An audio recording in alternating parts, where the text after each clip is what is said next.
Welcome to the Tuesday, March 14th, 2023 regular closed session meeting of the EBMUD Board of Directors. Director McIntosh is absent and excused. Roll call, Madam Secretary. Give me one moment while I turn on all the mics. Okay. Director Coleman? Present. Director Chan? Here. Director Lenny? Here. Director Patterson? Present. Director Young? Here. President Katz? Here. We move to public comment. If members of the public are online and wish to make public comment, please use the raise your hand feature in Zoom. Comments on non-agenda items will be heard at the beginning of the meeting.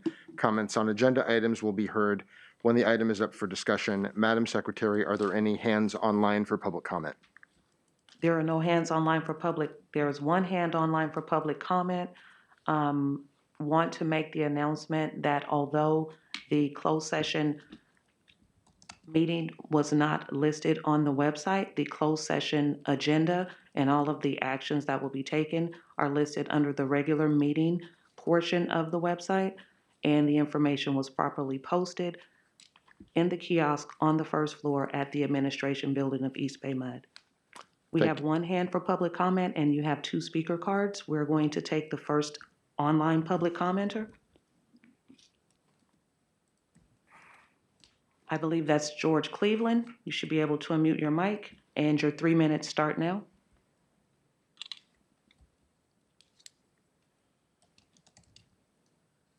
George, one moment. Are you muted?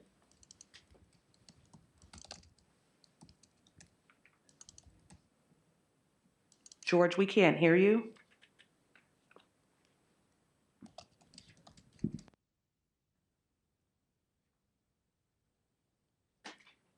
Okay, let me see something. George, can you try and speak now?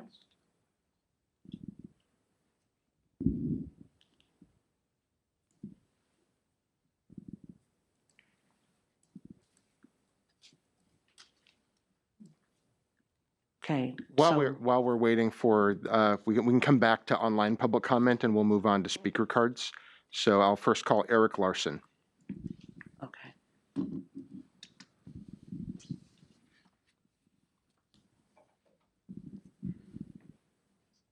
Good morning, President Katz, board members, General Manager Chan, and staff.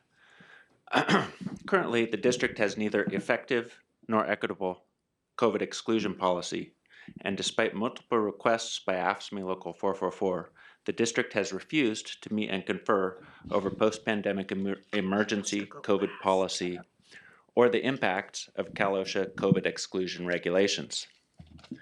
After our objections to the Axiom contract this past January, the general manager said he would discuss with us our concerns about the contractor's ability to exclude symptomatic AFSCME 444 represented employees from the workplace.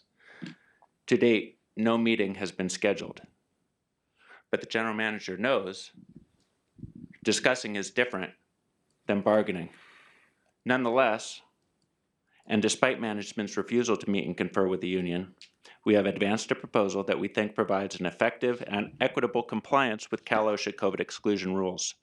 The director of HR told me she would discuss our position with you at the last board meeting,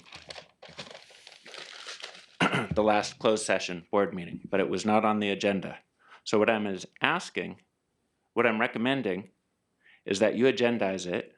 Please request an agenda item for your next closed session meeting so you can discuss the merits of our proposal and determine whether management does indeed have a duty to bargain and provide effective and equitable COVID exclusion policies. Thank you. Thank you. Next speaker card is Joey Smith, and I do see George Cleveland in the room now, so we'll call you next as well. Joey Smith.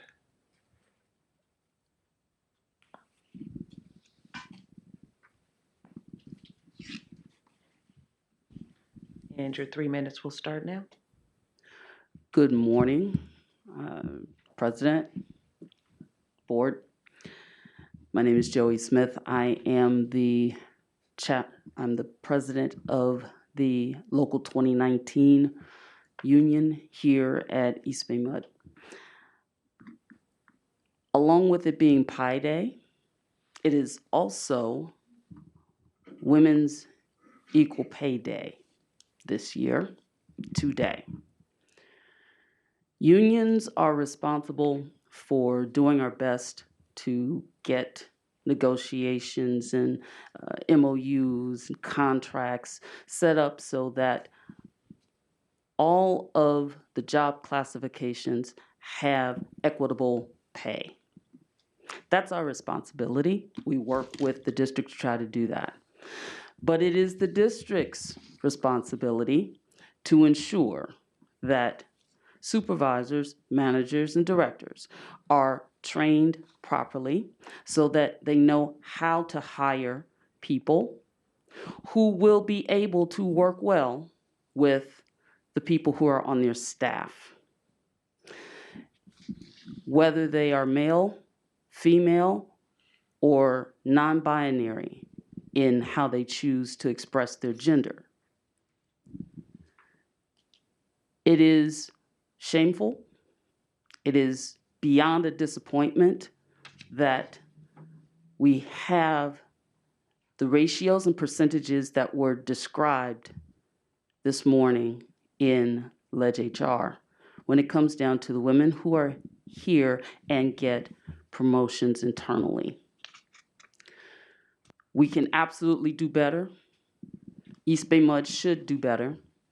And it should not be incumbent upon the employees to handle it and to do the outreach. That's not our job. It may be our passion.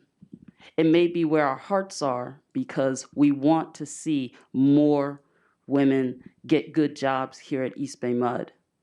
And we are willing to work with the district to make it happen. But for so many years, it's been allowed to lax, to slide, and go down because of people who were in positions to have influence and authority when it came down to hiring people and deciding if we met whatever level they made. So remember, when you've got folk who are willing to work with you, work with us because it reflects well on everyone when we do. Thank you for the time. Thank you, Joey. George Cleveland.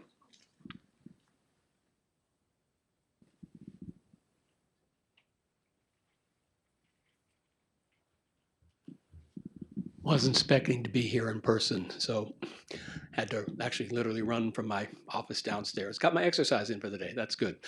Does my time start now? Okay. The reason I'm here, I kind of want to talk about, I'll call it fair play. I'm speaking in my role as the chief steward for Local 2019.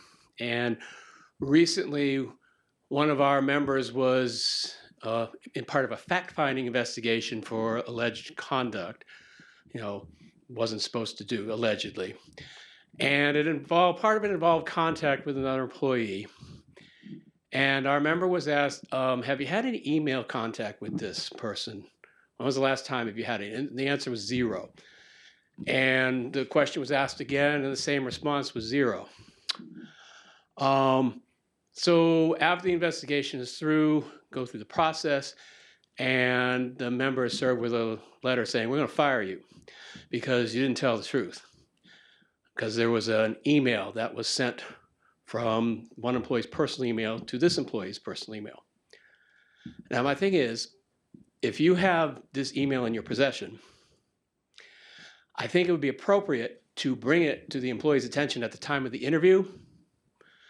Say, because, are you sure about this? Maybe ask that type of question. Show the person the email because they either might not remember it, they might not have received it, but then to hold it back and use it as a reason to fire somebody because you say they're not telling the truth, that's not fair play. I don't know where this came from because I'm looking at the names on the list that are copied on the letter of intent to terminate, and I know the folks there, and I'm thinking, this doesn't sound like them. I know the 2 supervisors who interviewed our member. Both of them were former members of Local 2019. They were internally promoted, and I've known them both for a long time, and that didn't sound like them either. So I understand if people go against policies, there should be repercussions if they're proven. But if you're not doing it in a fair and an above board way, that just doesn't look good, because it looks like people are trying to trap people, a gotcha moment, if you were. We should be better than that, because this is, when you're looking to terminate somebody's employment, you're putting them on a financial problem because they don't have money. You're doing stuff to their pension. You're interfering with their health care. So if you're going to do something, you should do it right. And footnote, fortunately, the individual wasn't fired. But that's not the main thing here. The main thing is how it went down in the first place. And it should be better than that. And that's all I have to say. Thank you for your time. If we could ask for a confidential memorandum on the subject.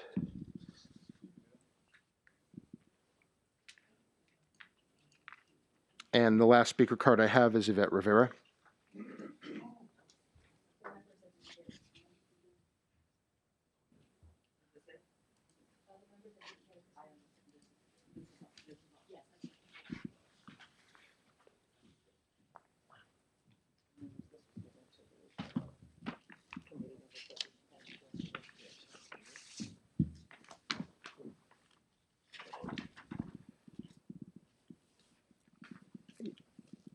Ms. Rivera, you have 3 minutes.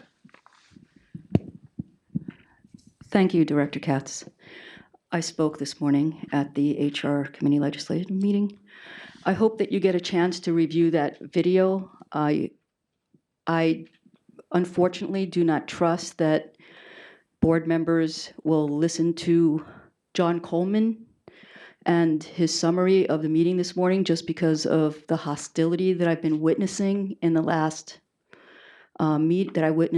meeting when he asked about how long members of the public get to speak, and how I felt that there was basically viewpoint discrimination when I was told that the board members will decide, and the person that spoke before me was an officer in the union, and the topic was, well, I felt that it was viewpoint discrimination, and all Director Coleman did in that last meeting was to ask for a memo. And 3 board members had to chime in and say, well, the president gets to decide how long people talk. So I raised that because I spoke this morning at the meeting about one of these documents, a document that I just gave you. And even though you're going into closed session, there were a couple of other documents that reference a hiring that was done for June by Tony Montano. And I assume that that was done for June so that the list wouldn't expire, and a white male was hired into that position. I spoke this morning just to say that the DIE strategy is a failure. I pointed to the Winners Group report about how they had pointed out issues that could be looked at, their recommendations, and I haven't given this to you, but the Gardner 1 or the Grounds Maintenance 1 job posted, they're going to give another test. They also provided a study guide that they expect the test participants to memorize. In that study guide, it references sick leave numbers that are no longer used for appraisals. It's an outdated criteria. The last thing I gave Director Coleman and Director Patterson a document that I got from the City of Los Angeles, and it shows a promotional path for employees at that agency. The positions in red, you can't come in from the outside. The positions in blue, you can come in from the outside. And we have 22 janitors. 20 of them are people of color, Black, Hispanic, Asian women. And they were told that, from what I understand, that they can get 1 position during this next recruitment.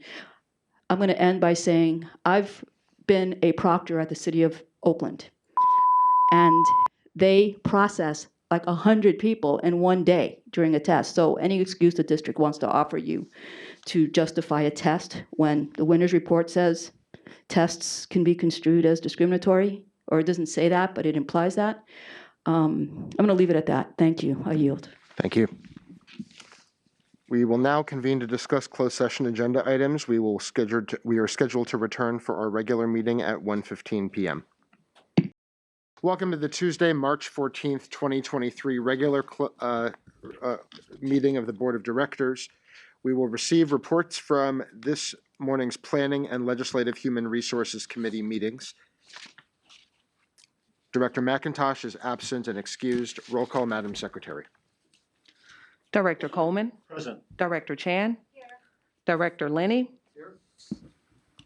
Director Patterson. Present. Director Young. Here. President Katz. Here. Please join me for the Pledge of Allegiance. I pledge allegiance to the flag of the United States of America and to the republic for which it stands, one nation, under God, indivisible, with liberty and justice for all. There are no announcements from closed session. If members of the public are online and wish to speak on agenda or non-agenda items, please use the raise your hand feature in Zoom. Comments on non-agenda items will be heard now. Comments on agenda items will be heard later when the item is up for discussion. Madam Secretary, are there any public comments on non-agenda items? I have no hands online for non-agenda items. I have no cards for non-agenda items. I do have speaker cards for consent calendar item number 2, and I have speaker cards for a non-agenda item? Yes. Okay, and do you have the card or did you turn it in already? And your name? Okay, Susan Schwartz, please come up to the mic and we'll take your comment.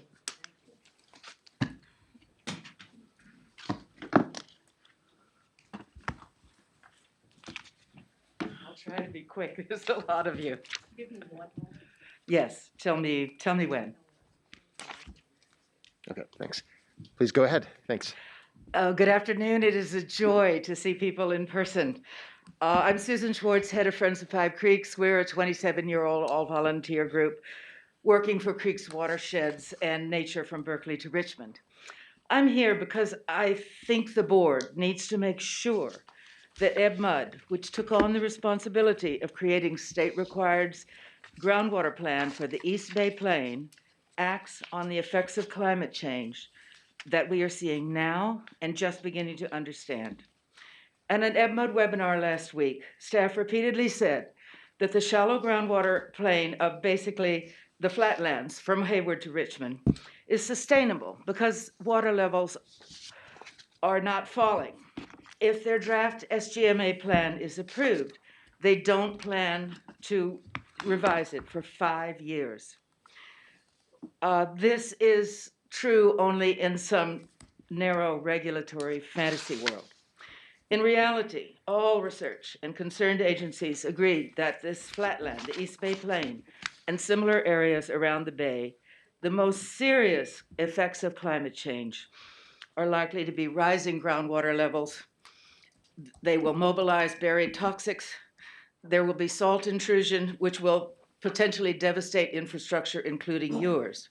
At this point, nobody knows how to deal with these. Levees and seawalls will not help.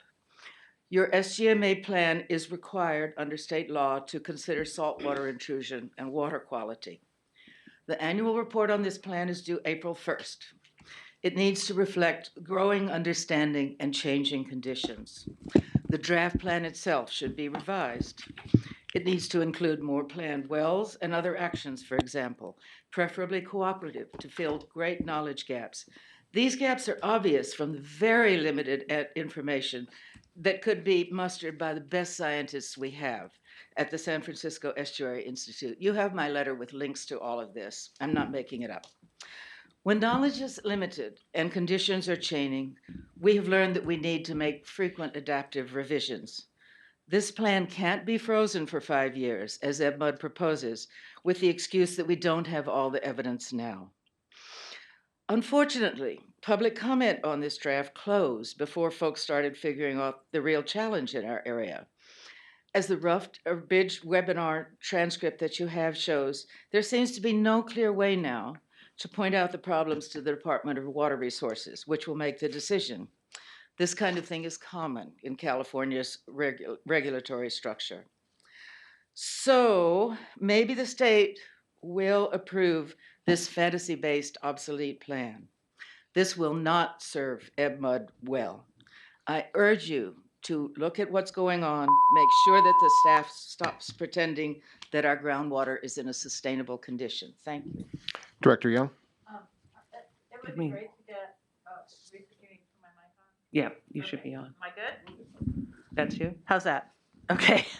Can we get an information memo that outlines what are, what the requirements are, but also what the opportunities are to address the concerns expressed and our ability to do so outside of the confines of a 5-year review?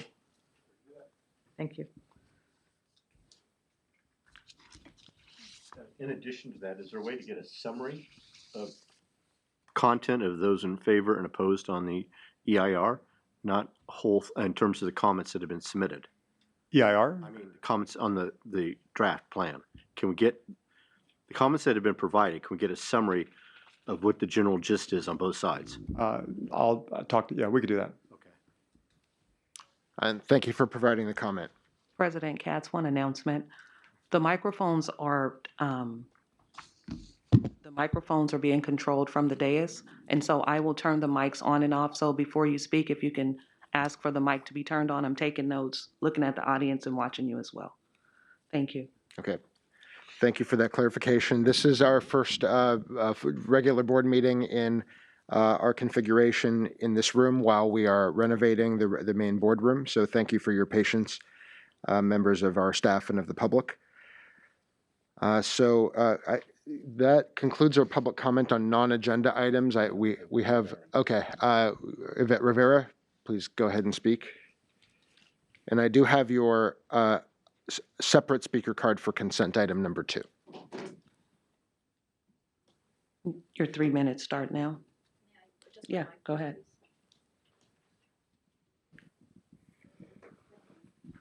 I don't think I can be heard yet. Okay, there we go. I'm gonna have to move this over. I have 2 items I want to just cover really quick. The first one is something that I talked about this morning. I was referring to the Diversity, Equity, Inclusion Program.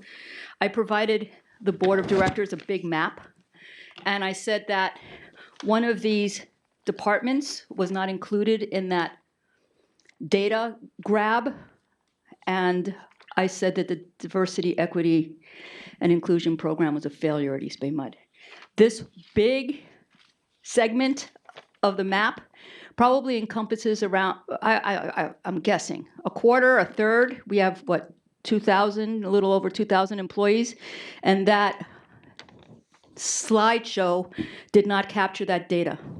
I also complained about the testing for the janitors. There are 22 janitors, and 20 of them are Black, Hispanic, and Asian, and they have to take a test, and there have already been lawsuits against the district that identify, or a lawsuit against the district that identifies needless tests as a barrier to inclusion. The other thing I want to say, and it's in reference to Frank Mellon, a retired board member coming, am I still on mic here? Coming a few board meetings ago. He told the board that the district had given itself a raise, an 11-point-something raise that was against the MUD Act.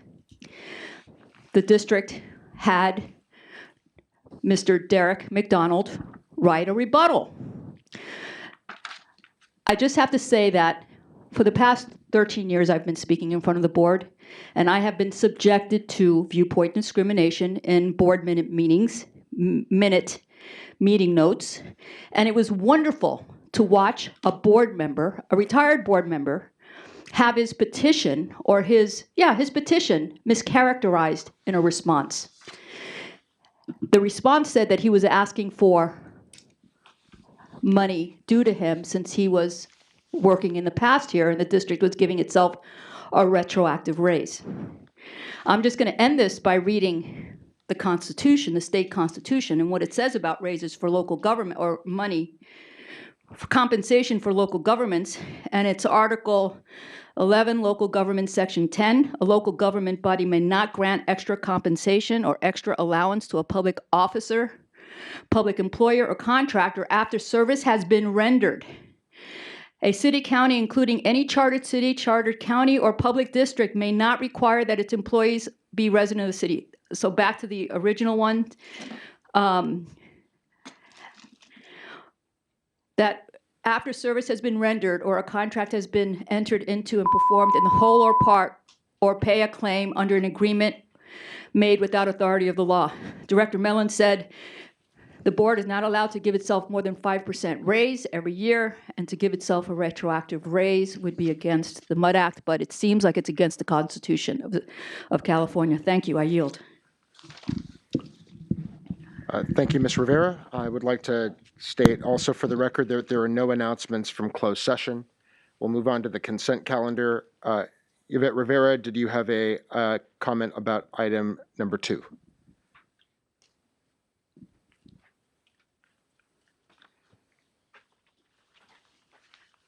Yes, I do. In regards to item number 2, it's about the correspondence for the board.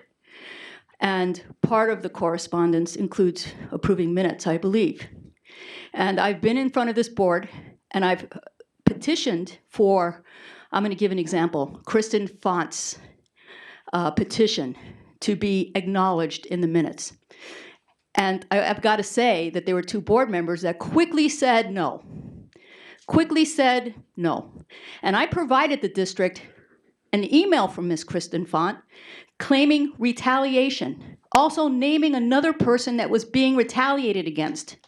And the district board turned to Ms. Risha Cole and asked her, did Kristen Font's notes or anything say 2 people? And the answer was no. The answer was no. So you can review your files, review the recording, and you'll see what I'm saying is true. So I hope that the minutes correspondence reflect accurately what people say, and that you properly follow up. That includes everybody that's in this room. I yield. Is there a motion on the consent calendar items 1 through 4?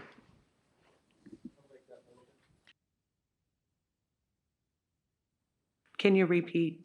I'll move the consent calendar. Seconded. Okay, it's a little hard to interpret actions in this linear format here, so I will do my best peering heads out and in. Moved and seconded. All those in favor, please say aye. Aye. Opposed? Abstain? Motion carries. We move on to our legislative update. First, we have Kathy Diatella. Our Manager of Legislative Affairs to provide our legislative update. These items were also discussed at the Legislative Human Resources Committee this morning. Kathy.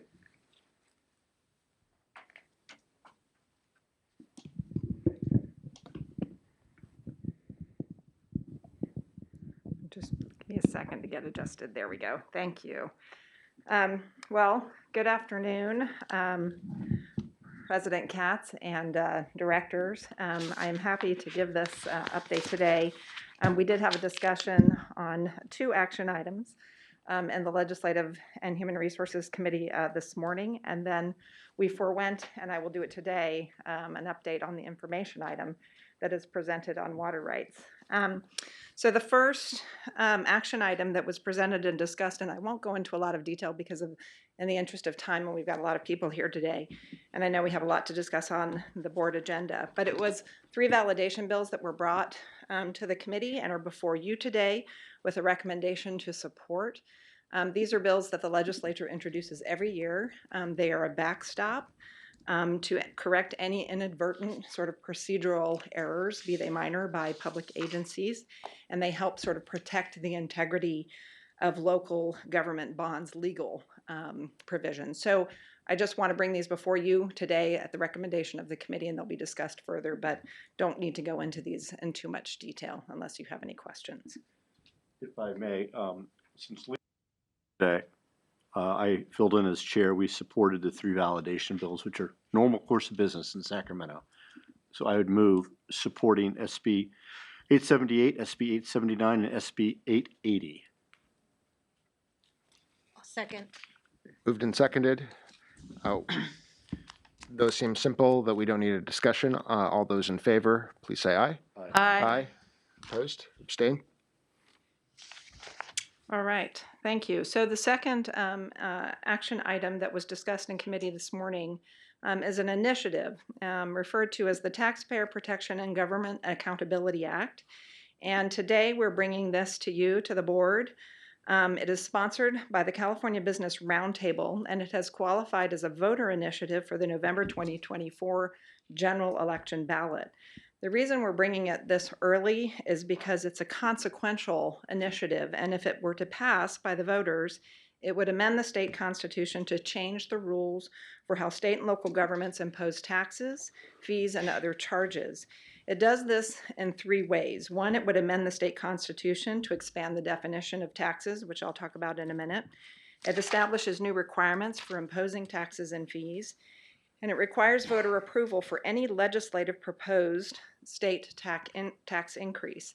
And furthermore, the act would apply retroactively back to January 1, 2022. So first, as it amends the state constitution, every levy, charge, or exaction imposed by a state or local agency is either considered a tax or is an exempt charge, and it requires new or expanded taxes to be approved by the voters. The act expands the definition of a tax to include various charges that state and local governments treat as fees, and other charges such as assessments and property-related charges. Under the act, charges that provide a benefit or a grant privilege to the payer of the fee, but not granted to those who would not be charged, would be considered a tax and subject to a 2/3 majority vote of the voters. This could include various fees that the district currently charges for recreation activities, for example. This would apply retroactively to any of those fees the district imposed going back to January 1, 2022, and they would be invalidated if they weren't in compliance with the act. Charges subject to Article 13 D of the state constitution, such as water rates, would be considered exempt because they're essential services and not subject to voter approval. However, the act establishes new requirement for imposing taxes or fees, and fees would have to be reasonable and reflect actual cost, a new term. So under existing law, certain fees imposed by state and local governments, such as water and wastewater, must bear a reasonable relationship to the cost of service or product being provided. The act would generally require that all of the district's rate and charges, subject to Prop 26 and Prop 218, be both reasonable and reflect the actual cost. The actual cost cannot exceed the minimum amount necessary to reimburse the government for the cost of providing the service or the product. And in addition, that maximum amount that is calculated or imposed as an actual cost must be less all other sources of revenue, so including but not limited to taxes, other exempt charges, grants, and state or federal funds received to provide such services or products. Some of those things are unknown, but if applied for, may have to be applied to the definition of an actual cost. So the district would have to factor those into the receipt of external revenue when determining rates and charges. This could prevent the district from using non-rate revenue to fund programs like our customer assistance program. It could also be interpreted to affect the district's ability to charge market rates for certain benefits provided only to payers. And in that case, we may not be able to lease land at the market rates, but it would instead be required to provide land for rent at reasonable rates. This could significantly reduce the district's non-ratepayer revenue. The other thing the act does is it raises the legal threshold for defining fees and encourages litigation. So the state and local governments would bear the burden in litigation of providing clear and convincing evidence that a charge or a fee is an exempt charge and not a tax, and therefore not subject to voter approval. For exempt charges, state or local governments would need to provide also clear and convincing evidence that the charge is reasonable and does not exceed this definition of the actual cost of providing the service. And this replaces current standards of showing by a preponderance of the evidence that a fee bears a reasonable relationship to the cost of service. This new evidentiary standard will make it easier for plaintiffs to prevail in lawsuits challenging adopted rates. And we are subject currently to such lawsuits under existing law. So, and I also mentioned earlier, the Act also applies to any state taxes that are passed by the legislature and signed into law by the governor. It would require those to be approved by a majority of the state electorate. So at this time, it's really difficult to estimate what are the full costs of this initiative. It certainly could result in reduced revenues and administrative fees that could accrue. This morning in committee, Director Coleman asked the question, what would be the cost to the district, or would the district have to incur the cost of an election? And it is our assumption that the district would. We went back and looked at our records, and in 2012, there were we had to pay for 3 uncontested elections for 3 seats, and that cost was $475,000. And then we looked back between 2002 and 2010, there were 12 uncontested elections that we paid for to the total cost of $1.28 million. So these would be costs that would be borne by the district and subsequently the ratepayers. The other administrative costs is state and local governments would have to develop new methods for establishing the cost of service if the state or local government wanted to change their fees in the future. So now I just want to walk you through kind of the support and opposition arguments. This early, we don't have a voter guide out, but we pulled these off of the supporters website. And then also there is an opposition coalition forming, and we pulled down information. We're presenting to you their positions on these bills. As I mentioned, the California Business Roundtable is the primary proponent of the initiative, and other supporters include individual businesses. Based on their website, they argued that this initiative gives the voters final say and a new voice on higher taxes. It closes a loophole at the local level by reinstating 2/3 approval for any new or higher special taxes proposed by initiative in a local election, while still maintaining the current majority vote requirement for a general tax increase. It provides greater transparency with new requirements to include on the ballot the specific designation for use of the new tax revenue, the tax rate, and how long the tax would be in effect. And it maintains current revenue and spending and does not affect fees and other charges in effect as of January 1, 2022. The opponents include a coalition of local governments, local government associations, and labor, and they oppose the measure because it would promote costly litigation by changing evidentiary standards, create a new avenue to challenge fees by enabling a plaintiff to argue a new fee is not reasonable, jeopardize public health and safety by cutting off new revenues, exacerbate the neglect and deterioration of critical infrastructure like roads, dams, waterways, and other facilities, prevent critical investments in climate adaptation and community resilience, expose taxpayers to a costly new wave of litigation, and limit discretion of locally elected boards to respond to the needs of their communities, injects uncertainty into financing and sustainability of critical infrastructure, and finally, disproportionately impacts most disadvantaged communities. So because of the impacts to the district, the potential impacts to the district of this initiative, we are recommending that the district oppose the measure. And then if the board decides to do so today, we would bring a resolution to the board in March, adopting an opposed position, which would allow then the district to be added to the list of opposition. Coleman? Thank you. This item we also discussed in Ledge HR, and both Director Patterson and I agreed that an opposed position is appropriate and let it come back to the board. So I'll make the motion to oppose the initiative. Been moved and seconded by Director Coleman and seconded by Director Patterson. Before I call on Director Young, I just would like to note that the official title and summary issued by the Attorney General of California is not the title that's on our agenda. The official title is Limits Ability of Voters and State and Local Governments to Raise Revenues for Government Services. So that I would like our motion to reflect the actual title and summary as labeled by the Attorney General. Otherwise, the materials in our packet identify the actual number of the initiative as it's been received by the Attorney General. So until there's a proposition number issued by the Secretary of State, this is how the initiative will be known. I just think that because the proponents have framed this initiative as so different than the dramatic harmful effects that it would have on our operations, it would be important to reflect it. Duly noted. Thank you, President Katz. Director Young? Yeah, just a question about whether this legislation is showing up. I don't know whether you've looked or not, but is this coming out in other states?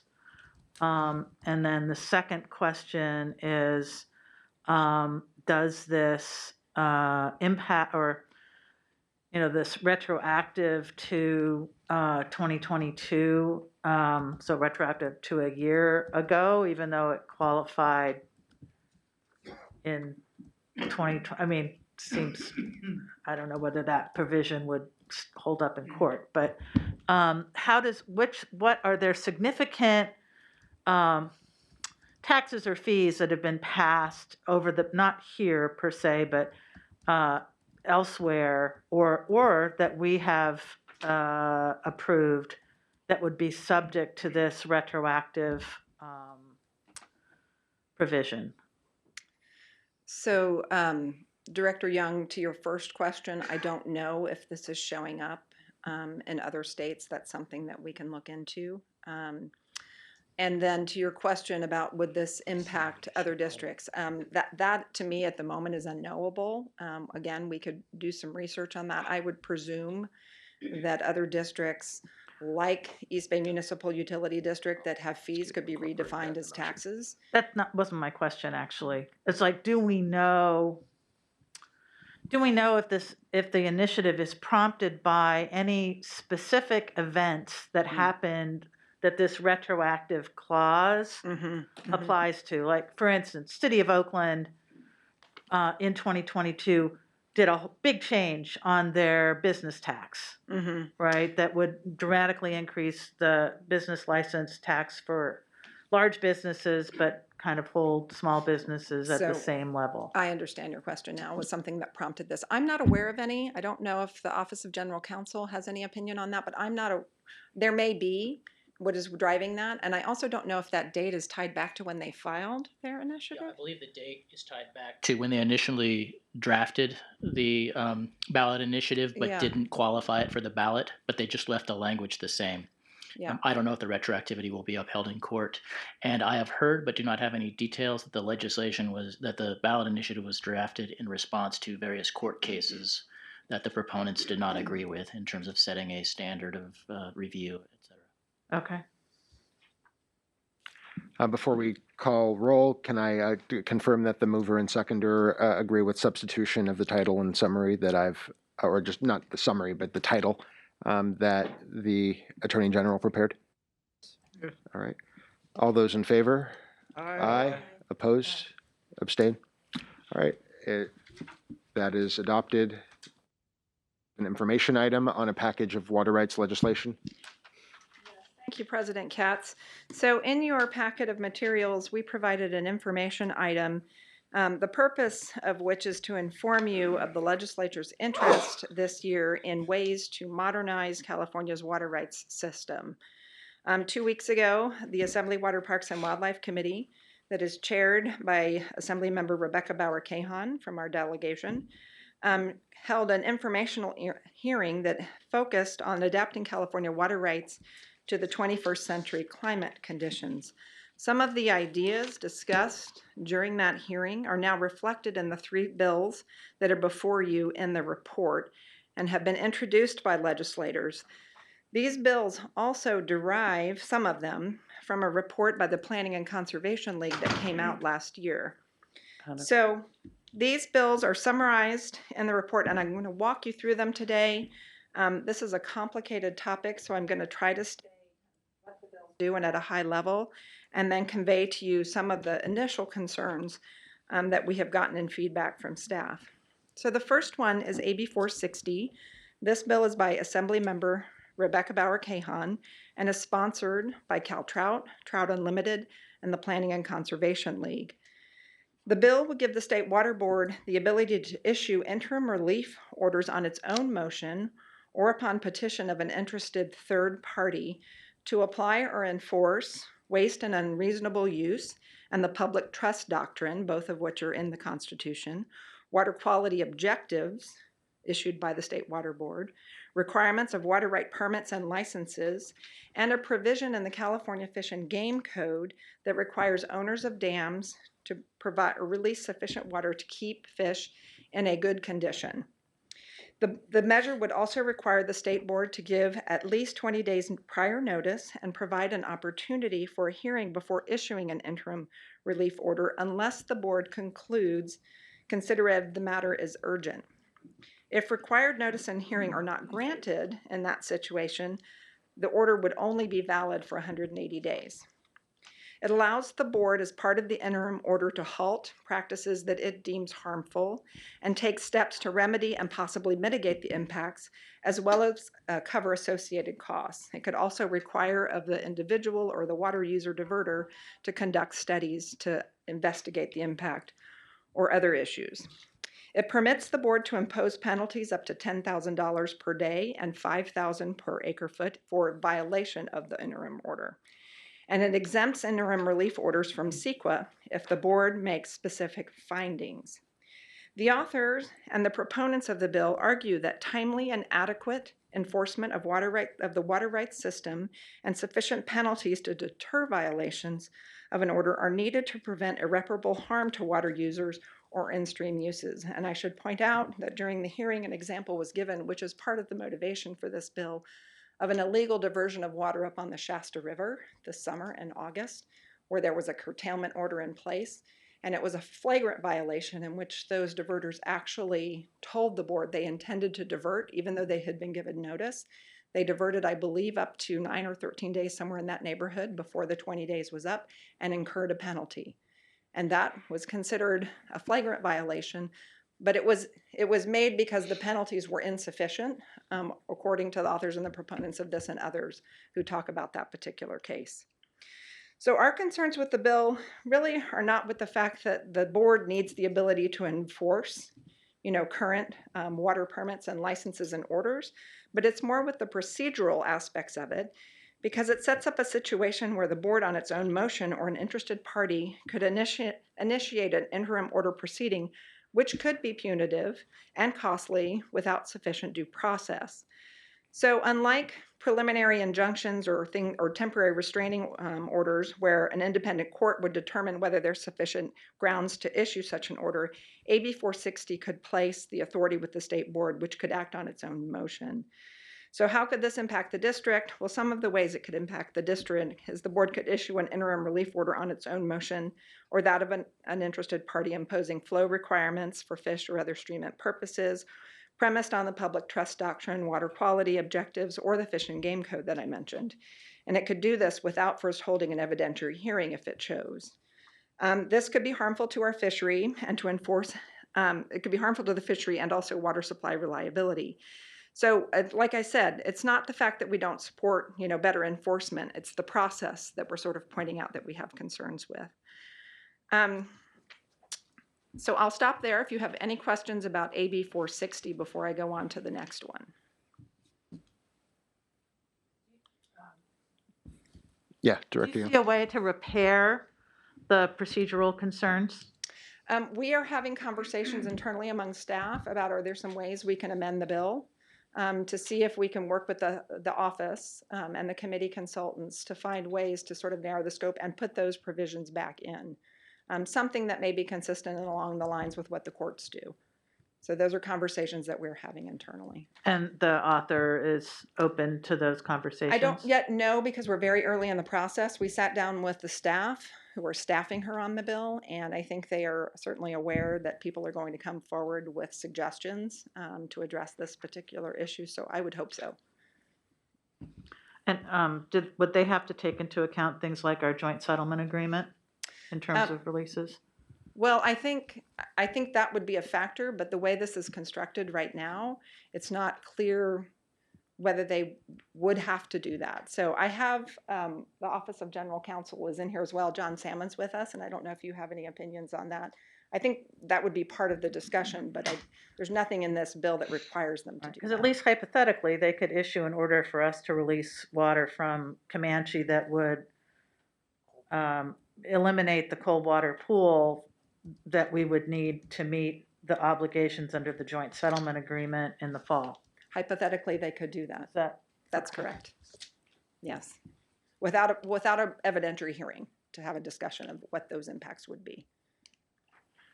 And along those lines, that's a good case example for why the CEQA exemption is curious. I can see why the CEQA process would be burdensome for something that's supposed to be a swift interim relief.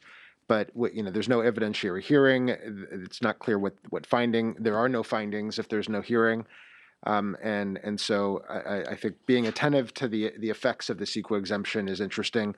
I can see some of the good intent of the bill having looking at CEQA being a part of that, but this is very complex, and we just exposed a very important example for potential negative impacts to the district where that CEQA exemption could be an important backstop without a hearing. Okay, any other questions, comments? Okay, I'm going to move on to the second bill. So the second bill is AB 1337, and this is by Assemblymember Wicks, and it's sponsored also from our delegation, as you know, and it's sponsored by the California Coast Keeper Alliance and the Planning and Conservation League. This bill is not derived from the PCL report as far as I can tell. I went back through the report recently, but really derives from a court decision last year that ruled that the State Water Board did not have the authority to curtail senior water rights unless they do it as part of their emergency regulatory authority, and which they have done, as you all know. The author and the sponsors introduced this bill to basically grant the board the clear authority to curtail all water rights holders when there is a shortage, both during drought and non-drought emergencies.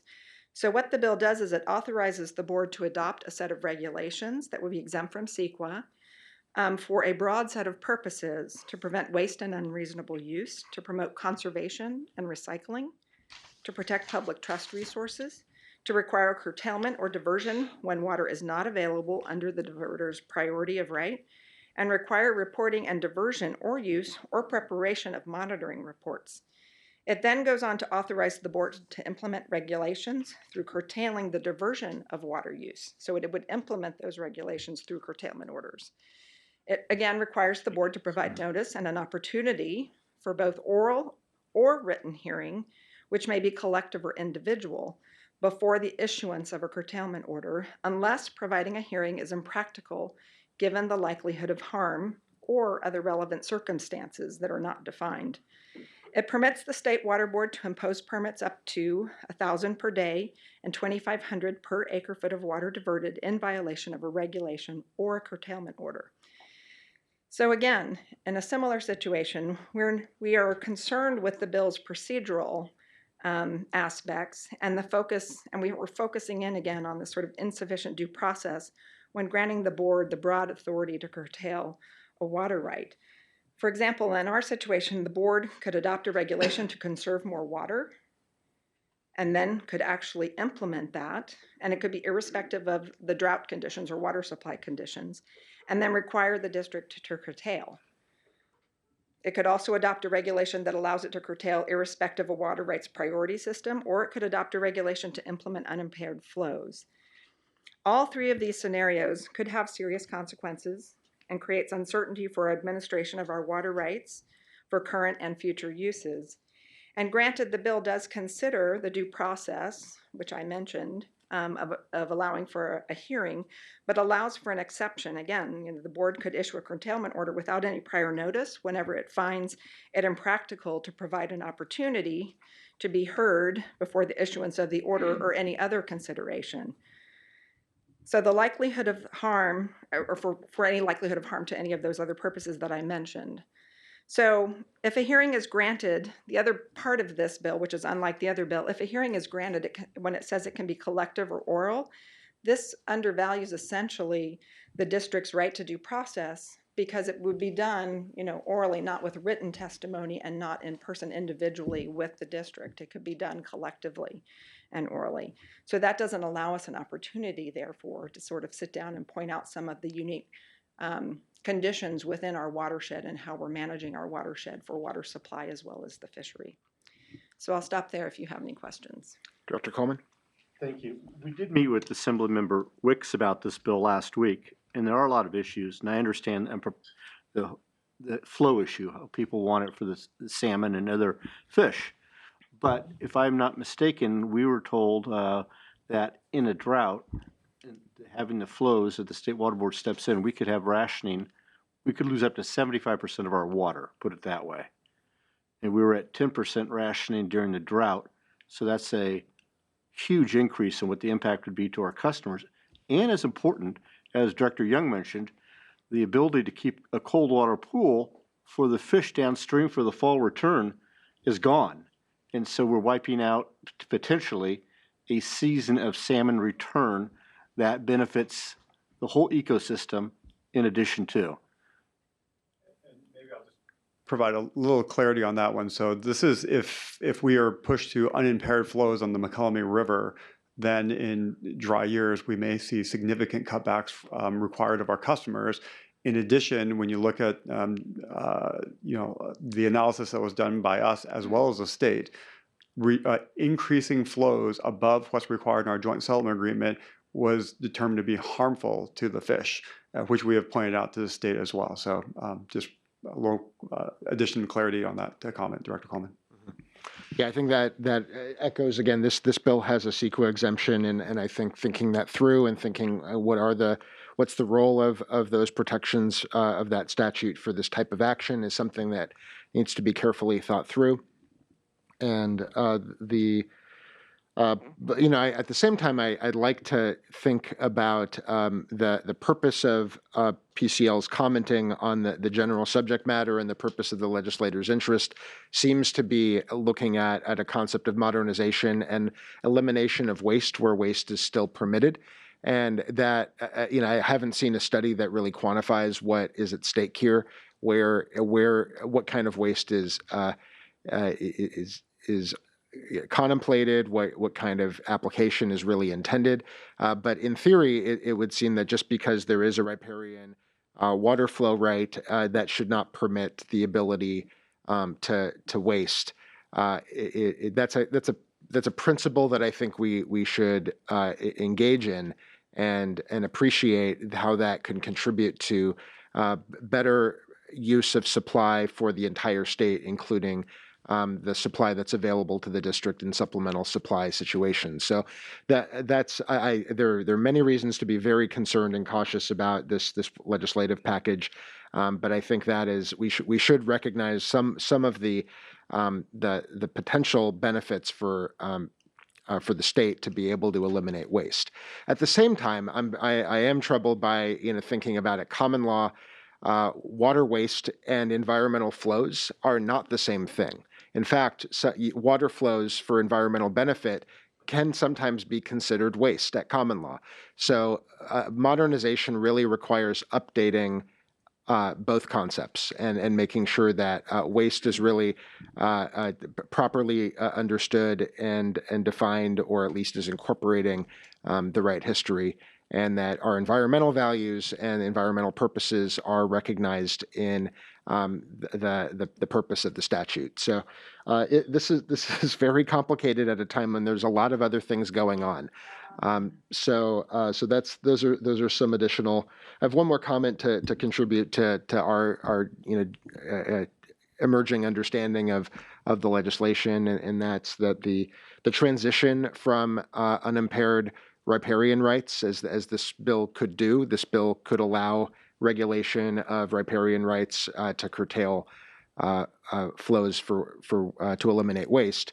I am somewhat concerned about the possibility of a riparian rights holder seeking to develop their rights just to avoid being deemed as wasteful. And that's a perverse incentive that I think needs to be raised. So those are my thoughts in general as somebody observing water law. Not all of these issues we may find to be important district issues, but I think these are important values in a comprehensive system that we should be giving some thought and analysis to and sharing with the author and the sponsor and the affected community. Any other directors? Director Young? Yeah, I mean, it's interesting that both of these bills are sponsored by members of our delegation. And I think it's, hopefully, I think there's some opportunity there, clearly, and that helping them to understand better what it means to us and to our watershed and to their constituents potentially would be helpful, and to also do better understanding who are the culprits that we're really trying to go after here. You brought up the Shasta example, and clearly we wouldn't have a problem with raising penalties after due process, right? Because we're not going to be the bad guys. That matching penalties to address the harm that's caused by violating an order, like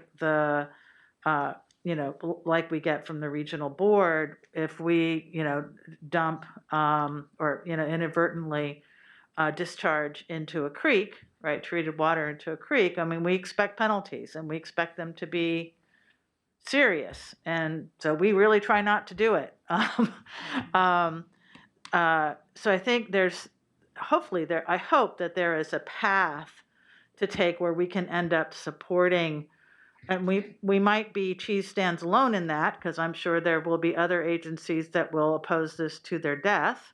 But that we can get to a point where we are, supporting the intent of this bill, and that there can be changes made that help address our concerns. Any other comments? Director Lenny? Along the same lines as Marguerite was saying, given that these are members of our delegation, did any of them consult with us in the process of developing these bills prior to our meeting with them last week? We were not consulted prior to the introduction of the bills. Let me correct that. We were not consulted on AB 460. On AB 1337, we were given language before the bill introduction deadline, but the day before, and it was introduced. But I did follow up with the office and staff to kind of talk through the intent and to convey some of these initial concerns based on some staff input. We have subsequently had a meeting with the author's office with some of you, and she has expressed, Assemblymember Wicks, a desire to collaborate with us and to hear our feedback and to work with us. So, at your indulgence, we can continue to work with staff and to share our concerns and to make some of these distinctions that you've pointed out, and explain our unique circumstances on the McCollumney, in hopes of them making changes to the bill, and continue to do that before we bring them back to you. Right. Director Patterson? I just wanted to point out that unintended consequences, some of the new introductions, they don't take in consideration our 100 years of handling the water issues that affect directly our constituency. And we're in the business of protecting those rights of our constituency. They have over years put in hundreds of millions of dollars to address the very worst of times that they would have to endure. Again, this would sweep away all of that, both knowledge and contribution, and put it in the hands of people who know very little about that history and how it affects our constituency. And so I would just speak to that to say that's the kind of information that we need to be reviewing with any of our delegation in Sacramento to get that information on board and bring them up to date. Director Chan? Yes, I was just wondering if you have a sense of why we were not consulted on this earlier in the writing of the bill. Director Chan, I don't have an answer to that question. I'm not sure why we weren't. I mean, we were contacted subsequently, and there seems to be interest in hearing from us now and trying to provide input. Do you think that there's a way or a process where we can be consulted earlier? We can certainly make a request, and I've said, you know, we want to be a resource to you all, and you know, and help you.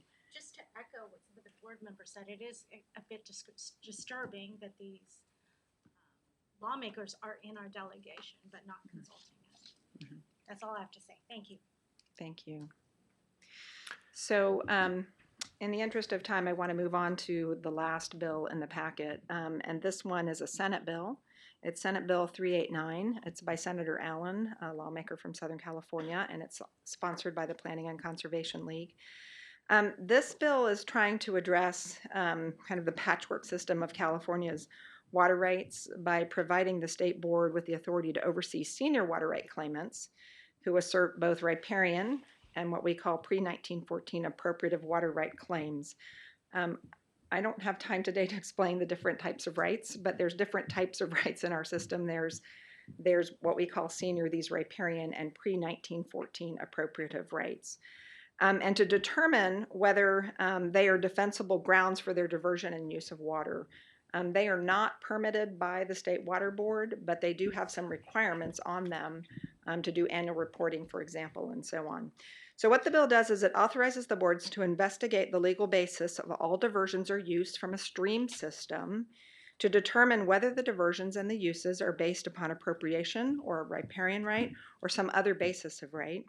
And then the board could, in supporting that investigation, issue an information order. So it would require the riparian rights holders and the pre-1914 appropriative right holders to provide information related to their diversion of their water and the basis of their claim, along with other information it's spelled out in the bill. It authorizes the state board after the notice and hearing then to issue a decision on its order determining the diversion and use is authorized or not, you know, determined on the scope and determine the scope of that right. So it can go through this process, can issue an order, can collect the information, it can hold a hearing, and then it can make a decision on whether or not your rights basically is authorized and the scope of that right. The board under the bill could determine forfeiture of a right through non-use, which they can do, in full or in part, without any other water user within the stream having made a conflicting claim. So court cases have ruled that there has to be a conflicting claim in order for there to be forfeiture. So it's really focused on the present use. The way the bill is constructed, it could actually go back to historic use. So it begs the question, you know, whether those right holders can actually present all that information going all the way back to their historic use. But bear in mind, they are reporting now currently annually their use. This means they aren't, as I said, so they're just, you know, they're not just focused on current use. So some of our kind of, I would say, I would characterize them as sort of high-level concerns and sort of looking at this. This bill could also result in an investigation of the district's riparian and pre-1914 claims and could result in limits on their scope beyond our current understanding, which could impact our operations. So we have pre-1914 rights, for example, on San Leandro Creek, which water's drafted from that into the Upper San Leandro Water Treatment Plant into Chabot Reservoir. It's also used for some watering of the golf course, and those rights could potentially be impacted. But there could also be benefit to the district from this bill because it could also limit the scope of pre-1914 and appropriative claims, for example, in the McCollumney River watershed, making more water available, for other uses, for fisheries, for other users in that system. So we're looking kind of at the impacts of this one as well and trying to better understand, the bill and the intent. It gets to the issue you were mentioning, President Katz, if it's going back to sort of look at use, does it create this unintended consequence or perverse incentive to increase your use of water beyond your actual need to establish and avoid forfeiture? So there's lots of questions here in this bill as well. I'll stop there and see if there are any questions about this particular bill. We haven't had conversations yet with this author's office or the staff or the proponents or staff on this one. We're just in the process of reviewing this one. I should clarify, a lot of my comments about the Wicks bill really cross over into this bill.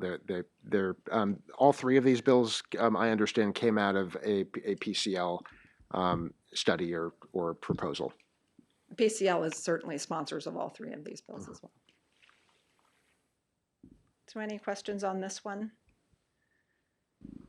Okay, so I'm, just sort of wrapping up here again. We will continue to have conversations, with the authors' offices on these bills and with the sponsors, and then see whether some of our concerns can be addressed. And then at the appropriate time, if we need to bring these back to the board for consideration on a position. It's early in the process right now, so it may be, a month or two before we bring them back to the board. Thank you. I should ask if there's any public comment on the legislative update. Okay. Make available the PCL report that inspired these bills. Thank you. Yes, we will do that. And I think the board could also use some additional information, whether it be appropriate for a public memo or a confidential memo, whichever staff finds appropriate, about the nature of our riparian rights. In our board training, we tend to focus much more on our prior appropriative rights because that's where really most of our drinking water comes from. But I didn't learn until meeting with the legislators that we had pre-1914 rights. So I think learning about them would be very interesting. Okay. Thank you. Okay, thank you very much. Okay. Next, we have a discussion on our trench soils management program. I think as the board is aware, we generate a significant amount of trench soils from our pipeline maintenance and construction work. The majority of the trench soils are from our pipeline rebuild program and will grow as we increase our replacement rate. We currently generate around 50,000 cubic yards of trench soils a year, but that will soon increase to over 60,000 cubic yards and approach 90,000 cubic yards by the end of the decade. We have 3 temporary trench soil sites with limited capacity, and our current operations requires us to double handle the trench soils, meaning we place it in a temporary site and then have to off-haul the materials to a permanent location at a later date. Recognizing this issue, in 2019, the board authorized an option agreement to purchase the quarry site near Lake Chabot to allow us time to complete the CEQA and obtain necessary permits. Subsequently, the board authorized an agreement to prepare an EIR to evaluate the quarry site, as well as take actions for us to submit a conditional use permit to Alameda County. At the January Planning Committee meeting this year, we updated the committee on the project and the draft EIR. The committee asked that we meet with the City of San Leandro, Alameda County Board of Supervisors, and the Bay Vista Group, which we did. At the meeting, with the Bay Vista Group, we agreed to put the quarry project on hold as we evaluated other trench soil options. For item 6A, Jimmy Yoloye, our Director of Engineering and Construction, will provide information on how we currently manage our trench soils, options that we'll evaluate in more detail, and the status of the quarry site project. Jimmy. Thank you, Clifford, and good afternoon, President Katz, members of the board. I will be, as Clifford mentioned, talking a little bit about our trench soils management program, and then kind of give a few more details on the update of where we are with the quarry project. So by way of background, we have three trench soils stockpiles that we operate within our service area. The three locations are at Briones in Orinda, Miller Road in just north of Castro Valley, and Amador in San Ramon. Briones is by far the largest of the three sites. And we've been operating these sites, some as far back as the 1960s, and a few other, some of the others as far back as the 1970s.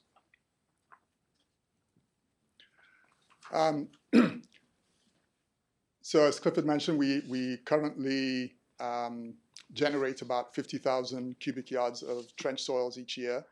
And periodically, we have to off-haul these from the sites. Each of these sites has actually filled up or is very nearly full.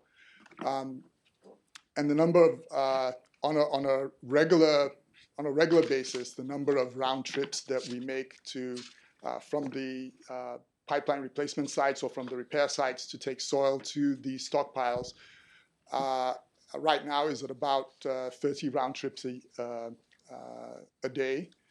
Throughout the year, and within the next 7 years or so, by 2030, when we'll be generating soil from 30 miles of pipeline replacement each year, we'll be up to more like 40 round trips per day. To the existing sites. To the existing sites, yes. Note there that Amador is very infrequently used. It's the smallest of the sites.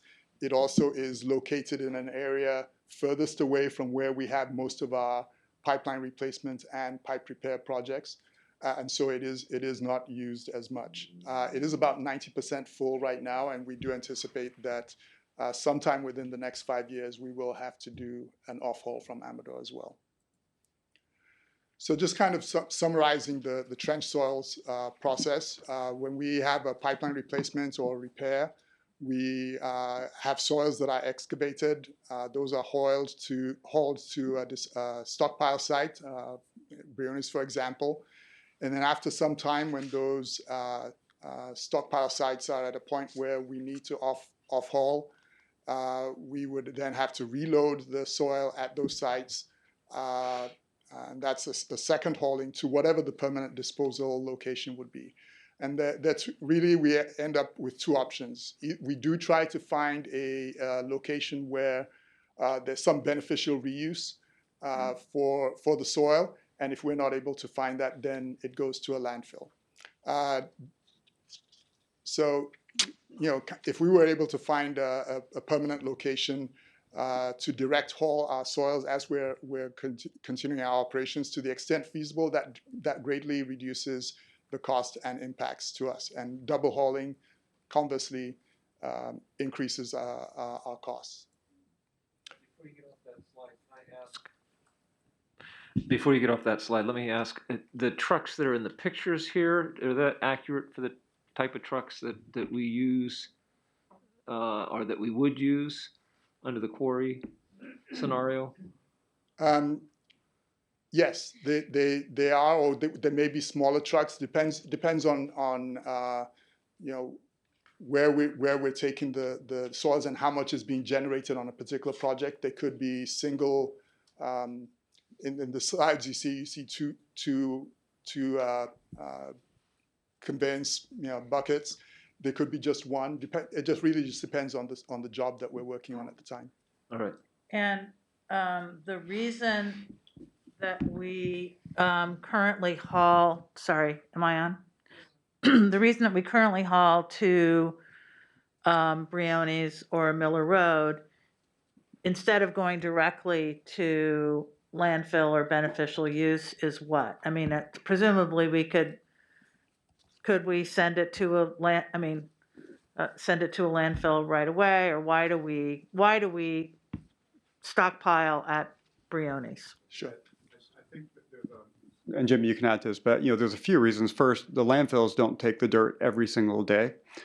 So it has to be time when they need the cover or they need the material. So that's one reason why we can't bring it every single day. They don't need it every single day. Okay. And there may be some other reasons, Jimmy.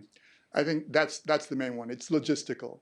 You have the locations have to want the soil at the time that we are generating the soil, and those two very often don't match up, which is why the stockpile is useful, and then the off-hauling occurs when we can schedule those when either the beneficial reuse location or the landfill is in need of the soil for whatever purpose.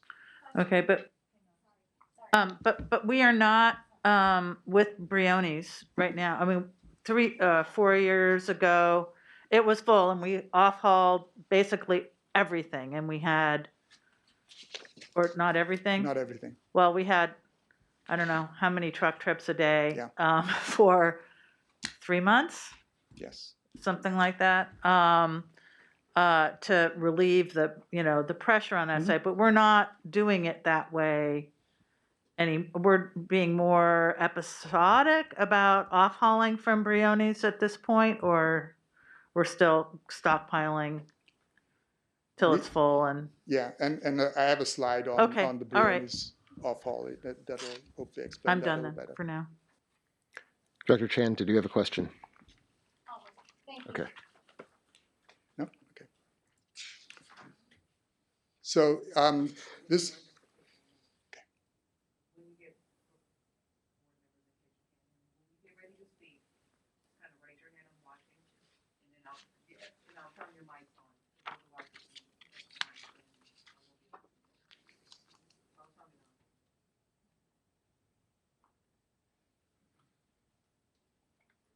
Okay.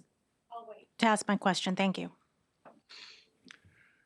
Okay, this graphic just kind of gives you, it shows the number of pipeline miles that we've replaced over the years back to 2000, and superimposes those gray bars are the years in which we performed an off-haul from one of those stockpile sites.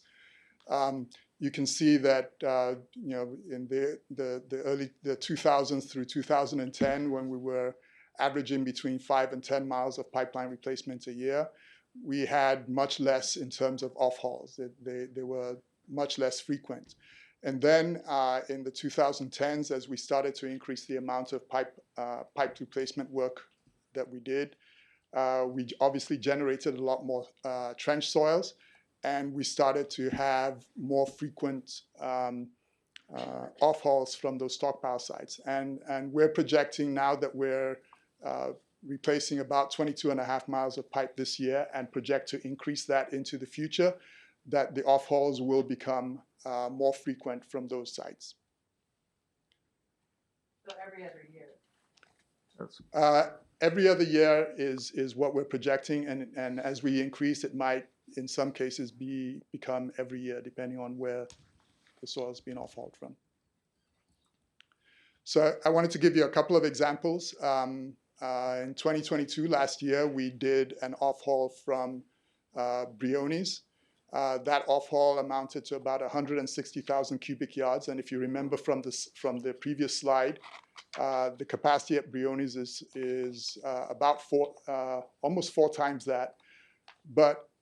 And you might ask, well, why didn't you off-haul everything? Well, I think as Director Young mentioned, the impact is significant. This particular off-haul went for about 3.5 months during the summer, and peaked at about 185 round-trip truck trips per day. The soil at this off-haul, we were able to beneficially reuse that. They went to Oyster Bay. I think most of it did. Maybe some went to a landfill, but the large portion of it went to Oyster Bay Regional Park. So, and you can see the cost there was about $10.2 million. We did have a lot of engagement with the community to to make them aware of the fact that they would have this much truck traffic going through the city of Orinda for that amount of time.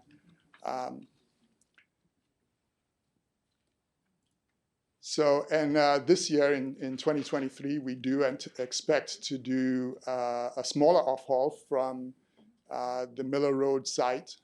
This off-haul would be about 17,000 cubic yards. The estimated truck trips, this can vary. If we do fewer truck trips per day, it will take longer. So that's why we have a range there. We're not sure exactly how that would work out. But this being a much smaller off-haul would take probably on the order of 2 to 4 weeks, and we would do it sometime within the summer whenever whenever it's the best time with the community. Director Chan has a question. Yes, I have a question about beneficial reuse. As we're looking at the 975K figure, how much would we save with beneficial reuse of the soil? We don't save money. We have to pay people to take the dirt. But don't we pay the landfill to accept the dirt? Yes, I mean, Yes, it but- costs us money for people to receive it and for us to remove the dirt. Right. But we don't have to pay to, I'm sorry, just trying to be clear. We pay to dump the dirt in a landfill. So that's, if the soil was beneficially reused, would we have that cost of dumping the soil in a landfill? For like if we went to Oyster Bay? Yeah, if it went anywhere. Jimmy, my understanding is that we had to pay, they didn't pay us for the dirt, but I don't know if, Casey, do you know the answer? You would have to go up and respond. Good afternoon. The district's cost for removing soil and its disposal is factored into the contract with our vendor. And so we don't have that information about whether this particular project would have 100% of the soil planned to go to the Oyster Bay Regional Shoreline in San Leandro. So it would be beneficially reused, but we don't know if the contractor pays the receiving site for the soil or if it's worked out. We just know what the contract amount is for them to haul it and get rid of it at our site. Yeah, I think the question, Casey, is for the Orinda project or Brioni site, when we off-hauled it, Jimmy was saying that we brought a lot of it to Oyster Bay.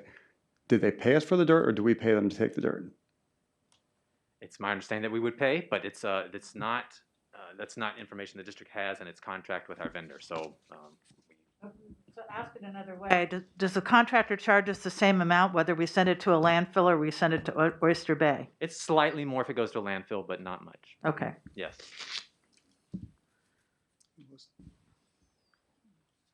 So I think just to add to what Casey said, most of the cost is the hauling cost. Let's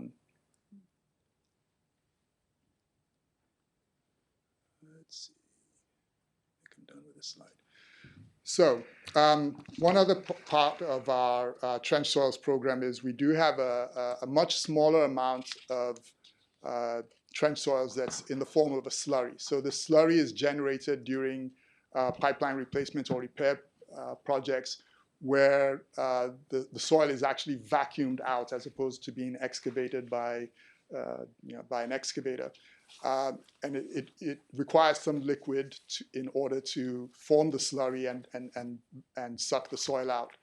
So this slurry is also taken to a couple of treatment locations that we have. One of them is at Brioni's and one of them is at Oakport. At those facilities, the slurry is separated into its liquid and solid components. The liquid component is then sampled within the settling tanks and then disposed of at EBMUD's wastewater treatment plant. Similarly, the solid component is also sampled to make sure of what the contents are within the soil bins that we have at those locations prior to disposing of that slurry soil at a landfill.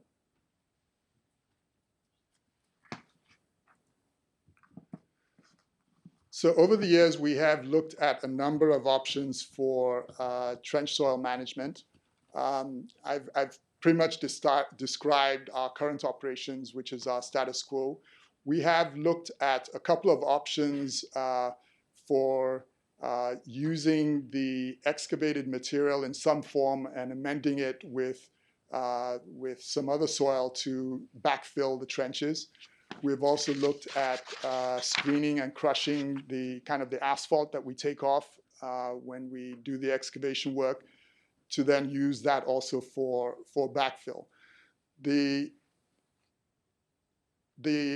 issue with those options are they're not very scalable. Our soil in the East Bay is very non-homogeneous. It's very clayey. It's not very good for backfilling a trench. When we backfill the trench, we have to compact and make sure that, I think it's 95% compaction, make sure it's okay before we put the pavement back on, so that the pavement doesn't settle in the future. So, so the native soil is not that good for using as backfill.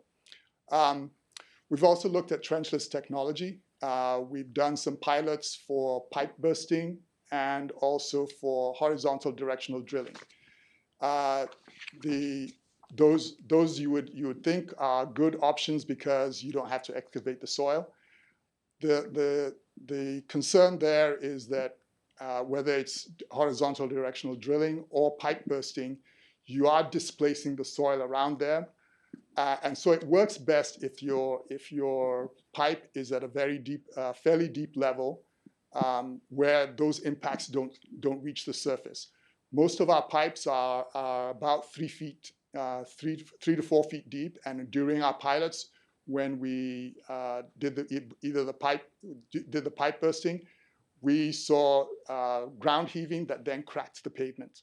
So the application of those technologies for most of the pipe in our area is limited. I would say that, so those options are not very scalable to the large scale for all of the pipe replacement we do. Yes, Director. Jimmy, for the last 100 years, how did we backfill trenches?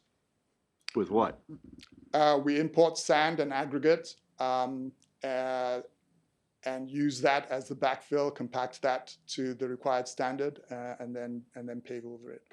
So we did not use any of the trench soils. I thought we did use at least some of the trench soils that are evacuated, taken out, and then put back in. Are you talking about when those pipes were first put in the ground, maybe in the late 1800s or early 1900s? Well, even in 20 years ago, 30 years ago. Yeah, I mean, in the recent time frame that you're talking about, we have used engineered backfill. So in those decades. And about the options, number one, I was wondering if we could get a memo on them just to learn more about it, because this is the only thing I've ever seen about options. Number two, we had a meeting on, I think it was February 9th, where EBMUD promised to look at more options and explore them. And I was just wondering if you have explored more options since that date and what options they are. Since the meeting on February 9th, yes. We have not done, we basically have put the project on pause. I think has been done. We have not done anything since February 9th. Can I just clarify for a second? Because what I'm asking is about the options. On February 9th, EBMUD did promise to look at more options and explore options to the quarry site. So what I'm asking is, since then, have you looked at any other options? Yeah, so what you see here on this slide here are the options, well, some of them are the options that we discussed at that meeting that we would look into. I mean, if you're asking how far have we gone to actually evaluate these options, we've just begun that part to evaluate that. Some of these options, like amended native soil backfill and the screening and crushing, we can share with the board the past pilots that we've done. We're going to look at this again, and we can share with the board, why those pilots didn't work in the past. Can we get a memo on these different options? Certainly.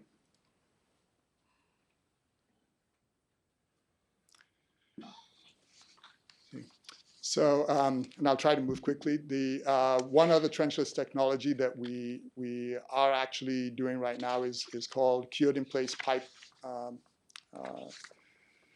And what that is we're putting liners into existing pipe to renew that for a while. The two issues with that: one, we're not sure how, we don't think that will last as long as replacing a pipe. And two, there are some water quality issues with the slurry that's used in the work, and when we have to flush the pipes. But we do have a project that we'll be doing about 2.5 miles of cured in place pipe replacement starting this year and going for about 1.5 years or 2. Well, Jimmy, we have done that technology, I know, Yes. in the past. Yeah. So I didn't realize we found that there's an issue with it. I never heard that. No, it's not an insurmountable issue. I think the other thing with that technology is you do reduce the diameter of the pipe by doing the pipeliner. So it is not applicable in all areas. If we're reducing the capacity of the pipe and that capacity is necessary for maintaining service, then that would not be an option in those areas. But the issues that we deal with are not insurmountable, and that's why we do have we did it as a pilot, and now we're doing another 2.5 miles. Are we doing a cost-benefit analysis ratio to the trenchless versus what's been proposed in the past on the quarry? Yes. The main issue with the trenchless, where the cured in place pipe, is that has a life of 50 years, whereas a pipe that we put in the ground has a design life of 100, a service life probably much more than that if you look at our pipes. So as we do work on the pipes that we do, we don't want to put in something that in 50 years we have to come back. We want to put something in the ground that can last 100+ years. Okay. So one of the other option, which is, and I will get into talking a little bit about the quarry site, but finding a location that is that can be the final resting place for the soil, an alternative site where the disposal can occur on a permanent basis is another option that we've been looking at. And then the final one is one that I think had been raised during our meeting with the community on February the 9th about having a soil broker to help with beneficial reuse. Our current contractor who manages our trench soil stockpiles is an option. In fact, they were the ones who brought the Oyster Bay Regional Park opportunity to us, and where we off-hauled a lot of the soil from Briones and will be from Miller Road. So we have used that, but we will be exploring other options and other soil brokers that may have other options than we've been. Have you reached out to SFEI on beneficial use, because they've done mapping in the region as to where soil is needed for beneficial use for shoreline resiliency and climate change. And in my other job, that's one of the main things I deal with, is with the agencies to try and locate the sites for beneficial reuse and how we're going to get the material to. And part of the problem is a lot of the sediment that is dredged up from the bay is too liquidy to use for levee design, as with wetland, with climate change and things of that nature. So SFEI may be a good option to talk to about sites that might be available. Yes, so that is one option that was brought up by the Bay of Vista group to take a look at that. And so what we need to understand when we look at that option is there the funding available to build these levees? What's the timing that they need the levees and the dirt that they would need? Because you can see we're generating 50,000 cubic yards a year. If they have a need for 3 million in, say 20 years, that's not the same time frame that we're generating the dirt. So this is something that we need to explore some more. Well, I understand that part of it, but I know that the president's action on climate change a couple of years ago, and as well as the legislation on infrastructure, allocated a lot more money for design of levees and wetlands. Director Chan and then Director Young. Yeah, following that, I was just wondering if anybody has reached out to the Port of Oakland Danny Wan, who used to actually sit on this board at East Bay Mud, if anybody has reached out to him for beneficial soil reuse.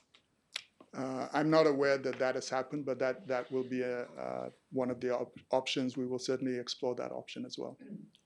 Director Yale? The question I had, sort of in the sort of similar vein of since we've found that our soil isn't appropriate, the soil that we pull out of the ground, it's heavily clay, et cetera, it isn't appropriate for backfilling.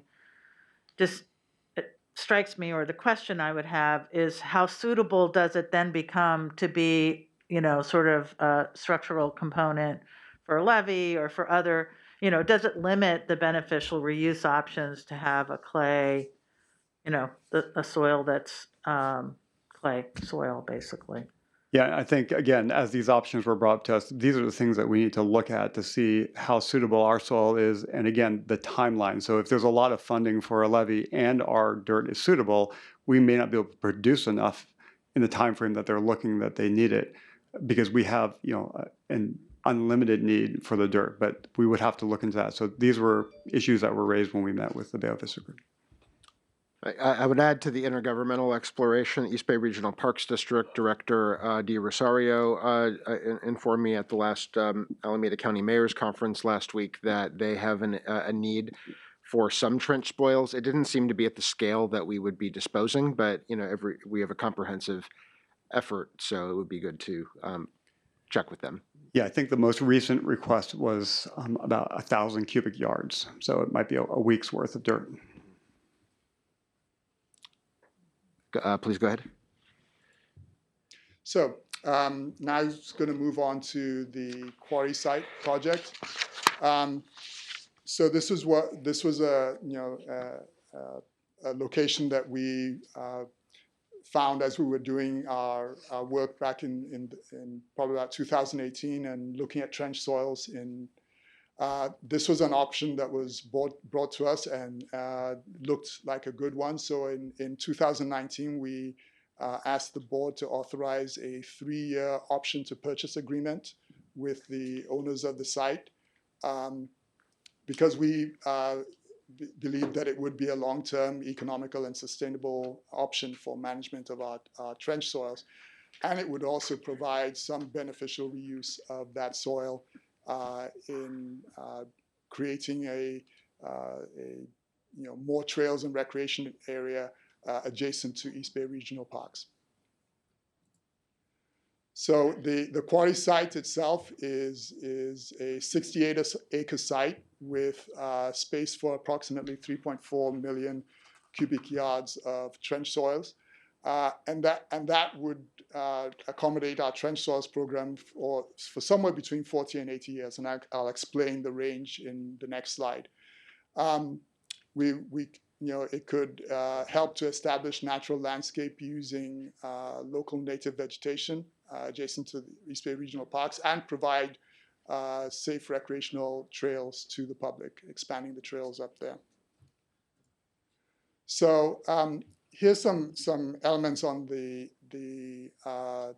off-haul life cycle costs. What this table shows is what our overall costs would be for comparing what our current operations are versus if we were to take all of our trench soils to the quarry site, which would have space to accommodate the trench soils for about 40 years. If we did not use the quarry site exclusively and kind of used it in combination with our existing sites, that's where the 80-year time frame comes from. So these costs are based on what it costs really to do our off-hauls from our current sites. Current operations, we currently have the off-haul costs that we currently incur are about $66 a cubic yard. We've expanded this over 80 years at an annual inflation cost of 3%. And that comes up with and also looking at the increased amount of trench soils that would be off-hauling over those years. And that ends up at about $2.2 billion over the 8-year lifespan. If you look at the exclusive use scenario, we would really only take soil to the quarry site exclusively, that means we would not have to do any off-hauls for a 40-year period until that site was filled. But then beyond 40 years, we go back to off-hauling on as frequent a basis as the current operations. That total cost, our total costs over that lifespan are reduced to about $1.8 billion. And then if you look at the non-exclusive use option, that actually also reduces the cost even further. The annual savings, and I just wanted to make a point on this, the annual savings is really just the total savings over the lifespan divided by the number of years. But if in the quarry site option, that's only divided over 40 years. On the non-exclusive quarry site option, that's over the 80-year period. Because as I said, if you use the quarry sites exclusively, it would fill up in 40 years. What that translates to in terms of rates on the exclusive use option, in the first year that the site is used, we would realize a savings of about 0.5% on our rates. And with the non-exclusive use option, it would be about 0.25% on the rates. And those savings would compound over the number of years. Director Chance? I actually would like to ask you about something, because I know the general manager and I have talked about the use of the quarry and how much might be saved. And the numbers that he came up with are a lot different than the numbers on the slide. And so the difference in cost between our current operations and the quarry site operations are between $260 million and $296 million. So let's see, non-exclusive use is $260 million, but you have $887 million, and then $296 million, you have $401 million. So those are enormous gaps, and I think that the community would like to understand why there's such a huge gap, but in the numbers you're presenting and the numbers I was presented to earlier, but also would like to know really what encompasses those numbers, what encompasses the 401 and the 887. I mean, obviously, there's more than hauling dirt that we pay. Any sort of lawsuits that could come out of this, the purchase of the property, maintaining the park, all of those are costs. There's a lot more, but I just think that the community would really like to understand better these numbers. So I should say, first of all, that I will apologize for this. I don't think this got back to you, but we did find an error in the calculations for the savings. But you are correct that it is only these are only costs related to the hauling. So yes, the cost to purchase the site would have been $4.2 million. The $150,000 for the option agreement, those are not included in this, and so we can. I think the cost for operating the trails, that's not factored in there too. So that is correct. I'm sorry. Okay, thank you. The cost of lawsuits.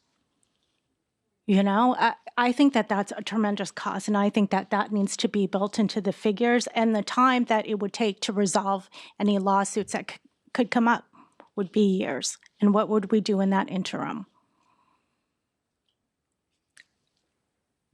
That's my statement. Thank you. Okay. I'm a little confused about the exclusive versus non-exclusive. I think the total savings makes sense, and I believe that it's meant to be expressed as a net present value. Yes. And then when we get to annual savings, I'm having trouble understanding the formula behind the footnote. Sure. Could you explain a little bit more? Yes, it's fairly simple. In the exclusive use option, that savings of 401 million is divided by 40 because in 40 years, the quarry site will be full and then you go back and there are no more savings. In the non-exclusive use option, those savings of 887 million are divided by 80 because it would, you're not using it exclusively, you're also using the other stockpile. And so those savings, end up being about 11 million a year over the 80-year period. That's the explanation. So column 2 is a 40-year yes column, and column 3 is an 80-year column. Is an 80-year column in terms of the savings, in terms of the annual savings. But the total savings is over 8 years. That's the footnote 2 on the bottom of the slide.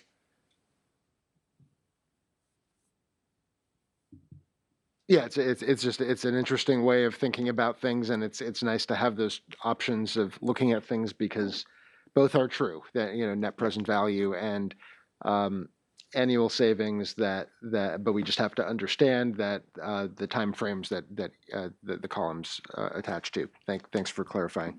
Okay. So let's see. I think I just wanted to talk about the outreach that was done as part of the development of the project after the option agreement was signed in 2019.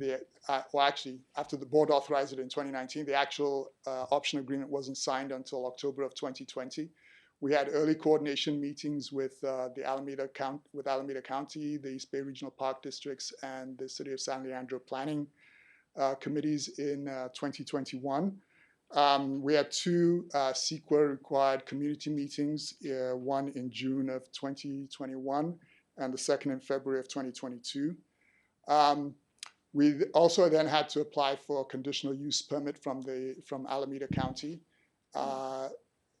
and presented to both the Castro Valley Municipal Advisory Council and the Bay Vista Improvements Association, and those meetings occurred in September and October of 2022.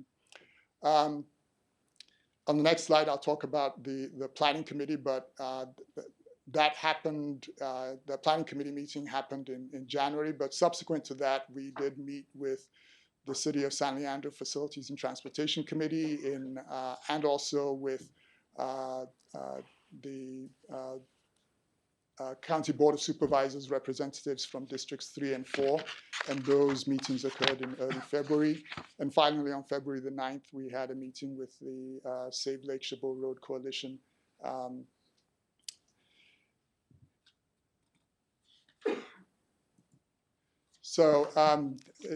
As you will recall, on January 10th, we did present to the Planning Committee to provide an update on where we were with the project, and it was at that meeting that the committee directed staff to present to both the City of San Leandro and the County Board of Supervisors, which, as I mentioned on the previous slide, we did. Following those meetings, the outcome and the current status is that we have placed the project on hold to allow us time to investigate other options for trench soil management. A number of the options that were suggested by the Save Lake Chabot Coalition and the Bay Vista Group. The existing option that we had to purchase the site will expire in October. We have informed the owner that we will be letting that option expire. And the existing conditional use permit application with Alameda County has been withdrawn. So, Jimmy, explain to me. You're letting it expire, and the conditional use permit is being not reactivated. What does that exactly mean in terms of the quarry? It sounds like the quarry is not going to be an option when I hear that. At this point, right now, the quarry is not an option that's being pursued. It's on pause. So the conditional use permit application being withdrawn, if we were to resume, we would have to reapply for that. and the option to purchase the site. If we let that expire, it means that the property owner then may do something else with the site and it may not be available. Director Chan? Yeah, I just want to add one thing, well, two things. One of them is that when the email was written to the planning department, Alameda County, about withdrawal of the CUP application, some members of the community felt that it was very ambiguous and that really the wording did not lend itself to a pause. And it was, I think the wording was more like, okay, well, we will keep you updated on our progress. That's one thing. And number two, as far as the property is concerned, this property has been available for a long, it's a bit of a white elephant. And so for East Bay MUD to say, well, we're not going to, we'll put this on pause, we'll let the option expire. If East Bay MUD chose to purchase this property, to reverse course purchase this property in a year, 2 years, 3 years, it's highly, highly likely this property would be available. So I just want to throw those two things out. Both the comments from you, Director Coleman, Director Chan, I mean, because we're looking at the other options, there's really no need to leave the purchase option in place. I did look at the email that we sent to Alameda County. We did say that we did tell them that we were going to withdraw our conditional use permit application as we evaluate other options. And that's what we're really going to do. We want to look at other options that are out there prior to considering this site. I hope you understand my meaning. The wording of the email to Alameda County Planning was very unfortunate. I don't know what was meant, but to say that we will keep them apprised of progress, I think to a lot of people means that there is no pause, that they that this is something that East Bay MUD is still trying to pursue. So I know Clifford, you and I have talked about this. I think it's very unfortunate wording. I understand, but I just want to say that language you talked about was there, but preceded by we're withdrawing our application.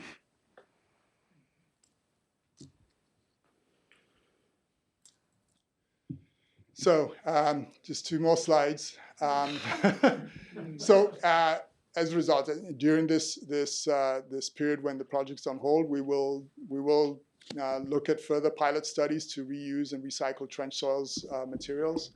We'll look at alternative potential permanent sites for trench soils placement. We've received some suggestions of options.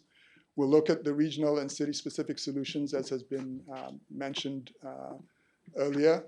And we'll continue to look at other options for soil brokers who might have locations where the soil can be beneficially reused. So just in the next step, so that was my presentation for today. We're hope to receive information and any direction from the board regarding our trench soils management program and on the quarry site as a future district site for trench soils disposal. We'll look at the alternatives for managing trench soils and provide periodic updates on our progress to the planning committee. And that's all I had. Oops, sorry. Okay.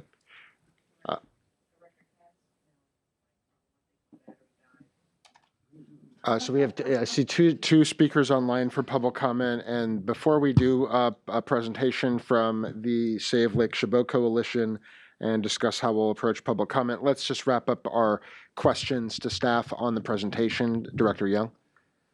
I have one question going back. Oh, sorry, Risha. You're on. One question going back to the non-exclusive use. Were we to not find a permanent or alternative site, and we kept doing our status quo, how many round trip truck trips, wow, would there be into Briones every day?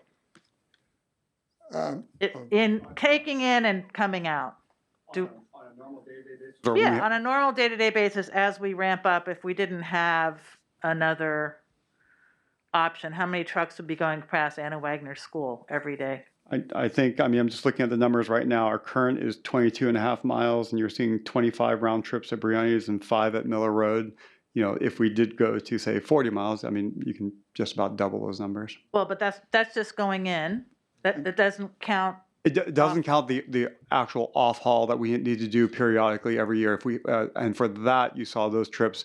I think at Brioni's was 60. 100. Yeah, it depends on the time frame which you do it. But if we target the summertime, again, that was only 160,000 cubic yards at 185 trips. So if we're going to do that every year instead of every other year, you're looking at, you know, that range, 185 trips every year. Per day. Per day for that period of time, 3.5 months. For the next 80 years. Yeah. Okay. Just so that we understand what the, you know, what the current situation is. Granted, it's not next to a housing development, but and then the second question has to do with as we do the alternative sites evaluation, that I think it's quite important to develop some principles associated with what the size of the needle is that we're going to try to thread on this. One of the issues that is important to me is that our ratepayers benefit from the replacement of our infrastructure, and so it's appropriate that they, you know, pay for it, and that we do our best to mitigate any impacts associated with that disposal and reuse. If we're doing beneficial reuse and it's going across the bay to San Mateo, I don't particularly have a problem with that. But if we're talking about taking it out to the Central Valley, I have a big problem with that. So I think we need to look at the environmental sort of incorporate some kind of development of principles about, what we are doing to send the result of our needs out to somebody else who doesn't getting any benefit from it. Yes, Director Young. I will say that the kind of the criteria that we used in looking at our sites initially and how we ended up with the quarry site were, one, that it would be in our service area, and maybe that's a constraint that we don't want to. No, I think we do want to have that constraint. So one was that it be within the service area. One, that it needed to be at least 10 acres to make any sense in size. And the third was that it should also provide an opportunity for some beneficial use or restoration. So those were the three criteria that we used in kind of selecting the site initially. But if there are other criteria that the board would like us to consider or modify to, we'd look at that. Well, I think no disproportionate and environmental justice impact. Director Chan. I'm gonna ask another question here. I think it's my last question, and I'll make comments later, but I'd like to know the status of the EIR. Are we still working on the EIR? No, with the project on pause, we are not working on the EIR. And so the vendor for our EIR has been notified that the project is on pause, because I never saw an email to that effect. Yes, the vendor has been notified that we have stopped all work on the EIR. Okay, so right now the EIR is still incomplete. Yes. And then what would it take to complete that EIR? Well, I think given where we are now, we would have to do some of the alternative evaluations that have been suggested. I'm guessing that's probably a several month process before we get to the point where we would have done that. Okay. Thank you. Thank you. Director Coleman. Sure, thank you. Thank you, Jimmy, for the presentation. Again, the beneficial reuse, I think, is a really strong option. I know when you talk to Warner Chabot at SFEI, we do not have enough sediment coming into the bay today to do what's needed for the future to protect shoreline resiliency. You have a major project that's going to be happening in Marin County for wetland mitigation and shoreline resiliency. You have potentially the salt ponds in the San Mateo County side of the bay that can be doing the same thing. And up in Solano Bay region, there's also wetland issues that need to be dealt with material to create wetlands for the environmental benefit of the bay. They need to be addressed and looked at. And if you want, I can provide you specific sites, or you can call Warner Chabot. I'll give you a cell phone number and he'll list them off for you and exactly what's needed. I know Warner, and I'll reach out to him. I do want to make sure that we're engaging staff for questions before we go to public comment, and we'll have a board discussion and deliberation at the end of public comment. Are there any more questions to staff before I propose how to approach public comment? Director Patterson? My comment is that I think this is a thorough presentation and investigation of the current status.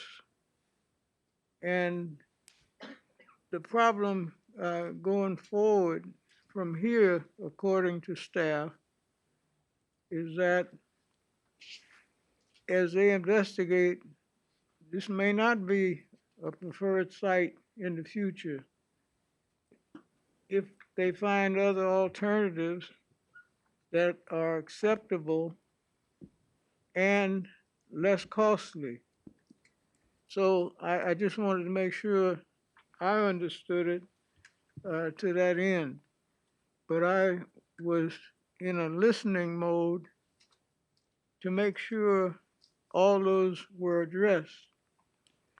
And as I understand it, Jimmy, and you can correct me if I'm wrong, we now will have nothing pending before any other agency as of now. Is that right? That is correct. We have no work on the EIR. We have withdrawn the conditional use permit with the county, with Alameda County, and we have let the property owner know that the option agreement will expire. So we have nothing pending with anybody. All right. Okay. I think given that everybody's had a chance to get questions from staff, so we have a 10-minute presentation planned from the Save Lake Chabot Coalition, and I would like to recognize before general public comment, Mayor Juan Gonzalez, who is here for our normal 3 minutes of time that we allocate for public speakers. However, given that we have 23 speaker cards and possibly up to about 5 or more online speakers for public comment, I propose that we limit other speakers for public comment to 90 seconds per speaker, but that we do allow a member of the public who has submitted a speaker card who chooses not to actually speak themselves to yield that time to one other speaker, and that speaker would have a maximum of 3 minutes if another person yielded that time. That's a method I've seen work at city councils. Otherwise, we will be here for a significantly longer period of time. I just want to make sure that my colleagues agree with that balance. And if we're in agreement with that, that's what we'll proceed. How we'll proceed. Okay. Seeing no objection, we will do that. So once again, I will members who are not part of the 10-minute presentation, members of the public who are not part of the 10-minute presentation, and who are not an elected official representing the city of San Leandro or another governmental entity. You will be recognized for 1.5 minutes to speak with us. If another person wishes to yield their time, One person may yield their time to you, and then you may speak for 3 minutes instead of that person yielding. Countdown that we can see, because I don't see anything where we can see where we are if we're speaking. I was prepared to just do an alarm on my phone if our district secretary has an update. See a figure, digital figure, if I could. Yeah, Thank you. Madam Secretary. Just so we're aware, you know. Yeah, this is our first time meeting in this room, so in our other room, we have a setup for that. I don't know. Yeah, the other simple method would be I would just put up a flag at 30 seconds left. That's the another option that I can do. Yeah, I very much appreciate the concern, and I will update when we're ready for the general public comment. If we have another solution proposed by our secretary. Otherwise,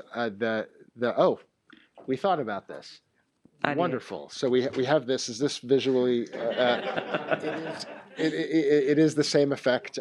You know, this. I like your idea better. Just holding up the. It does say 30 seconds on it, just so in case you forgot what that is. But we want to hear from you. We really appreciate you taking out the time of your day to come here, and this is really so that you have a board that's still ready with their minds, you know, able to talk. Otherwise, we might run out the day and not be able to be of best mind in discussing. I also do want to recognize for our colleagues that this process of comment, receiving public comment, will probably take us till 4 p.m.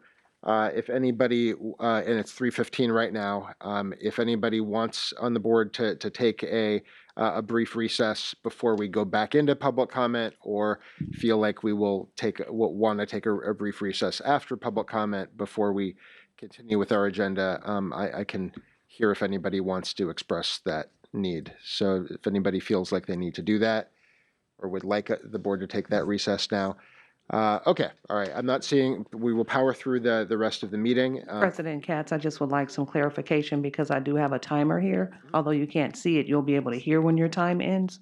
And if you give the 30, you'll get the Understood. I'm just trying to explain the process, what I have available. And so you stated that if a speaker is not a part of the 10-minute presentation and they're not an elected official, they will get 90 seconds, 1.5 minutes. And if someone yields their time, then the person after them will get 3 minutes. I just want to be able to try to manage the timer.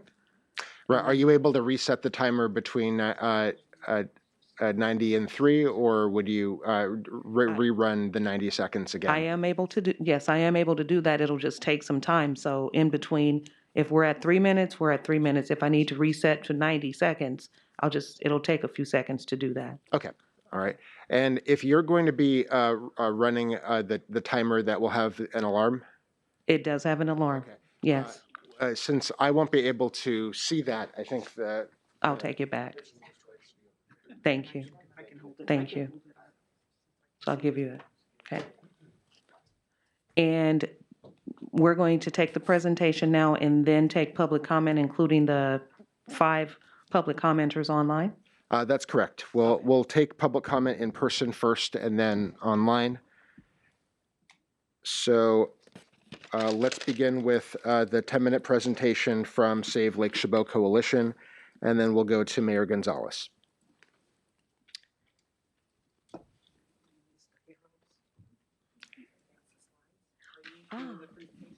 We're doing the presentation. Okay. All right. Good afternoon. I'm Kat Wellman, chair of the coalition. Today you will hear that the quarry site is completely inappropriate for this project because 1, it creates a serious risk to public safety. 2, the site is unstable and on an earthquake fault. 3, the site is not at all remote and will have a huge negative impact on residents, businesses, users of nearby parks, and users of Lake Chabot Road. 4, there are rare and endangered plants and animals that will be adversely impacted and possibly even destroyed by this project. I was going to take the time to thank staff who's done an excellent job in helping us out, as well as the general manager, and also thank the board, but I don't think I have time. What I want to say is that the problem with this project is not the size, which is enormous, or the duration, which is absurdly long, or the timing of when EBMUD decides that it finally has to resurrect it in the future, which clearly seems to be the intent of placing it on hold. It is the location that is completely inappropriate, and that is not something that can be mitigated or reduced or subject to compromise. We will be asking you to terminate this project because 1, it creates a serious risk to public safety. 2, the site is unstable and located on 2 traces of the Hayward Fault. 3, the site is not remote and will have a huge negative impact on a thriving residential and business community, as well as users of nearby parks and users of Lake Chabot Road. And 4, there are rare and endangered plants and animals that will be adversely impacted.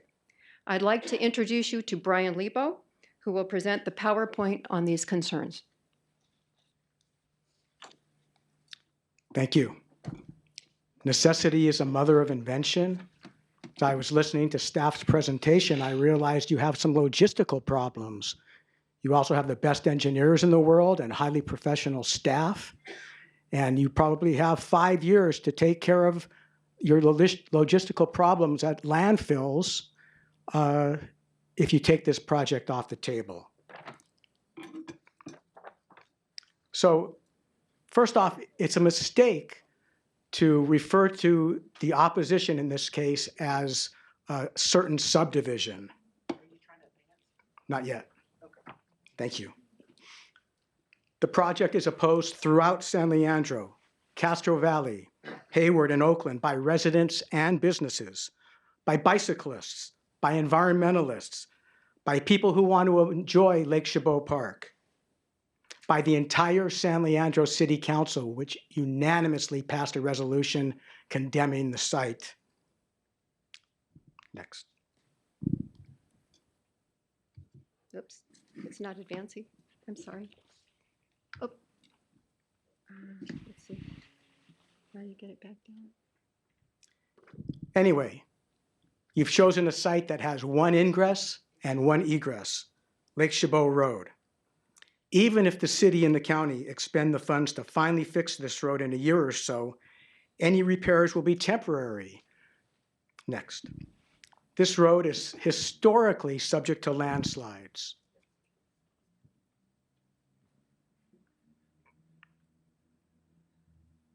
It is also subject to serious underlayment erosion. The next extreme weather event is going to ruin it again and again. But even if the substructure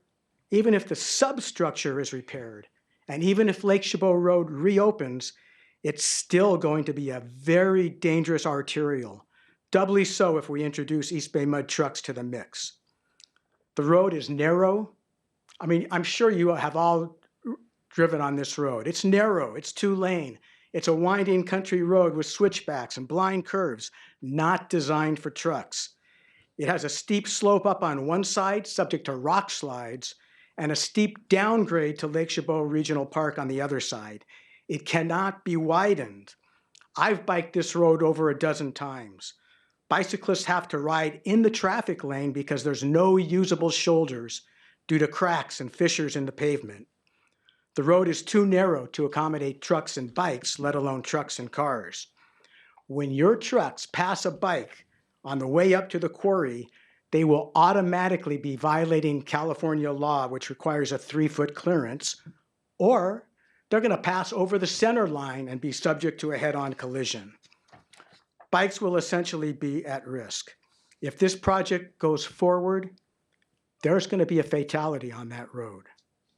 You don't have to take our word for it.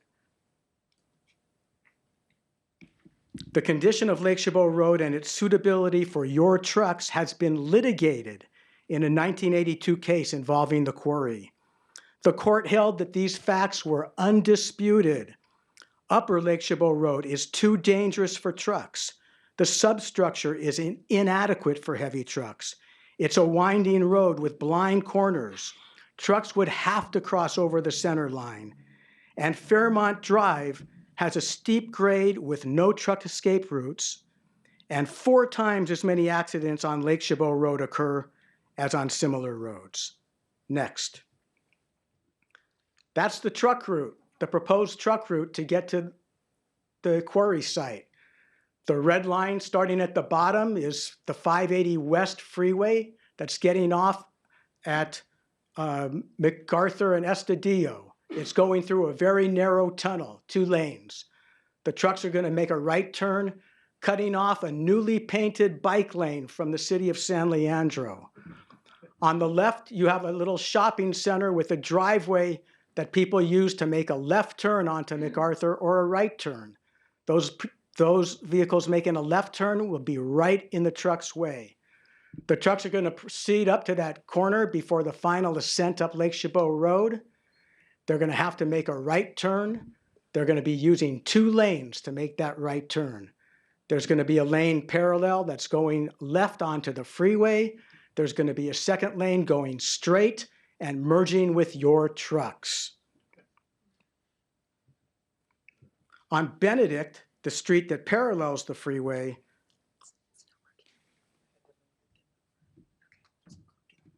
we are having technical difficulties.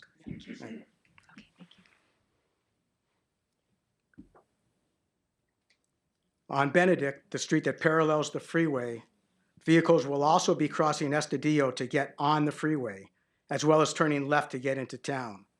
So if you're familiar with this thriving commercial area, you know this is a recipe for disaster. There are young parents, elderly pedestrians, bike riders, dog walkers, and children on that corner all the time because there's lots of businesses they frequent. We do have one major overriding concern. In the event of a major disaster necessitating the evacuation of that subdivision, 5 of the 6 streets available to enter and exit the neighborhood could be blocked by your trucks. We all know a fire or earthquake is coming. We can't have a project that threatens to block escape. This is a matter of life and death. Next.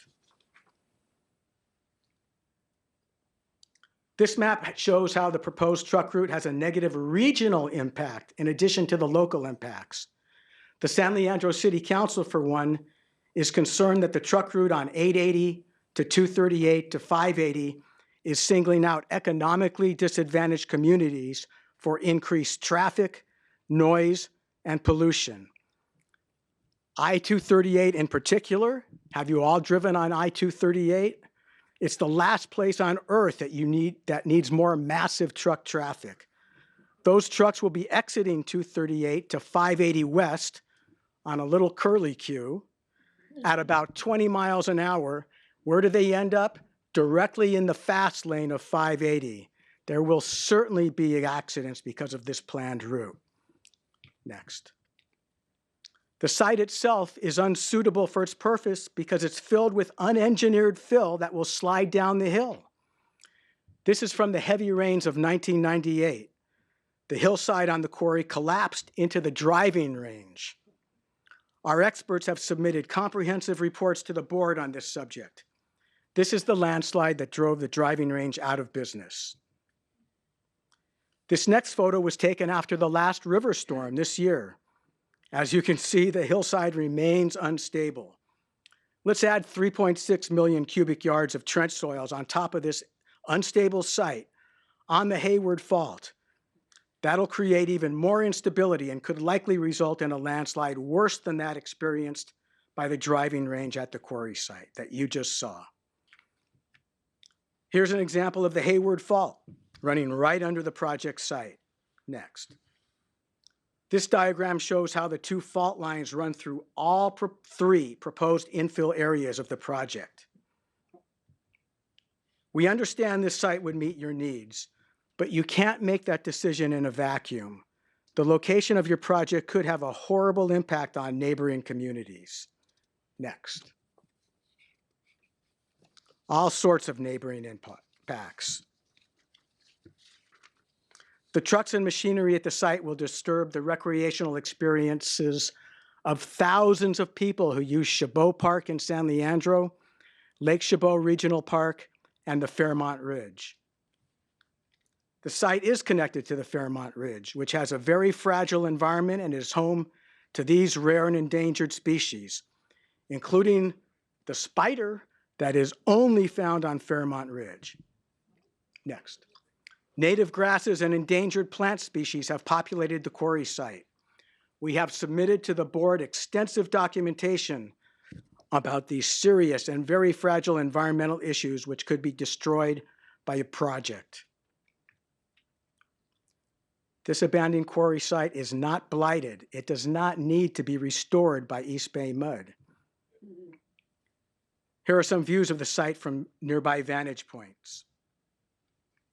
Basically, the proposed project wants to dig up this beautiful site for decades, and then in 50 years, try and return it to the condition it's in now. That won't be possible. One last photo showing how nature has reclaimed the quarry site over the last 3 decades. By the way, I have a pet peeve on this project. The so-called restoration of this site is going to chop down about 600 trees and replace them with 90 trees, most of which aren't even native to the area. Next. We understand that the 3 other sites EBMUD is currently using are becoming filled, and you're looking for less expensive options than trucking the excess to landfills. But as I said, you can solve that logistical problem without this project. We have submitted letters to the general manager, which are in your packets, suggesting alternative locations. But the quarry site should not be one of them. So, what is this aerial photo? This is your proposed site, heavily populated. It's in a horribly inappropriate location, densely populated. Plus, it is across from and adjacent to local and regional parks enjoyed by thousands of people. Next. What's this? Let's compare. Also an abandoned quarry turned into a landfill in Cupertino. There's a difference there. No communities or parkland is threatened because the site is remote. Next. So in conclusion, what is our ask? We want you to formally terminate this project on this site because, number 1, it creates a serious risk to public safety. Number 2, the site is unstable and located on 2 traces of the Hayward Fault. 3, it will create serious negative impacts on residents, businesses, and users of local and regional parks. And finally, 4, it will impact rare and endangered plants and animals. I have some proposed language that the board members could use as a motion that I'd like to distribute to the board through the secretary now. Thank you very much.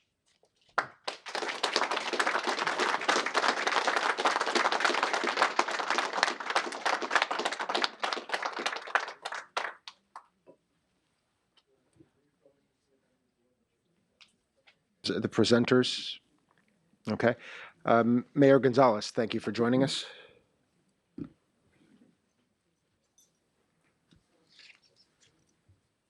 Three minutes. Present, okay. So good afternoon, esteemed board members. President Coleman, thank you for navigating this and handling it quite well.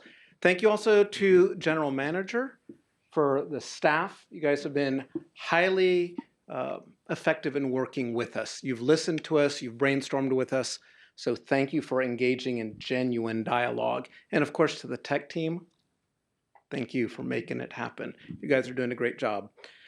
Let's talk a little bit about why the city of San Leandro has decided to vote against this project. All of the reasons that were stated, let it just be incorporated into the record because we heard all of this, both at a Facilities and Transportation Committee meeting, as well as in City Council chambers and in separate discussions. And we really haven't heard anything that has dissuaded us as a city to suggest that any of this is incorrect. I will highlight that the road, the access point specifically to this facility, is simply untenable. It is, by court decision, unsafe.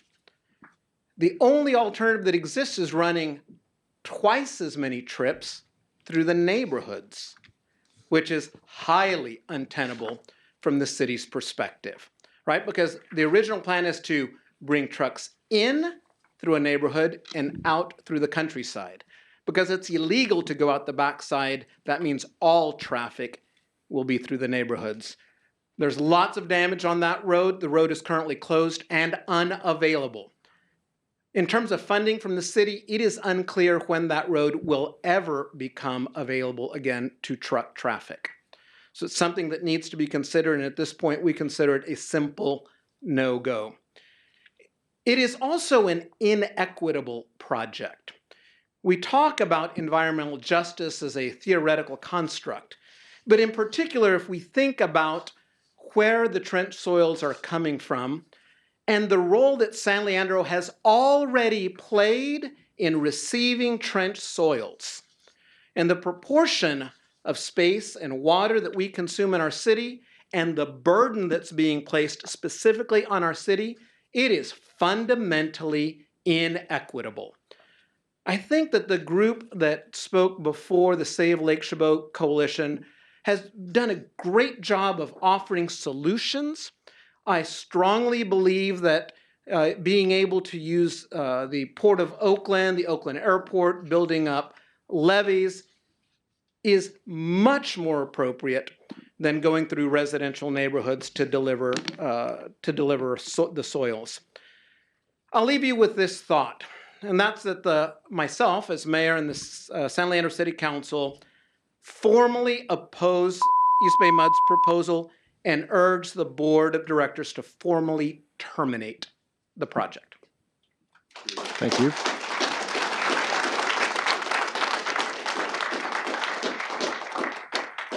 We'll now move to comments from people who are here in the room.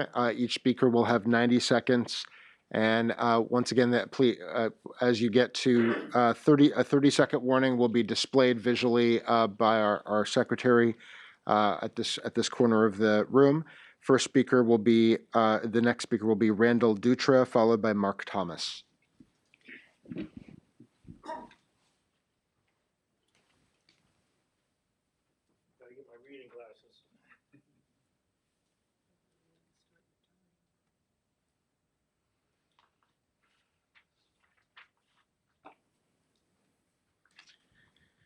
Thank you for the opportunity to be heard and express our concerns. We are pleased East Bay MUD withdrew its CUP application. We'd be more than pleased if you continued listening to the community and terminated completely. You have unwittingly united a community. The fact that there has been such an outcry and ever-growing opposition to this quarry project demonstrates how close to the bone this affects us all. Look at the avalanche of scientific data that has galvanized our coalition, gathered scientific surveys and reports on the land, flora, and wildlife that bring into sharp focus the grave dangers to community and environment if this project ever goes through. These materials have been and are being presented to you, make crystal and clear this industrial scale project makes little sense in the quarry location.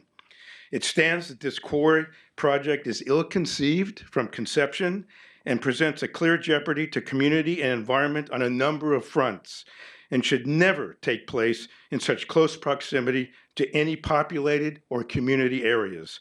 No amount of revisions or alternatives will change that basic foundational fundamental flaw in the proposal, the location. We have made positive suggestions and also offered to further assist you in finding appropriate alternative land possibilities for such a huge industrial and ongoing undertaking. Please vote to terminate the quarry project. Thank you. Mark Thomas, followed by Tondra Smith.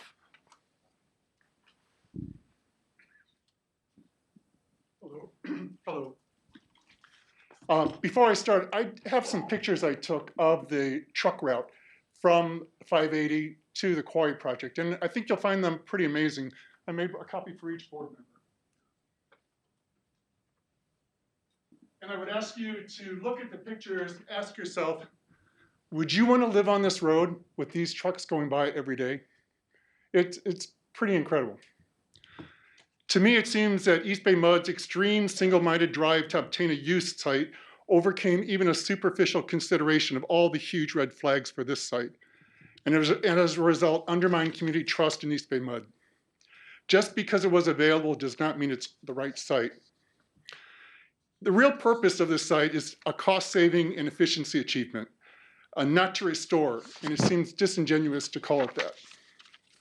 Centralizing all trench soils and slurry processing only benefits East Bay Mud, but provides great harm to one community rather than sharing the load with many. Estudillo and Lake Chabot Road are in terrible condition. Your spokesperson to the San Leandro Times on January 12th said the road is built to handle trucks of that weight with no engineering study presented to support it. We were later told by staff that one truck drove that route and that one driver said it would be okay. Due to its poor condition, the storms caused millions of dollars of damage on just the San Leandro side and more on the Alameda side. San Leandro has many priorities, and maintaining a deficient road for East Bay Mud use should not be one of them. I don't understand what a pause is, and I don't really trust East Bay Mud anymore. The only thing that will restore my trust is for you to end this project and for you to clearly and unambiguously vote to terminate this project. Thank you.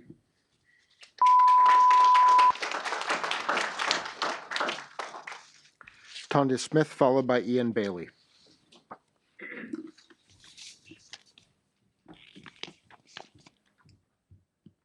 Good afternoon. Last night, 2 words were on my mind. When I went to bed, the word that echoed in my head was location, location, location.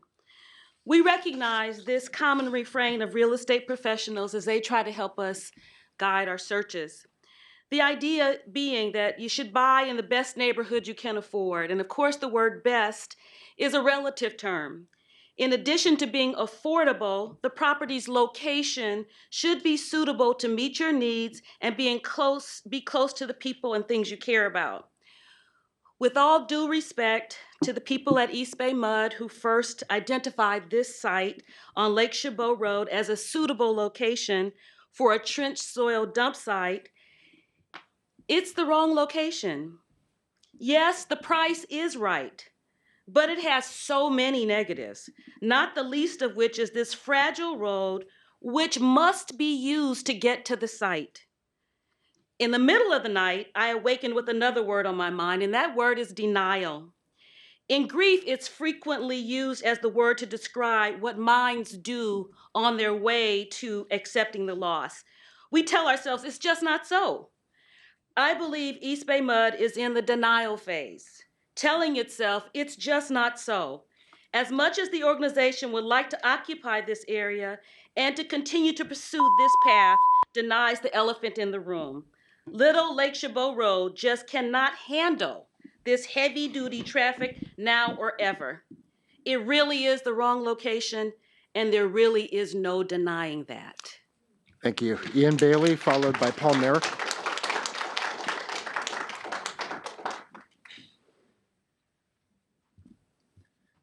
Good afternoon, President and Board. I came here with a speech prepared about the dangers to bike and pedestrian safety, but they did such a good job presenting it, I won't even talk about that. I do want to complain about the use of the term beneficial reuse, because it has to have a benefit, right? The benefit, the sell of this project, I guess, is that you're going to build a park in 40 to 80 years, but nobody asked for a park. Most people don't want a park there.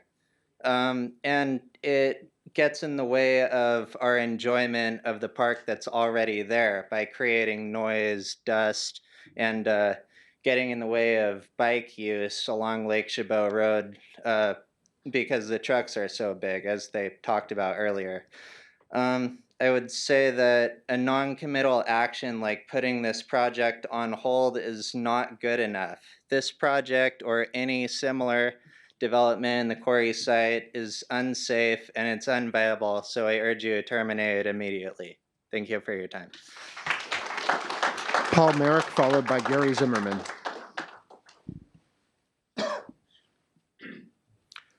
Is Paul Merrick here? All right. Then Gary Zimmerman. And Gary Zimmerman will be followed by Christine Scobie.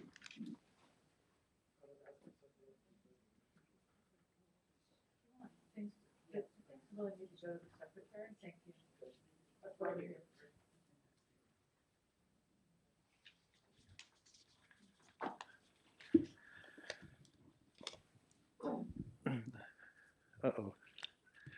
President Katz and members of the board, my name is Paul Merrick. I worked for decades on various efforts to protect Lake Chabot Ridge lands from inappropriate project schemes. I urge you to terminate the quarry project now, not merely pause it. The project can't get better down the road because it has a fatal flaw. You simply can't restore Fairmont Ridge Quarry with trench spoils because trench spoils weren't there to begin with.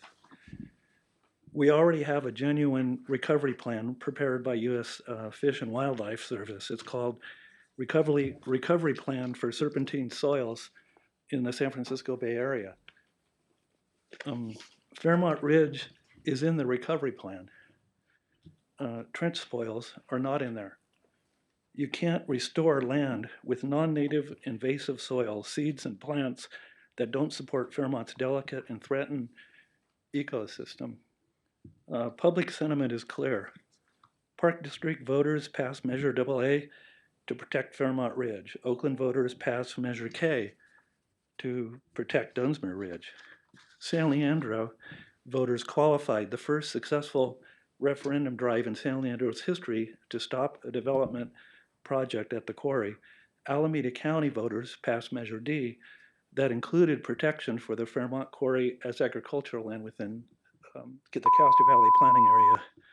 A trench spoils dump does not belong on the quarry. It isn't needed and it isn't wanted. Opposition to the project is going to just not go away. Thank you. All right. Thank you for Christine hearing our Scobie, concerns. followed by Susan Van Borgen.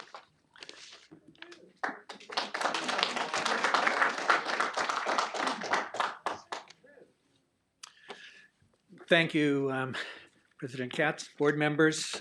My name is Gary Zimmerman, president of the Fairmont Lake Chabot Ridgelands Committee. I have a little bit of expertise on the quarry site and a lot on the Fairmont Ridge. We strongly recommend the Fairmont Lake Chabot Ridgelands Committee that recommend that you terminate this proposal right now. As mentioned, and will be mentioned more in detail, there are rare plants located nearby, and maybe some on the site. Rare animals, potential habitat for others, and this is basically unacceptable impacts on Fairmont Ridge and Lake Chabot Regional Park visitors. And there are 500,000 a year there in 1980s. And let me now finish up by going to the points of the economy. This economist is also concerned that there's lots of things that are undecided or unknown. Basically, the cost of the landfill here, the proposed net benefit to East Bay MUD is not going to be, there is no net benefit to society because the city of San Leandro is going to pay more every year to rebuild that road and reconstruct it, and Alameda County is going to pay more to rebuild and construct it than you benefit from it. And you expect them to approve this project? Thank you. So Christine, the economics don't work either, and I am an economist. Director Chan, we have a question. Yeah. Can you expand just a little bit? I mean, we're running short of time, but about the economics of this? Well, the economics of this are that, it's very hard to know what the economics of this are because the numbers aren't there. The process isn't there. I mean, I saw today the $400 million benefit as opposed to the 250 that was in earlier presentations. That's a benefit over 40 to 80 years, right? That's okay. That's depending on how many years it is, it's somewhere between $3 million a year benefit and $10 million a year. Well, the city of San Leandro is going to have probably $5 million to expend on the road this year. Alameda County will probably spend even more on their side. So, there are no benefits to everybody here. The claimed savings to East Bay Med will be a cost to other public entities. So, we're all going to pay. And it's one-sided. It only includes cost savings, basically, to East Bay MUD. We don't see, as mentioned earlier in the Cat Wellman's presentation, there's no, no cost of land, no cost of operations. Does that answer your question? Okay. No Thank you. reclamation. Thank you. All Thank right, you. Christine legal cost. Scobie. Thank you very much. And I'd like to Christine Scobie, drop followed this by off. Susan Van Borgen. Good afternoon, President Katz and board members. My name is Christine Scobie. I sent you a letter last week, which hopefully you all had a chance to read. I'm urging you to permanently remove the quarry site from consideration for trench spoils deposition. Filling in the quarry is not a beneficial reuse, and it's certainly not a restoration project. It won't restore the original contours of the land. It won't restore the original geological composition of the soil and rock. It won't restore the original volume. It won't restore the original flora and fauna. In fact, it will hinder repopulation with native plants and animals. Sometime before 1906, there was a, quote, immense slide noted on the quarry site, and the quarry was abandoned for some period of years after that. The quarry site currently contains areas of uncontrolled fill up to 20 feet deep. A large ancient landslide was identified on Fairmont Ridge just south of the quarry site, which likely extends onto the quarry site. Engineered fill piled on top of immense slides and uncontrolled fill will not fare well in an earthquake or heavy rains. Nature is already restoring the quarry site. Balsamorrhiza macrolepis has been identified as extending onto the quarry site from the south. It doesn't need East Bay Mud's help. The best indicator of what historically grew on the quarry site is what's currently growing adjacent to it to the south on the Park District land. 155 plant species were identified growing on this portion of Fairmont Ridge. In contrast, East Bay Mud's proposed plantings include only 8 species total, the majority of which are not native to the local area. East Bay Mud plans to remove over 550 trees, yet replant only 90 trees, half of which are not native to the local area. East Bay Mud planning documents have not even mentioned, much less considered, Microcina lummi, an arachnid that to date has been exclusively found only on Fairmont Ridge. There's no way to know how this endangered animal will react to the noise, fumes, disturbance, vibration, and other factors associated with the massive 80-year construction project in its backyard. One wrong assumption in the mitigation and monitoring plan can mean extinction of this species. That's unacceptable. Thank you. Susan Van Borgen, and followed by Leah Ticey. My name is Susan Von Bergen. I live in Oakland in Sheffield Village, which is just across San Leandro Creek from this project.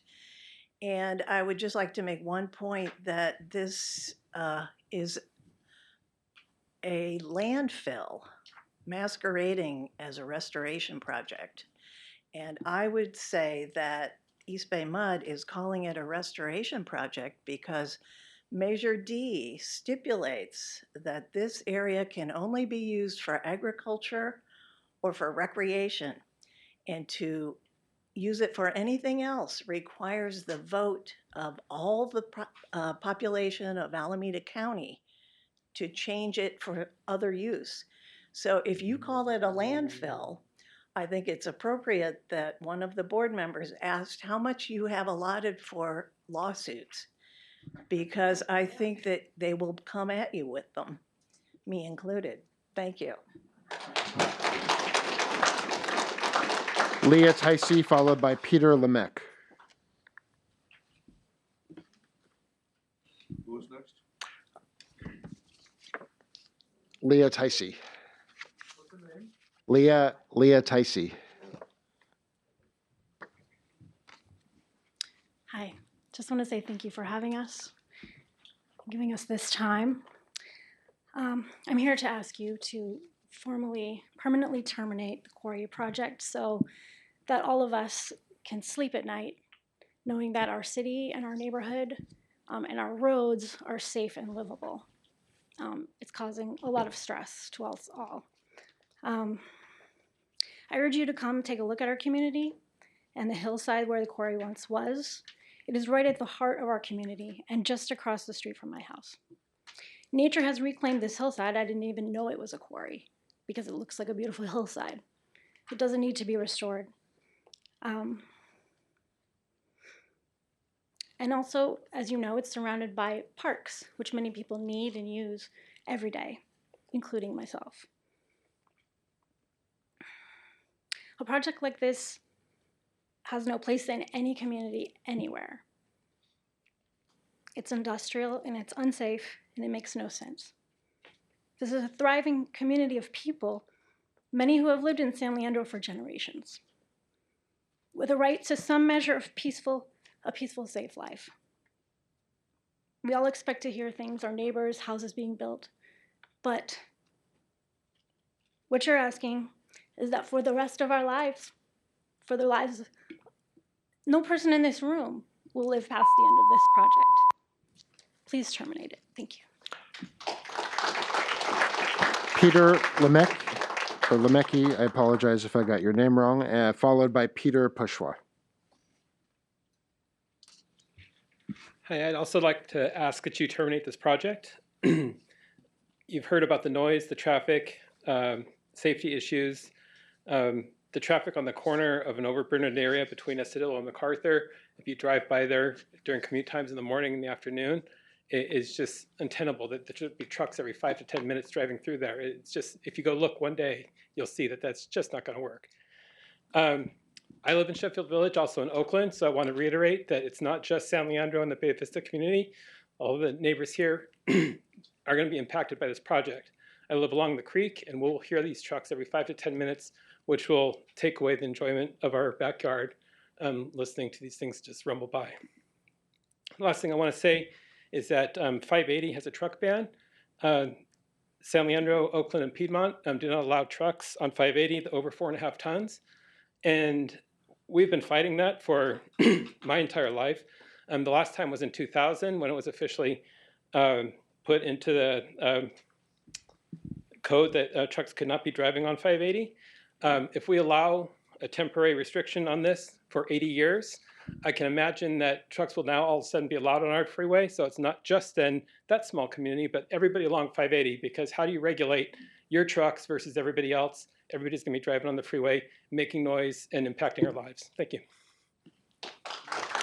Robert Pushwa, followed by Jeff Luce.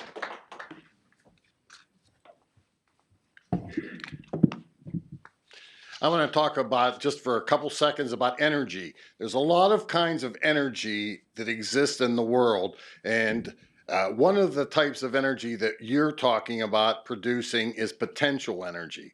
We're going to take hundreds of thousands of pounds of dirt and slurry, and we're going to raise it above San Leandro.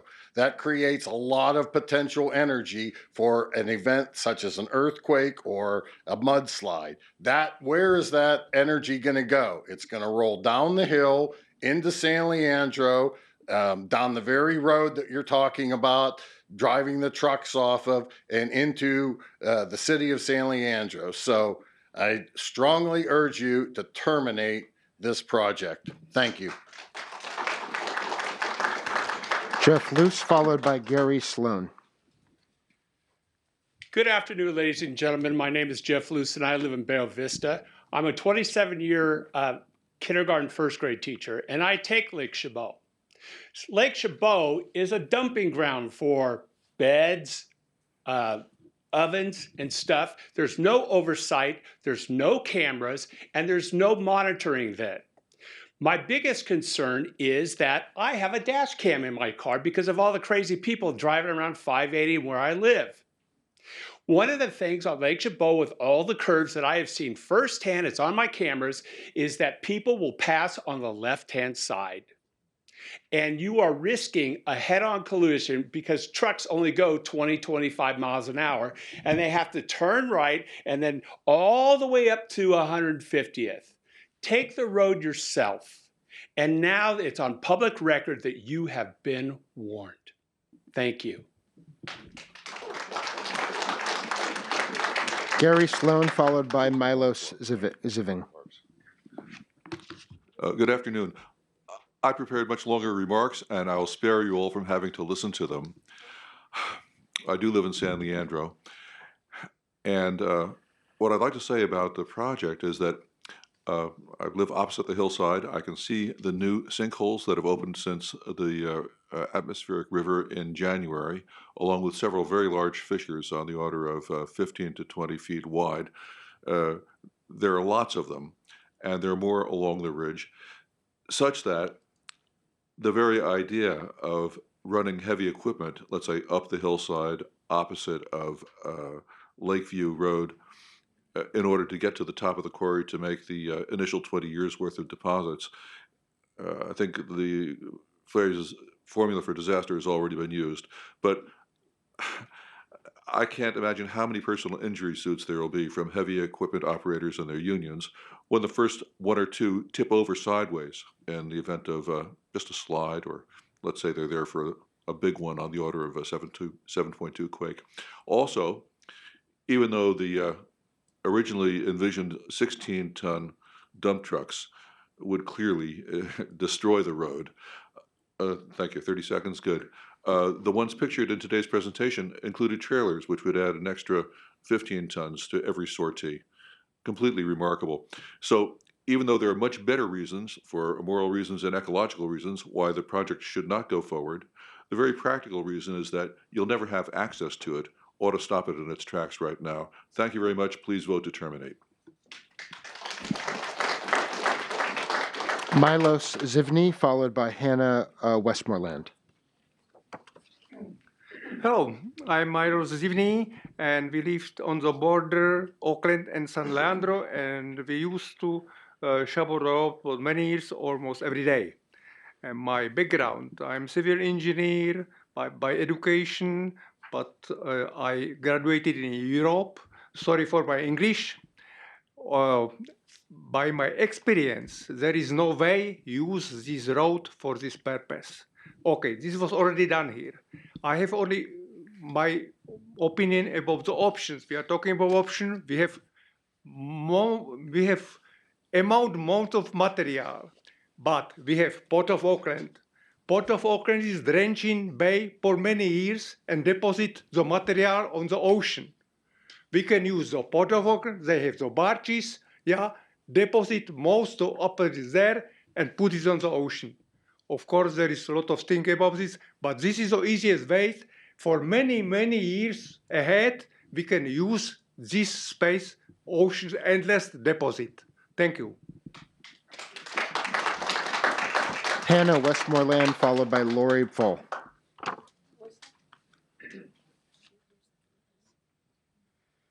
Hi, I just wanted to come. My house was pictured in that aerial view, really quite close to the quarry. And I've been wondering what the basis for picking this site was, and I was actually kind of happy to hear that you picked it because it's in our service area, at least 10 acres, and some beneficial use. But it makes me feel like you guys have not actually gone out there to this site. This project is way too big for this area, and I think when you do your due diligence, and you're going to now have to walk the road because you can't drive it because it's falling down the hill, you will see that it is completely impractical. I also grew up near a quarry, and there's so many other things associated with it that haven't even brought up, and I know there's not really time, but it's going to destroy all the roads, not just Lake Chabot, every off-ramp and on-ramp that they use.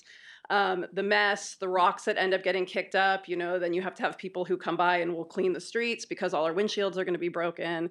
So I know this is going to be an ongoing, well, I hope it's not. I hope you terminate. But there's so many issues that need to be discussed. Thank you. Lori Full, and followed by Terry Schlesinger. Excuse me, President Katz. Facilities needs to come in and change the batteries in your microphones. Okay. So give us a moment. Give us 1 moment, please. It may take, yeah. They're going to come in. Are we able to? We have about maybe 7 comments for public comment. Do they need to do this right now? They say you have about 15 minutes left for your mic batteries. We could do that now, although I believe we will finish public comment in less than 15 minutes if we're not planning on using our own microphones. Yeah, we can wait. Okay. Okay. Well, yeah, we'll defer that break until. I'm going to take a bio break. Okay. Wait. Lori Full, followed by Terry Schlesinger. I wanted to share my experience with living with a similar issue that happened in Castro Valley when East Bay Mud was moving dirt from Upper Redwood Road to Alameda in the summer of 2019. I believe the trucks that were used are referred to as transfer dump trucks, which have a standard dump truck as the base and pulls a separate movable cargo container on a trailer.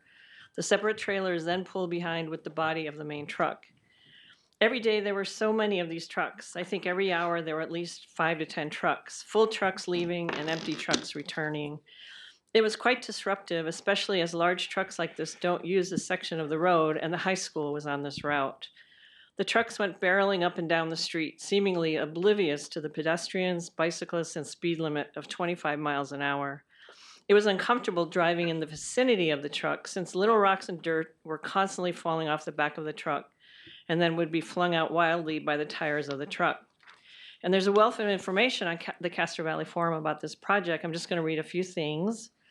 That Castro Valley Municipal Advisory Council, MAC, stated, EBMUD is trucking excess soil from its property near the upper San Leandro Reservoir to Alameda via Redwood Road.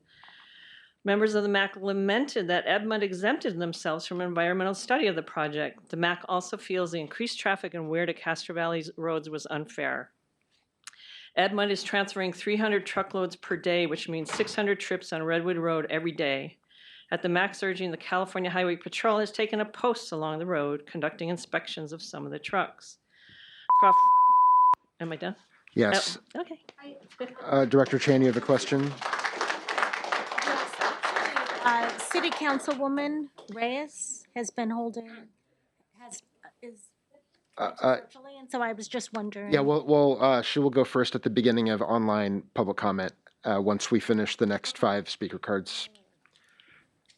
My name is Terry Schlesinger. I live in San Leandro. The planned route, 580 MacArthur, Estudillo, Lake Chabot Road, is heavily traveled, as you've already heard. Families living on that part of Estudillo will find it difficult to back out of their driveways and dangerous to allow their children to play in front of their own homes. Imagine if it is a child who is injured. Trucks, covered or not, will shed dirt and debris on their homes and parked cars. Trucks will likely arrive in groups, not just one evenly every 4 to 5 minutes. One Amazon truck, double parked on Estudillo, could cause several dump trucks to be backed up, spewing fumes. Fumes will be thick and dangerous. This is of serious concern for people like me who suffer from chronic asthma. EBMUD must permanently terminate this project. Thank you. Dr. Stephen G., followed by Robert Menerte. Dr. G.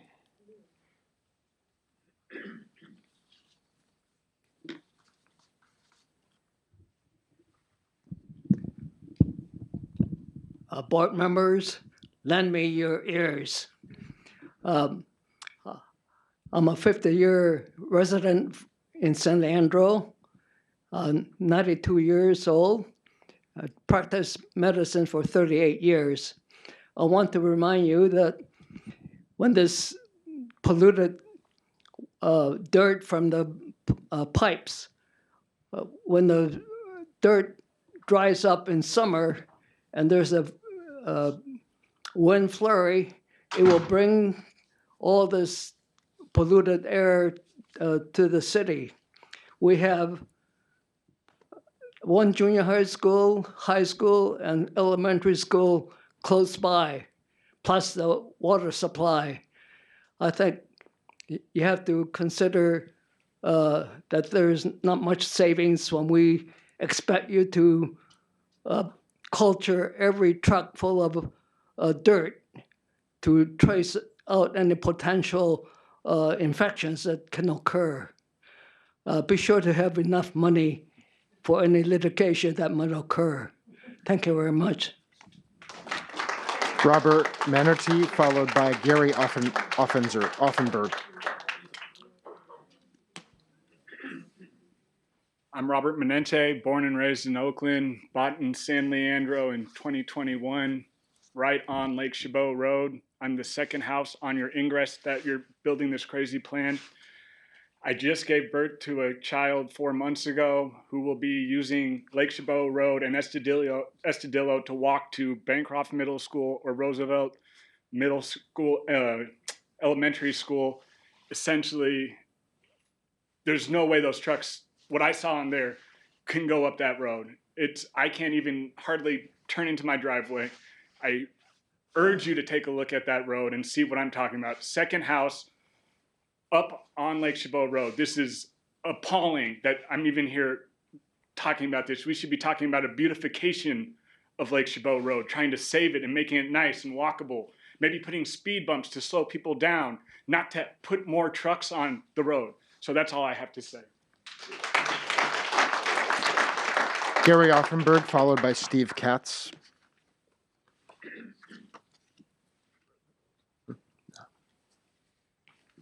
Thank you. My name is Gary Offenberg. I'm a San Leandro resident and East Bay MUD customer. I urge the board to terminate the quarry project as part of the overall plan to replace East Bay MUD water mains. As presented, the quarry restoration project is a solution in search of a problem.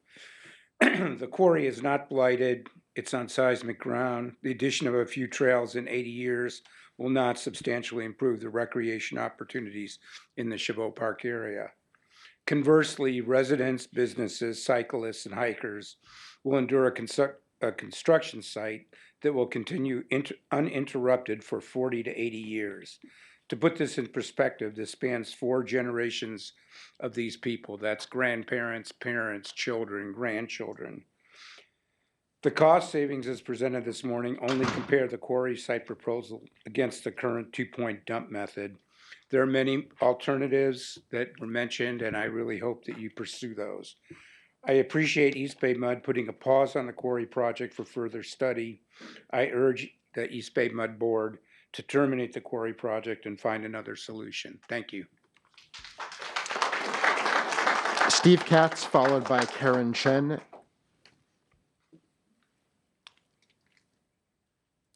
Is Mr. Steve Katz here? Okay. Karen Chen, followed by our last in-person speaker, Melina Messner.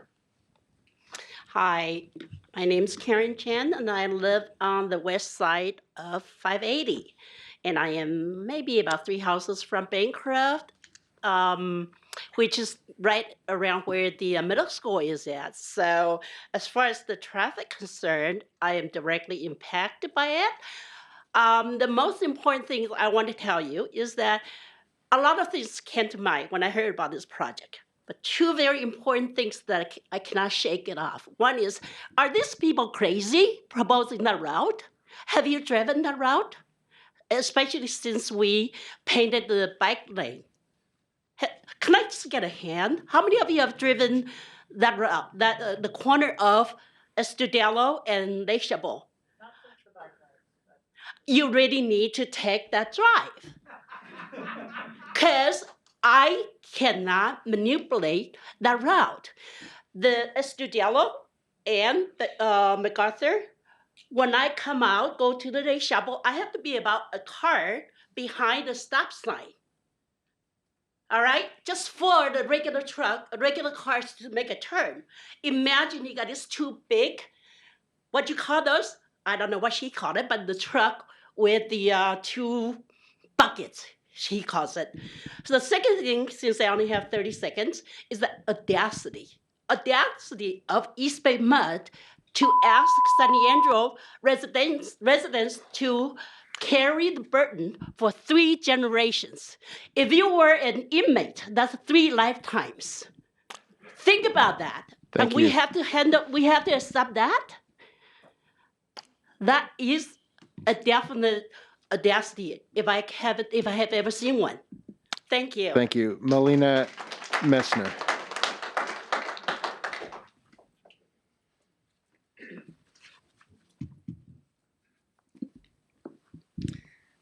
Hi, my name is Melina Meissner, and I consider Jimmy Yollier a good family friend, so I'm going to address most of my comments directly to him. Most of my other points have been pretty well addressed, so this is just my personal and professional opinion. Thank you for sharing that, but I must say, please address your comments to the board as a whole. All right. I am a licensed architect. I purchased a house with my best friend in Bayo Vista in 2016, and then I bought another Bayo Vista house with my husband about 1.5 years ago. Both properties would be significantly impacted by this project. As an architect, I'm well aware of just how noisy and dirty construction sites can be, especially at the earthwork stage. Abatement measures don't solve the issue, they just make it tolerable for the neighbors for the relatively short duration of a typical architectural project. However, this project would be a nuisance for a minimum of 40 years, possibly up to 80 years, and would likely outlast every person currently in the affected area. Also, construction projects almost never finish on time. I'd like to suggest as an architect that a possible beneficial reuse of the soil could include rammed earth construction, which is becoming more popular for sustainability and environmental reasons. As an example, one large residence can consume 400 cubic yards of soil. They're also very beautiful, and I'd be happy to send examples. Jimmy, I don't know if you've been there yet, but I would like you and anybody else who's interested to come and see the site in person.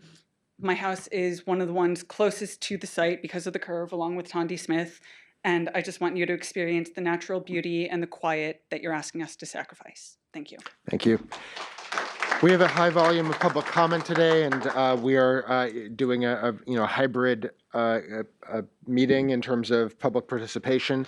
So I regret that we didn't have a system for the presiding officer to see all the names of members of the public as they raise their hands. Please use the raise your hand feature in Zoom to be recognized for public comment. I understand that we have City Council member Selena Reynes on the line, and we will call you first for 3 minutes.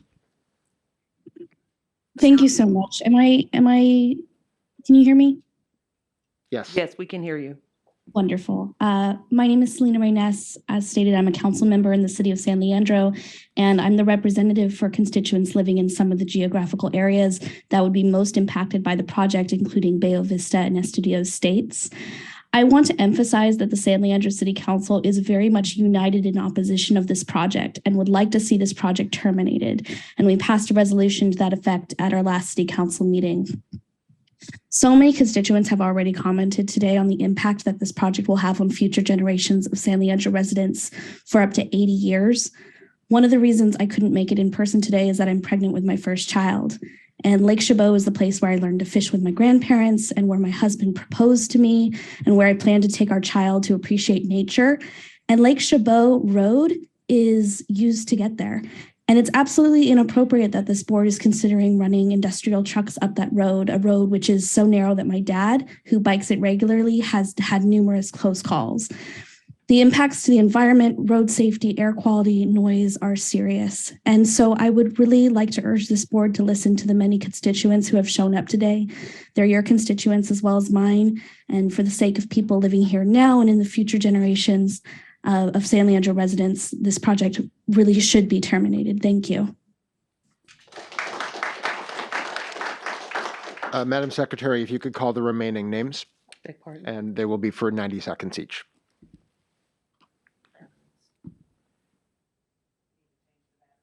Okay.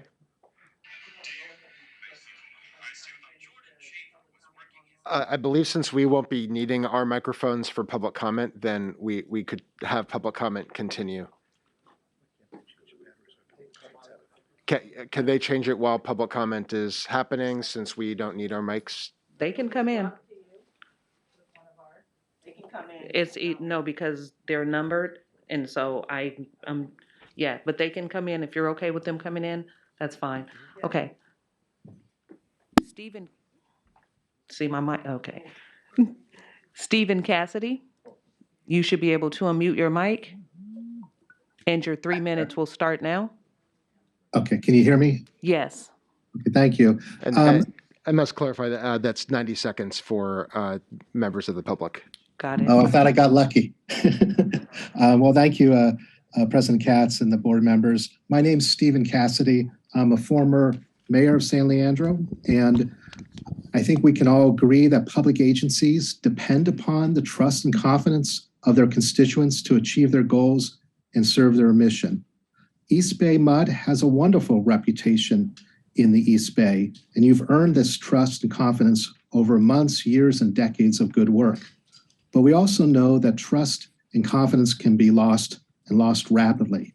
And the surest way to lose the trust and confidence is to take an act that's perceived as an injustice by the public. And that's what this project will be. For Directors Linney and Chan, who represent San Leandro, and Director Patterson, who represents the area immediately adjacent to this project area, please be strong advocates to ask for the termination of the project. The best time to end a deeply flawed proposal is in the present, not in the future. This project cannot be undertaken of such a magnitude right in smack in the middle of a residential neighborhood, whether in San Leandro, Richmond, Fremont, or anywhere else. I request that it be terminated today.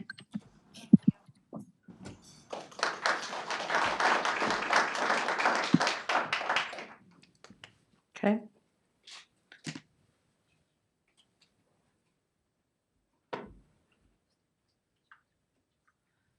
Next, we have Dorothea Behringer. Should be able to unmute your mic. And your 1.5 minutes start now. Good afternoon. My name is Dorothea Behringer and I live in Castro Valley. Lake Chabot Road connects me to San Leandro. I would like to know from EBMUD how you will make sure that no truck will ever drive over the yellow line, not even just a few inches. This road is very narrow and very curvy. Driving over the yellow line on this curvy road will inevitably cause head-on collisions, causing serious injury or death.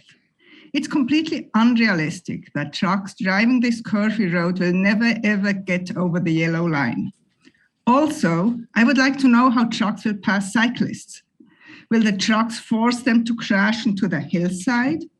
Or will the trucks move into the oncoming lane, just somehow hoping that there will never be any oncoming traffic? Oncoming traffic which they cannot see due to the curves. I know how tough it is to pass a cyclist there safely with a normal car. It's impossible with a truck. I don't care about all the deers and turkeys that might get killed by having thousands of trucks driving through there, but I deeply care about all the cyclists and motorists getting injured and killed. And I care about all of us who will have to pay for these accidents. So how will you, as EBMUD, guarantee us that there will never ever be an accident because a truck passes a cyclist or drives slightly over the yellow line? Putting this project on hold is not enough. Behringer, your time has concluded. For good. Thank you.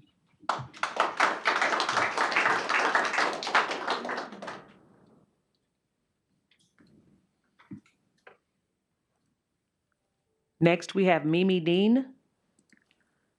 Mimi, you should be able to unmute your mic, and Hi your there. time starts now.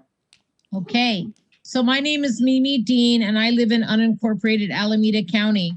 I do serve on the Eden MAC as the vice chair, but I am speaking for myself right now.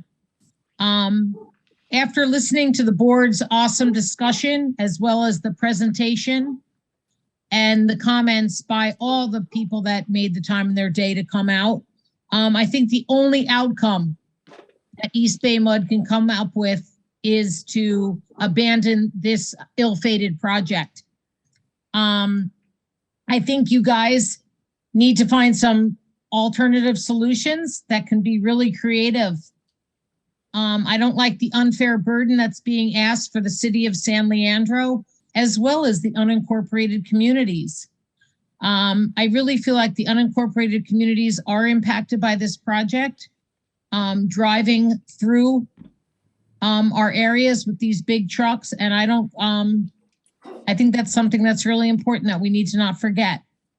In the future, I've spoken to a few community members, and in the future, we'd like to ask EBMUD to bring other projects before the max if they're going to affect our communities. I hope that you guys are going to do the right thing today, and you are going to reject this poorly thought out proposal. Thank you so much for your time.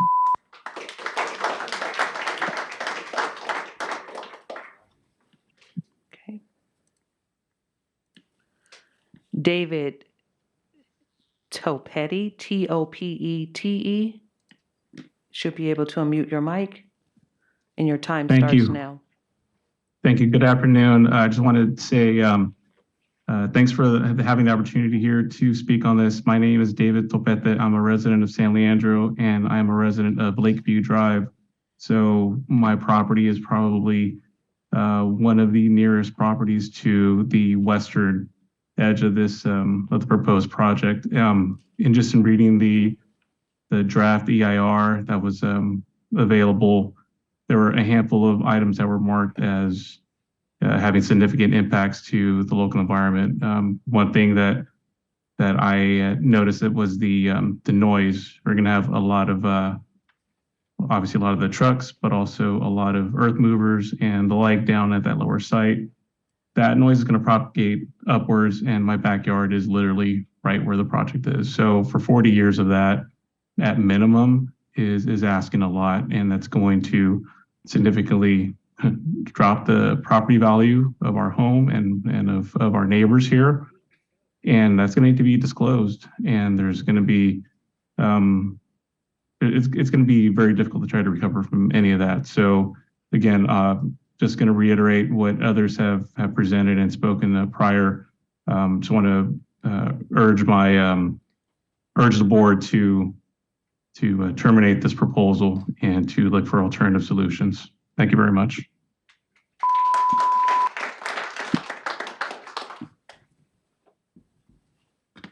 Okay. Next, we have Tim Ballas. You should be able to unmute your mic. Your time starts now. Thank you. My name is Tim Ballas. I'm a commercial real estate executive with 40 years of asset and land management experience, focus on construction and heavy equipment operations. I'd like to thank President Katz and the fellow board members for your attention to this matter, and special thanks to Mayor Gonzalez for attending and for your comments. My main points that I want to convey are that 3,500 people live in direct proximity to this site. And as you know, the road in both directions is currently closed indefinitely, probably a minimum of 2 years. Environmental justice and proper buffering are just not achievable at this location. Many private homes are immediately adjacent. CEQA compliance would be very difficult. Residential real estate experts are alarmed by the threat to property values.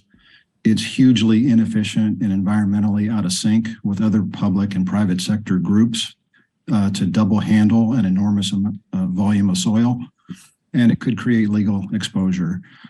For these reasons, I believe the site is wholly inappropriate as long-term fill and soil separation site. Let's call it what it is.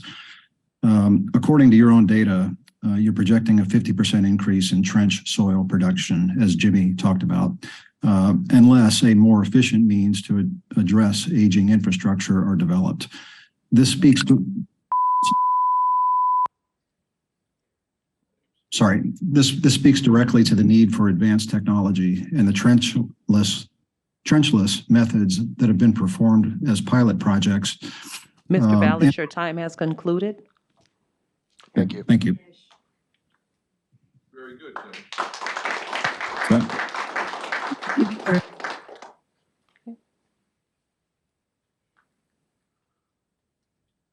We have 3 more speakers. I'm just resetting the time. My clock is not acting right.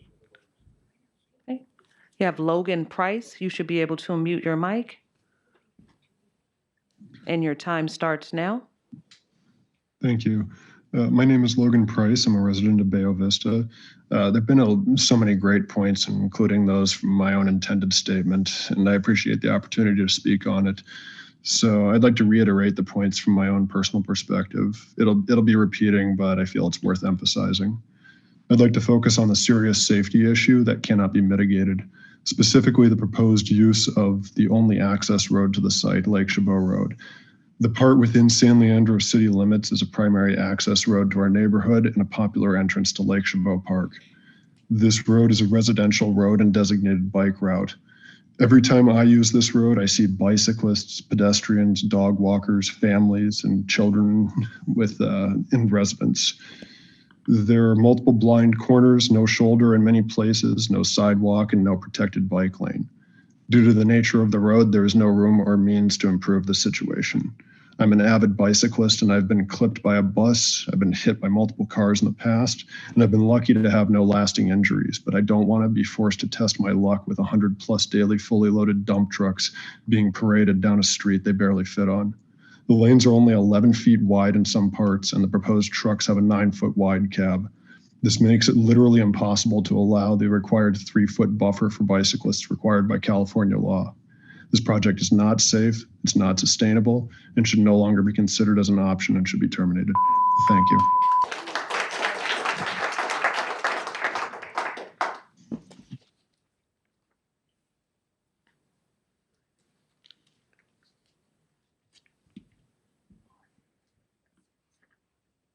Next, we have Ed Hernandez. And your time starts now. Good afternoon, East Bay MUD Board of Directors. Thank you very much for this opportunity. My name is Ed Hernandez. The rock quarry project must be terminated as there is a detrimental impact to the community for the next 40+ years on the road that's currently closed due to the heavy rains. What will happen when we have the diesel trucks pound Lake Chabot on a regular basis? How will residents maneuver active project when trying to get to Little Chabot Park for local happenings like the youth summer camps for emergencies? Should we expect in 40 years, like we said, we have a community park? How can we have complete streets, walkable and bikeable roads for our residents, and Vision Zero, avoiding deaths of pedestrians and bicyclists from these dump trucks that can kill our youngest residents just biking to Lake Chabot, Little Chabot? There is no community benefit to San Leandro residents or the residents in the area in the short term, so it's better to consider an alternative use for this site. Ultimately, this is not the highest best use of property, as negatively impacts the health outcomes of the community, driving unnecessary pollutants. It's best to consider an alternative site for the East Bay mud spoils. My goal as an Eden Health District Director, speaking for myself, is to improve health outcomes, and this project does not do that for our local residents. Please don't dump on us. Thank you.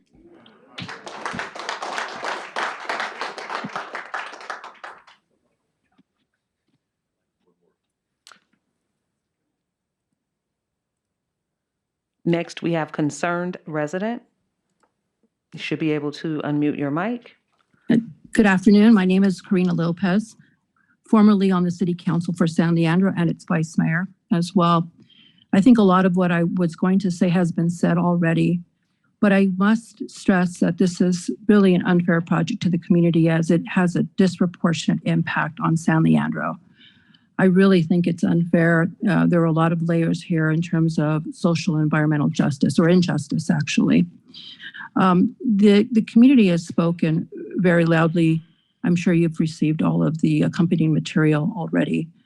I think there's a lot of anxiety and consternation within the community because of this concept or idea of, well, we'll look and see if maybe there's a better place and how we'll possibly come back to this place. And just having everything be up in the air as to where this will eventually land is something that I think is not tenable.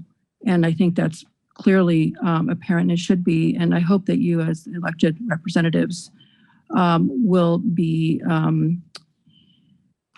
open and realize that really what really wants to happen here in terms of what the community is saying is that this is a no-go project at all, and that's articulated today by the board.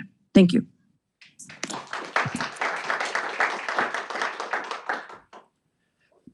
We have no further hands for public comment. Thank you. Let me just, before we go to item 6B on the agenda, which is to provide direction on the quarry site as a future district site for trench spoils disposal, I just want to briefly comment that this site at this time is not proposed or recommended in any specific way by staff. This has been under review. This was reviewed with the planning committee once or twice, has not been to the full board before. There's no environmental impact report, and we've received some preliminary options for trench spoils, and we've historically had some presentations on trench spoils, and our trench boils needs and management issues. So that's just some context for where this is. I recognize that members of the public, that it's been frustrating to take all of these views and consolidate them into 90 seconds. I appreciate the difficulty in doing that. And I want to be clear that this is not a prejudged decision for the district as a whole, let alone the board. And just to recognize that. So I thought it would be important to just identify that as in terms of where we are in process, and in terms of putting, having this on the agenda. This was something that, out of respect to the community and members of our board, this was something that was identified as something to include for the presentation and opportunity for public comment to have that clarification made, and then to get that direction on this site, given the attention to the site. So that's my own view of where, what is happening right now with this agenda item. But it is open. The floor is open for the board. Before we move to a staff response and board discussion, I just want to take a temperature check. The time is 4:34, and we've gone through about 3 hours and 15 minutes straight. Does anybody need a break for about 5 or 7 minutes? Or okay, A little break. let's do a little break. Let's come back at 4:40. Do we need a little longer? 5 minutes. 4:40. Let's do 10 minutes. 10 minutes. 4:45. Thank you. So we will resume at 4:45. We are reconvening, and as we move over to item 6B, I would like to recognize General Manager Chan and our Director of Engineering and Construction to provide any response or additional information. Yeah, just quickly, I do want to clarify. I did hear someone mention that they reviewed the draft EIR, and we did not release the draft EIR. We did release the initial study as part of our notice of preparation. So the draft EIR was not released. I do want to just thank everybody that provided comments. I appreciate hearing all their concerns about this particular project. I do want to share, as I think Jimmy put in his presentation, we do know what the status quo is in terms of how we operate and deal with trench soils. And we do know that our pipeline replacement rate is going to increase. So some of the concerns that people have expressed about trucks down Redwood Road, and nobody talked about Orinda in particular, but that is only going to increase over time.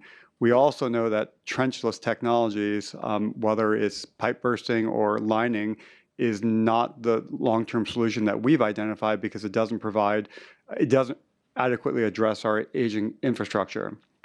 As we've shared, we will look into other options, such as finding other locations to put our soils. But that is right now of limited options that we would look at. We would look at and work with Warner Chabot, and we'll talk to him and see what other options are out there to see if their project timelines match up with how we will be generating trench soils for the next 40 to 80 years. As far as how we deal with the issues. Of the sites that have been brought to our attention, they have very small needs relative to what our needs are. We certainly, from a staff perspective, would recommend that we also recognize that we haven't even released the EIR, draft EIR yet, to formally go through the CEQA process to get the comments on this project. Again, before we would do that, we are going to look at all the other options that we've talked about looking at. Staff's recommendation certainly is that we leave all the options on the table before we eliminate an option, but certainly if the board directs us to do otherwise, we will follow the board's direction. Thank you, General Manager Chan. Director Chan, do you have a... Yes, I mean, I would like to start. I think that's appropriate. This is my ward. And one of the things that I think is really important is that today we propose motion, and I will be proposing the motion to terminate this project. I have to tell you that I worry a lot about this project, and I don't just worry about it from the perspective of my constituents. I really worry about that, but I worry about it in terms of East Bay MUD, that as a director, this is, I feel, really the wrong direction for us to go. I think it's going to lead us to lawsuits. I think it's, we've already put a lot of money into this. That's probably going to be wasted. We're sitting here with an incomplete EIR. And just the bad publicity and the bad ill will in the community I think is going to be difficult to overcome. We may not be able to rehabilitate our relationship with San Leandro and Castro Valley when this is over.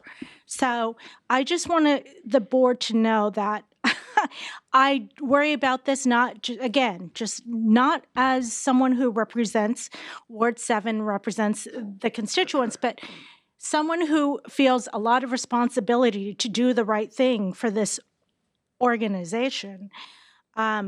I understand people's appeal to, one other thing I think is really important. I just want to point out right now, the 1,500 signatures that was gathered is just the beginning. Remember, these are San Leandro people from San Leandro. I am beginning to hear from Castro Valley. And once people really understand in Castro Valley what's going on, and they're beginning to right now, they're going to have a lot. Bayside is going to have a lot of momentum that they don't have right now. So I feel that every time we talk about pause, that's something everyone should be comfortable with. But people are not comfortable with the idea of pause. So the people that you have heard from feel that their families are threatened, feel like their homes are threatened. They're not going to pause. So we may pause. I understand East Bay MUD may pause, but the people that we've heard from will not pause. It's just the beginning for them. I think that they can gather a lot more momentum. But really, I don't want to repeat anything that's been said, but I do want to talk about the county perspective of this because that has not been brought up. I'd like to think that I know a little bit about county planning process. I was on a MAC for 5 years, so I worked with the county. I just don't see how this gets passed. And that's from that perspective, it just results in a waste of money and time for East Bay MUD. That's not productive for anybody. I just want to talk about the boards of authority for a minute because the CUP has to be passed by the county, okay? We all need our permits we need the permits from the county. There are 3 boards of authority that could hear this. One of them is the Castro Valley MAC, which I know that East Bay MUD has been to before. The second one is the Board of Zoning Adjustment for West County, and the third is the Board of Supervisors. I bring this up, I think it's very important for the board members to understand. The Castro Valley MAC, which stands for the Municipal Advisory Council, is sort of the planning body for Castro Valley. There are 3 MACs, one for Fairview, one for Eden area. I think Mimi Dean called in, and then Castro Valley. The important thing to know is that the people on the Castro Valley MAC they're very much on the ground. They are very close to their constituents, and they have overweight influence with the Board of Supervisors. So it's true that over 90% of the time, the Board of Supervisors will vote with the Castro Valley MAC. This is a body that really needs to be taken seriously. I'm going to go back to the fact that I know that East Bay MUD has been before them in the past, but lately there's been a lot of articles there, and there's been a lot of chatter about this project. So the Castro Valley MAC wants to hear this again. So I think that they feel that maybe they didn't get the information that they should have in the first time, and so this needs to be brought up again. There were references to bodies that we spoke to or before as East Bay MUD with this project, but the thing is, the board doesn't know how these bodies reacted when we brought this project to them. And I just want to say that I really feel that it's been extremely negative, and I don't think the Castro Valley MAC is going to see it differently. But when I went to the San Leandro Facilities and Transportation Commission, I have to tell you, there were about 100 people that spoke against a project. Nobody spoke for it. We could not sufficiently address their concerns. So we could not change anybody's mind about this project. Frankly, it was one of the most embarrassing nights of my professional career because we had 150 people there speaking against the project, and we could not justify the project. And that's really what I want my fellow board members to know and to understand, that this is probably not going to go anywhere with the county. And we have to figure out how much money and effort we want to put into this. I sat 5 years. I mean, I feel like I know a little bit something about the MACs. I sat on the MAC for 5 years. Fairview MAC, I was chair. I have to tell you, people are going to hate this project. I'm sorry to say that, but I think if I presented this project to the Fairview MAC, people would burn my house down. Honestly, it is just something that people, I think, feel is very unfair and is very inequitable. I would like to see, if we have 4,500 miles of pipe and we have to dig up soil for that, I would like to see different points where we put the soil. I don't think it's fair to ask one neighborhood to take the soil for 4,500 miles. And for 80 years, how is that equitable? You know, I mean, how would we feel if 100 trucks came through, 60 trucks came through our neighborhood for 80 years, for 40 years? I mean, I just think it's very inequitable.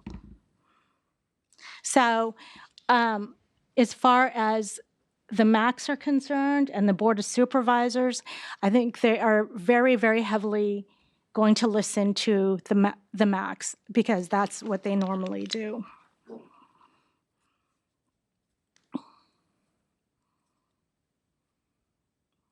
Here's another thing I worry about.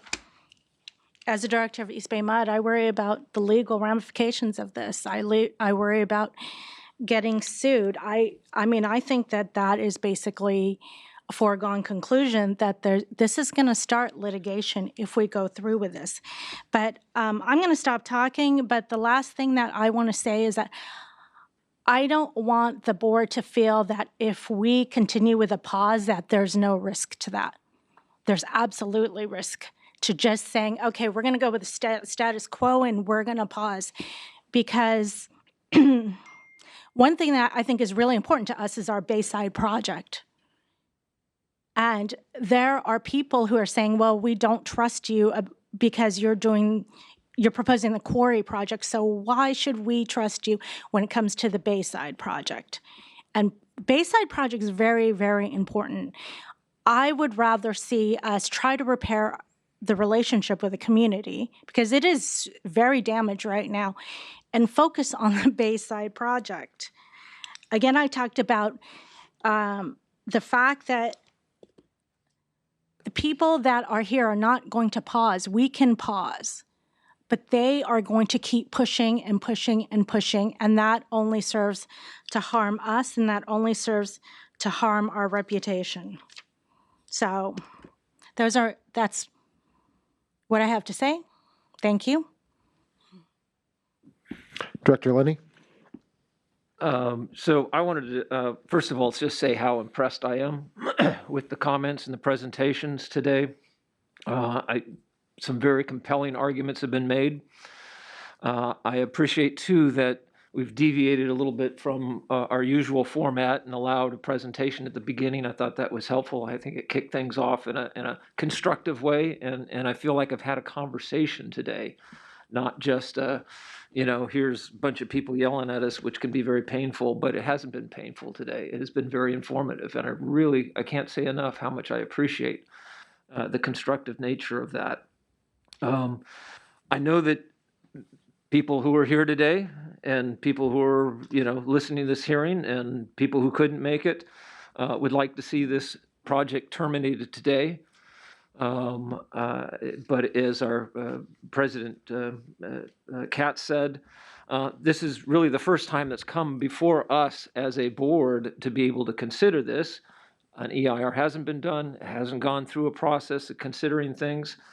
And for being able to supply clean, reliable, and affordable water, it's not an easy job. It's a tall order to keep the pipes going, keep the supply available at all times. It's a very challenging thing that we have to do, and so we have to make sure that we're making our decisions with due diligence and that we're listening to the community. We're paying attention to our ratepayers for the cost of things, for the impacts that it has on them. And so I just don't feel like I'm ready to make a decision today based on the information. I'd like to give the staff more time to consider things and consider what they've heard, what they've met. I know they've had meetings privately with some of the groups, and we've had public hearings. But I think it needs some more time of doing it, and maybe I heard one person kind of rang true. Maybe there's some denial going on. Maybe we need some time to get past that stage of denial, or maybe miraculously we'll find some sort of solution here that can meet our needs, the community's needs, and our district-wide needs for being able to maintain an infrastructure that's so important to providing this water. At the same time, I don't want to see us leave this so open-ended. I'd like to see some way that we say, hey, I hear people, the stress that it's causing to have this project going on, thinking what it's going to change for your kids, for your babies, for everything else. Bicyclists, I'm a bicyclist myself. I've bicycled along there. I'm very aware of this. So I'd like to see if we can set some sort of time, or at least some sort of timeline that says, hey, we're gonna really move this along in terms of deciding whether we're gonna go to a full EIR or whether we close the book on this or something that seems an alternative. So I think the original proposal that's been put out there has been floated. We've gotten the feedback to know that that's not gonna fly. It's gonna have to be at best some sort of alternative to that. But if this is one that just doesn't look like it warrants putting any more time or effort into, let's close it off. So, and again, I look to the staff to kind of give some sense of that, but I'd like to have some sort of a timeline limit on that. And those are my comments. Director Coleman. Thank you, President Katz. I've listened. First of all, I need to applaud all of you because you're very calm. It's very unusual when we have a mass number of people coming to a board meeting and they're so calm. And it's like, when I walked out before the board meeting, I saw you all in the foyer and the second floor, I'm going, oh, wow, what are we in for? And I really appreciate how you presented the facts. And I don't look at it as an issue of NIMBYism. I look at it as an issue of, one, your property rights, two, where you live and where you're raising your children and what you want to do. And it's not unprecedented for us to take a project out of the queue. Some of us were here, maybe all of us, no, not all of us were here. We did one thing that was very contentious in our service area and upcountry. We took out the issue of raising Pardee Dam for water supply. And that was taken out by direction of the board. And so it's not unprecedented that we do things of this nature. And I personally, what Dr. Chan said, and to a large extent what Dr. Lenny said, I don't see this going anywhere, period. And I know that at times we get set in our ways. We become tone deaf. We don't listen, and that's not good. It's not good public policy. It's not good for the people that we're representing. So I'm very comfortable to killing this as an option.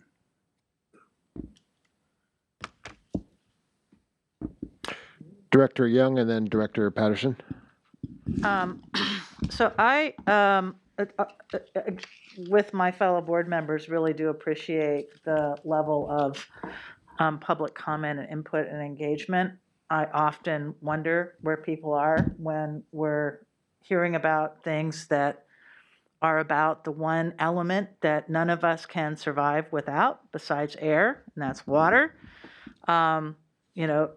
We don't get this level of involvement, so I appreciate it.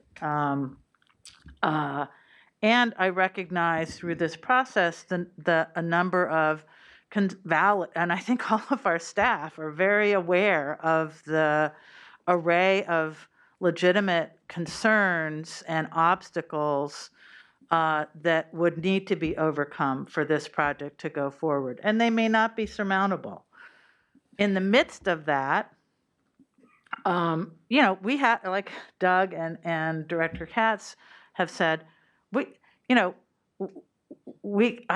don't know that we can vote to disapprove a project or to go back and terminate a project that we've never actually considered as a board. Because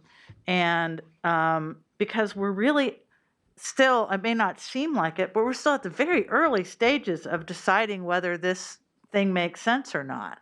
The point of an environmental impact process and report is to get and gather the input and the public comment and do the due diligence to understand whether the impacts that are discovered are surmountable or not, or whether the appetite for the project is worth the cost and the risks to the community, et cetera. And that's what we're learning today in that process. We have 4,200 miles of pipeline. We'll have 4,200 miles of pipeline. Fortunately, it's a few hundred miles that are really in need of replacement now. But as we go forward, we're talking about 40 miles a year when we get up to the top, kind of not for 80 years, kind of forever, 20 to 40 miles all the time, and a demand that gets placed. Right now, that demand is borne by one community, pretty much, and that's Orinda and Briones, which is an area that I represent. And it's not sustainable. We do need to have a trench soils management and master plan that helps us figure out how to do this. And I think some of the alternatives that have been raised today are worth pursuing. I think there are challenges, as Clifford indicated. Some of the bay restoration projects may require many more cubic yards of soil than we can supply when they need them. But maybe there's a storage opportunity within those projects, if those are ongoing. So I think we have, to sharpen our pencils and do this. But I'm not ready at this point to, forever terminate this as a possible option, some part of it, or some, I don't know whether we can thread the needle on it or not in a way that mitigates the concerns of the community and addresses the risk. But I think time bounding that decision kind of makes sense, as Doug suggested, and I'd support something like that. For us to, what are the alternatives? How long, can we put this on a schedule to really evaluate and come back with a decision? Director Patterson. Yes. First of all, I want to congratulate both the community and Miss Wellman, I had a chance to chat with you in between, and we did talk on the phone. And this got center stage in terms of East Bay Mud. Is a little closer to you because it's hard to see here. This got center stage in terms of East Bay Mud and how sensitive we are with respect to community. We are community. That's our motto. We work for the people who, us board members who put us in office, and our staff works for the betterment of all of the communities we represent. And believe me, this has been gratifying and very educational. Unlike the other board members, I get a packet. I'm old school. They get on the computer and look at all this stuff, but you see all these pages here, all of the news articles, everything that's come across the wire, all of the plan documents related to, it's not a project. This wasn't a project yet. This was all in moving into that sector. So we haven't gotten to really the project. April, I'm so happy to have her on the board. She came in a rush and she went right to the front. You have an able, ample representative who gets through to everybody. You see, comes off Barbara Lee's staff. I just put a little plug in for her as well. Let me just say, we will never do anything that's going to be detrimental to the communities we represent. You know, 2 counties, 23 cities, 6 or 8 unincorporated areas, all of this makes up East Bay Mud. And so, as I say to you, I came aboard, first of all, I want to reiterate, I don't like politics and I don't like politicians too much. And I came on the board as a community person, serving on the board, hoping to keep some relationship between who we represent and what we want to do in some picture that is blessed with the communities that we serve, advanced planning, years ahead of ourselves. We're still fighting with the state over things they approved years ago that somehow they want to tighten the screws on how we use it when they gave us permission when we did it. These are the things that I think separate East Bay Mud from all the other entities in the area, I think in the state. And I want to just say, I'm happy to serve on this board. The environmental sensitivity that we put into every project, everything we do, and how that's ingrained in our staff. They bring us options and alternatives, investigate and bring us the information. We have to make the ultimate decision. And so making that decision, we are unified, I think, as a board in terms of the sensitivity that we put into making those kinds of decisions as to how they affect the environment and the people that we serve. And so bottom line is, we really didn't have a project today. I had Jimmy testify to that before you even started to talk. And I just want to reiterate that we'll get a solution for our problem, but it's not going to be on your back, and it's not going to be on your improvement, the investment you've made in your home and your community. It'll never be at that expense. And so I conclude by saying that this is a great day in history. We're talking about all the things that pull us apart in this day and time. And unification, the very fact that we are set on a course within the district to unify our staff in the D&I program.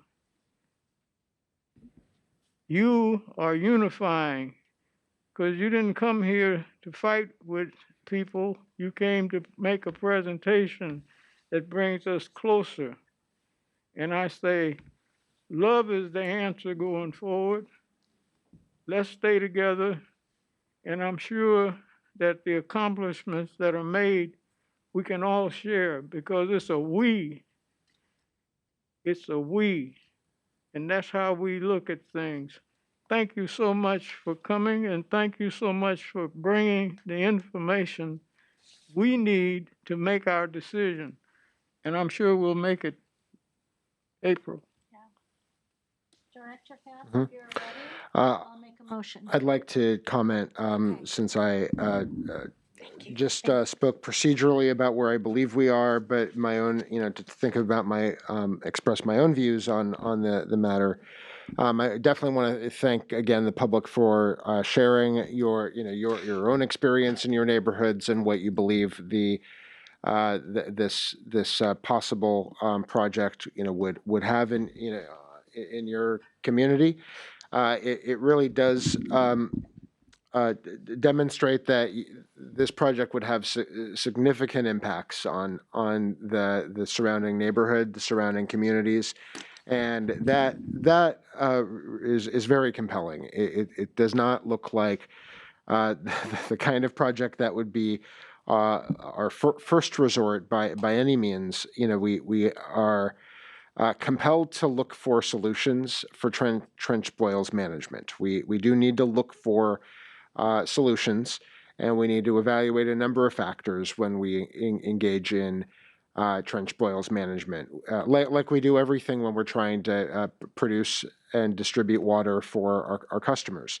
It's relatively inexpensive compared to the wasteful bottled water products that we get, but it does cost money. It is a real cost to our customers, and it's important to have that information about the costs of different choices that we would make. At the same time, I don't know if I would nickel and dime every decision that we would make to say that one group of customers should bear a very significant environmental impact just because we would save 1/4 to 0.5% on the rates. At the same time, we need to know what the numbers are and weigh those. And frankly, I think we need to just look for better options. And I'm not convinced that we have looked for all of the options. I have a lot of questions about the existing environmental impacts of what we're currently doing. We saw generally, points on a map and maybe some absolute numbers of trips from trucks, but I don't have a very strong understanding of the true environmental impact of what our current program is and what our projected program would be without this project. And but what I am convinced of is that we should take the focus off of this one solution. We should not be thinking of this as a quarry site restoration project, yes or no. I think we should be thinking of this in a much more bigger picture way of how are we managing our trench boils in the least environmentally impactful way. That's how I would like to approach it, where we are open-eyed about the impacts to communities in our service area that are currently being affected, communities that would be affected under different options, and also taking important note of communities outside of our service area who are impacted, should we decide to contract the option out to a site outside of our service area. So those are all important factors. And the fact is we have taken this item up as a preview ahead of any EIR, and that's a bit painful in that the community organizes, the board hears the input, and we engage in that process without the full benefit of an EIR. But in some ways also without the thing that often happens with EIRs where we have a prejudgmental type of analysis. It was very frustrating for this board to go all the way through the WSMP process and have the board screen in the Raise Part E project. We did an EIR over it. We ended up in CEQA litigation over it, and then came to our senses and removed that project that would have been very destructive to a segment of the river that we now consider wild and scenic. It's very intriguing, whether this site would be an appropriate acquisition for the East Bay Regional Parks District system. I don't have any information one way or another about whether that's under serious consideration. It's not clear to me whether what our other options are for expansion, because we do have a need for trench spoils. We need to also explore conservation of the need for the amount of spoils. So these are all considerations that have come up in our discussion one way or another, and I'm lifting up different corners of it. To close my view, I think it's that this site, with the information that I've received and have to date, this site seems to fall to the bottom of the list. And it doesn't seem that this site, with the information I currently have, seems like it would be the environmentally superior option. If we were doing an EIR on a program level, it seems like it. But that's based on the current information that I have. I definitely have received information that's very compelling about impacts. The cost information also is somewhat unclear. If we were proceeding with this site, I would very much expect that we would be adopting the supermajority, if not the entire responsibility for rebuilding the access roads. We would need to be fully responsible for all mitigations. And I'm not clear on if that cost has really been incorporated into our analysis. And there's just so many real environmental impacts and quality of life impacts that have been expressed by the community. So in summary, my impression is that this site falls way down the list. I would like to see all of the options on the list. I'd like to see scenarios and to have a real comparison of environmental quality indicators, vehicle miles traveled, community residents impacted, where it's really have a comparison and focus on other options.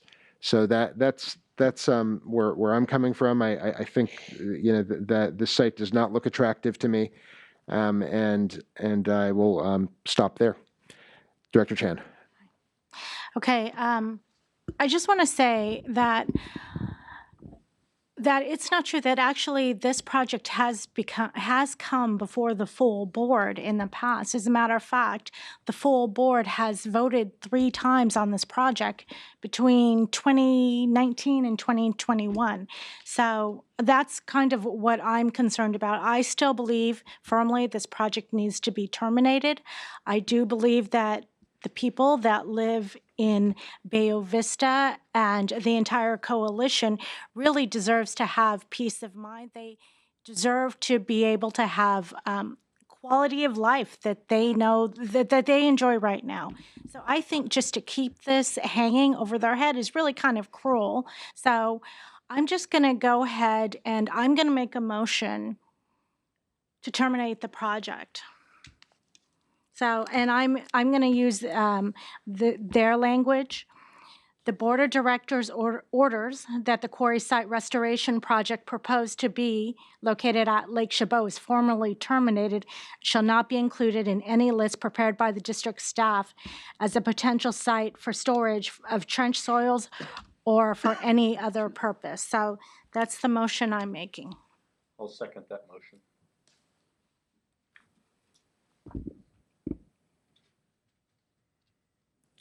Moved by Chan, seconded by Coleman. And in the, just having heard, I think a board that is unanimous in terms of finding this project to be problematic. I want to make sure that we have explored ways that we can either come to some kind of resolution. Director Linney.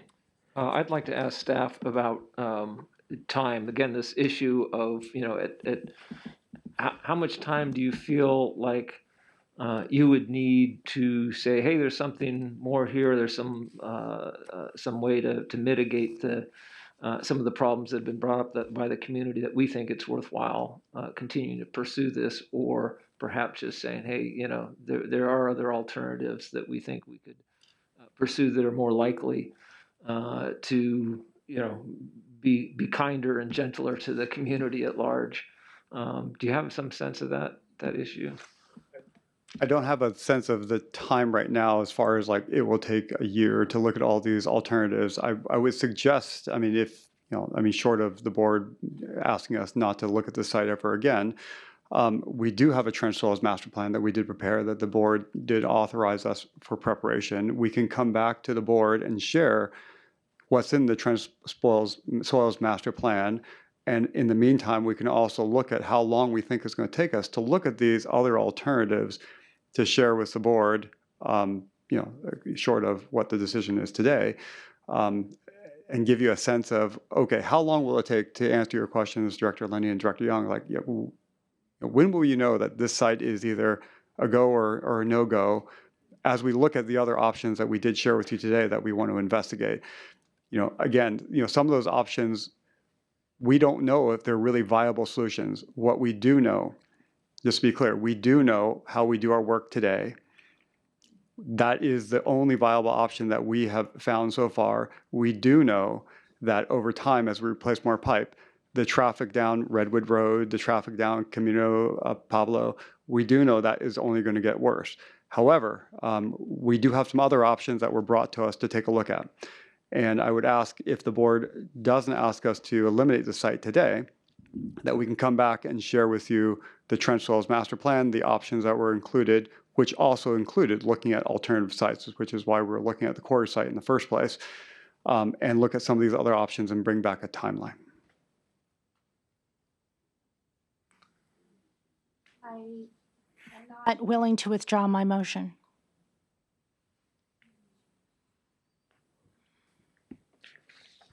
Can I ask staff, what's our normal practice when we have a project that has not been, completely, we don't have environmental compliance documents for CEQA prepared, and certified by the board? What is our normal process for initiating a permit, with a lead agent? Well, I guess we were preparing the EIR as an applicant or as a lead agency. Karen, did you want to speak to that? Yeah, I can answer this very briefly. We were preparing this as lead agency with, and the county and others were going to act as responsible agency. Pursuant to CEQA, a determination not to undertake a project is not a CEQA action. But typically under CEQA also, actually pursuing a project is subject to CEQA unless there's an express exemption. So our practice in the past has always been to do CEQA compliance prior to undertaking any actions. But once again, CEQA does not require anything if a public agency determines not to act. Okay. Yeah, was looking at the role of whether we were lead, and that means certain things under CEQA. And the other thing that I think is interesting is the authority for staff to enter, the application that had already been pending before the county, and the possibility of when staff would should, I don't think this is what's under consideration by any means, but I think what I'm trying to explore are options that help the board direct staff. And I'm trying to think about how we would normally approach applying for a conditional use permit from a city, county, or other agency with authority over our land. What are the guiding circumstances or principles for staff acting on to further an application in coordination with the board? For anything that requires a permit or other action by a local agency, we would typically, once again, be acting as lead agency for our own projects, with that agency acting as responsible agency. I don't have in front of me all of the factors that the county would use in considering the conditional use permit, and we defer to the county on that. As has been stated today, we filed an application, but that application has now been withdrawn. Mm-hmm. So. And I want to thank Director Chan for correcting the record that the project had been on consent calendar items before the board, and it may be that it was really the CEQA process, the notice of preparation, that helped alert the community to the issues that were being considered, because we did not have the benefit of input from the public when we were taking those earlier actions. So I'm wondering, did the staff derive the authorization to apply for the conditional use permit because of those earlier resolutions, or was it some other? Was it a general authority that without the board direction? Hold on, Jimmy. What number are you, Jimmy?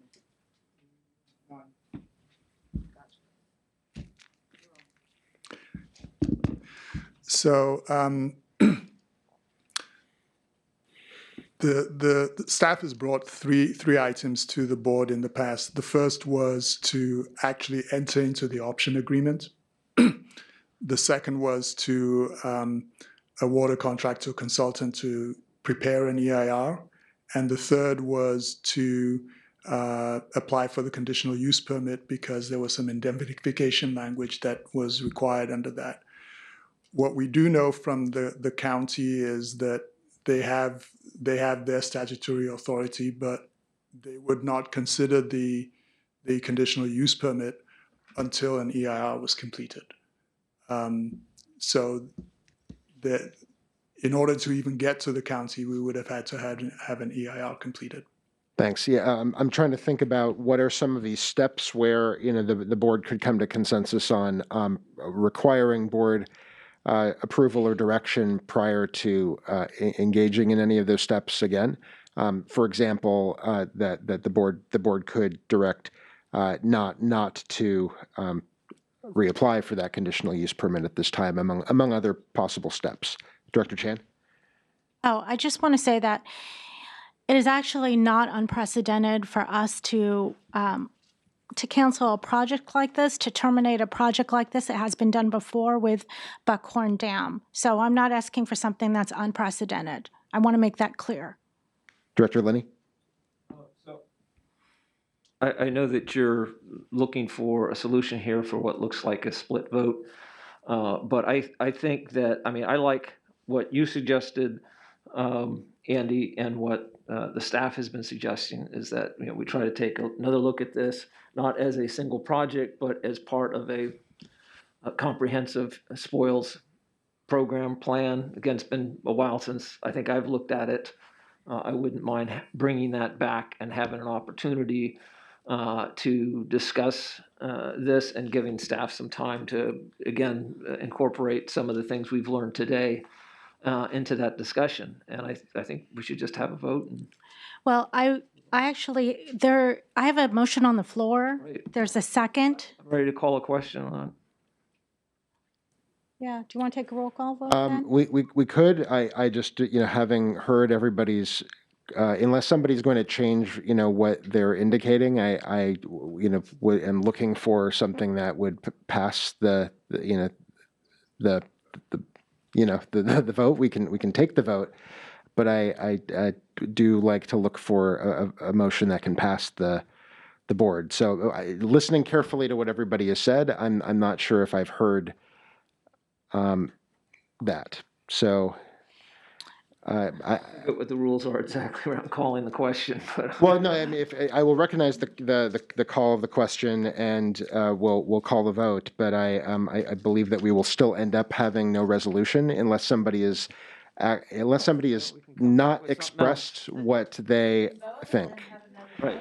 We can do that. Yeah, we can do that. So yes, why don't we do that? Roll call then? Yeah. Give me one moment. I'm going to mute all the mics. So this is a roll call vote based on the motion presented by Director Chan Correct. for the Board of Directors to order that the quarry site restoration project proposed to be located on Lake Chabot Road be formally terminated and not be included in any list prepared by district staff as a potential site for storage of trench soils or for any other district purpose. Okay. Director Coleman? Yes. Director Chan? Yes. Director Patterson? Yes. Director Lenny? No. Director Young? No. President Katz? No. Okay. So what? But I do think it's important to provide direction to staff, because I do not want to see the district applying for this conditional use permit, nor would I want to see us trying to get another option for the land at this time. I think those are steps I would be prepared to direct right now, and I'd like to keep thinking of more steps that express what we should be saying. Director Chan and then Director Linney. Yes, I entirely understand that. But as I have been saying for a long time, that will not satisfy the community. The community will continue to aggressively organize against this project. And they're right to do that. My understanding, though, if we're putting this on hold, which is what I've heard that we're doing, put it on pause or hold, that we wouldn't be applying for the conditional use permit, or we wouldn't be moving forward on that. We wouldn't be moving forward on the option. We wouldn't be moving forward on the EIR, on any of those things. Is that correct? That's correct. We wouldn't be doing any of that until we look at all the other alternatives that we've talked about. And right now, I mean, even the purchase option that will expire, and we've withdrawn our conditional use permit, and we're not planning to submit another one until we look at all the options and come back to this board to share what we find and learn from that. Can we maybe we have a vote on that the project or the proposal is on hold or on pause until the board authorizes otherwise? Is that? Well, I'm trying to. Make sense? Excuse me. Unless the board authorizes otherwise. Yes. President Katz said was different than what you're saying, Doug. He said he does not want to see it go forward on the conditional use permit or the purchase of the land. I identified some kind of. I think being on hold is a amorphous concept that I think it can mean different things to different people, but I think does express a sentiment. I mean, I tend to think of this more as stopping, but. I prefer clear direction to staff that limits what's authorized, and then I think arriving at. Can I state it in another way? Let's try it. Let's keep working. I'm sorry, I heard General Manager Chan say that these three things, the option, the EIR, and the conditional use permit, are not going forward as long as it's on hold. And I'm saying, I'd like to still have this in the mix of things that we're discussing in the broader picture, as you had suggested, of what we need to do with the trench soils, but that we not move forward on this particular project any further. Mhm. All right, Director Chan. Excuse me, until we've had a chance to evaluate it in terms of this more holistic, programmatic way of looking at our soils, or whenever, but not to kill it and say, hey, we're not even going to consider this, but that we will consider it, but not move forward, which is my understanding what a pause is. I've tried to articulate that now. It's okay? You're done? Okay, good. Thank you. That's my motion. I'll second that a that motion? motion. I will second that. I literally did not understand that as a motion. I'm so sorry. Can you? I'll state it again. This proposal will continue to be considered in the context of a broader solution to our trench soils problem, or our issue of dealing with trench soils, but that we will not move ahead on this specific project until the board authorizes otherwise.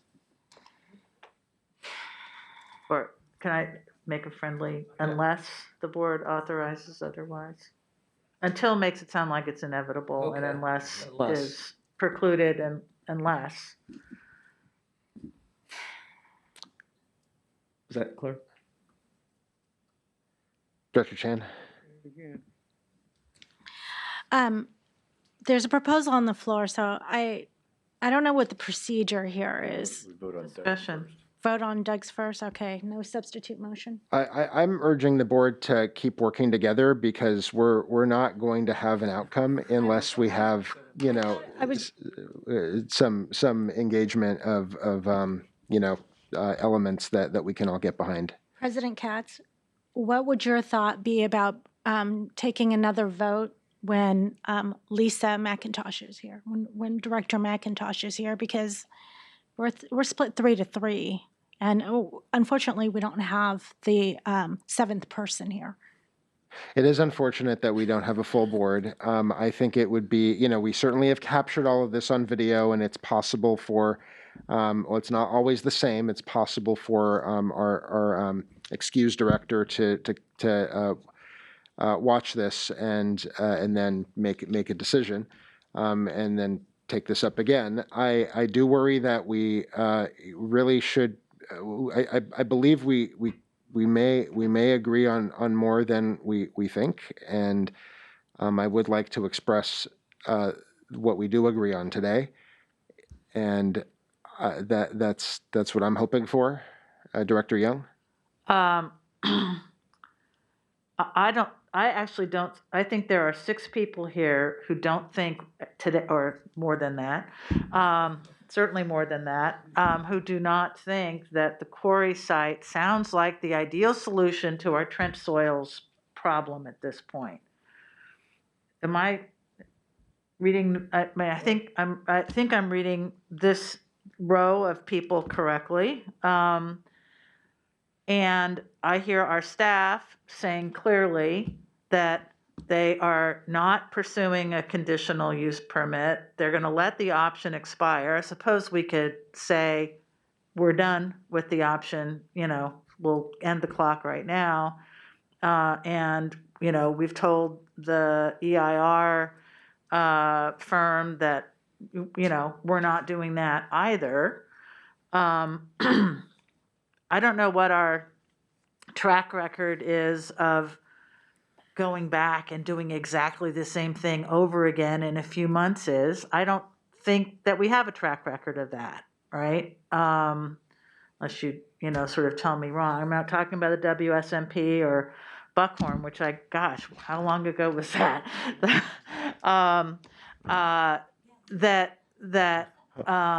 It was a long time ago. I know that.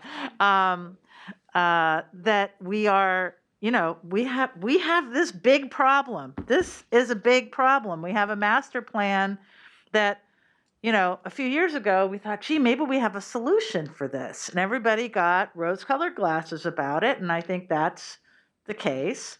And now we don't have rose-colored glasses about it anymore. And we have a few atmospheric rivers to thank for a road condition that pretty well says, you know, it ain't going to happen even if it was in a remote area.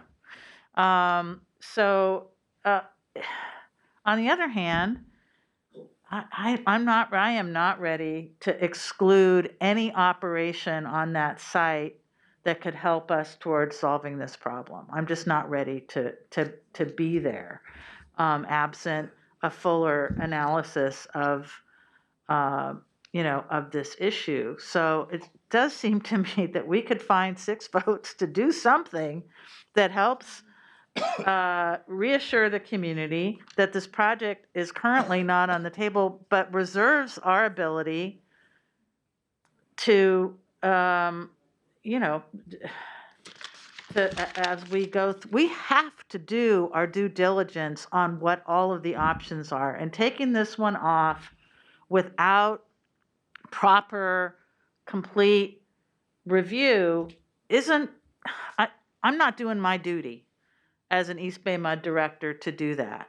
As much as I'd love to say, yes to y'all, I'd love to tell the city of Orinda that they're not going to have those trucks going by every day too. And I stood in a room and got assailed by, almost as many people a few years ago when we off-hauled. A lot more than we did 2 years ago. We did less 2 years ago because of what happened 2 years before that. So, I get it. I understand the issues and concerns. As an elementary school, those trucks go by every day. So, yeah. One more thing. I do want to recognize You have a motion in a second. Director Chan had tried to get in the queue, so I want to call on you before Director Linney intervenes. Director Young, were you finished? Yes, I'm finished. I'm finished. Director Chan, and then we'll go back to Director Linney. I'm going to withhold my comment for right now. Thank you.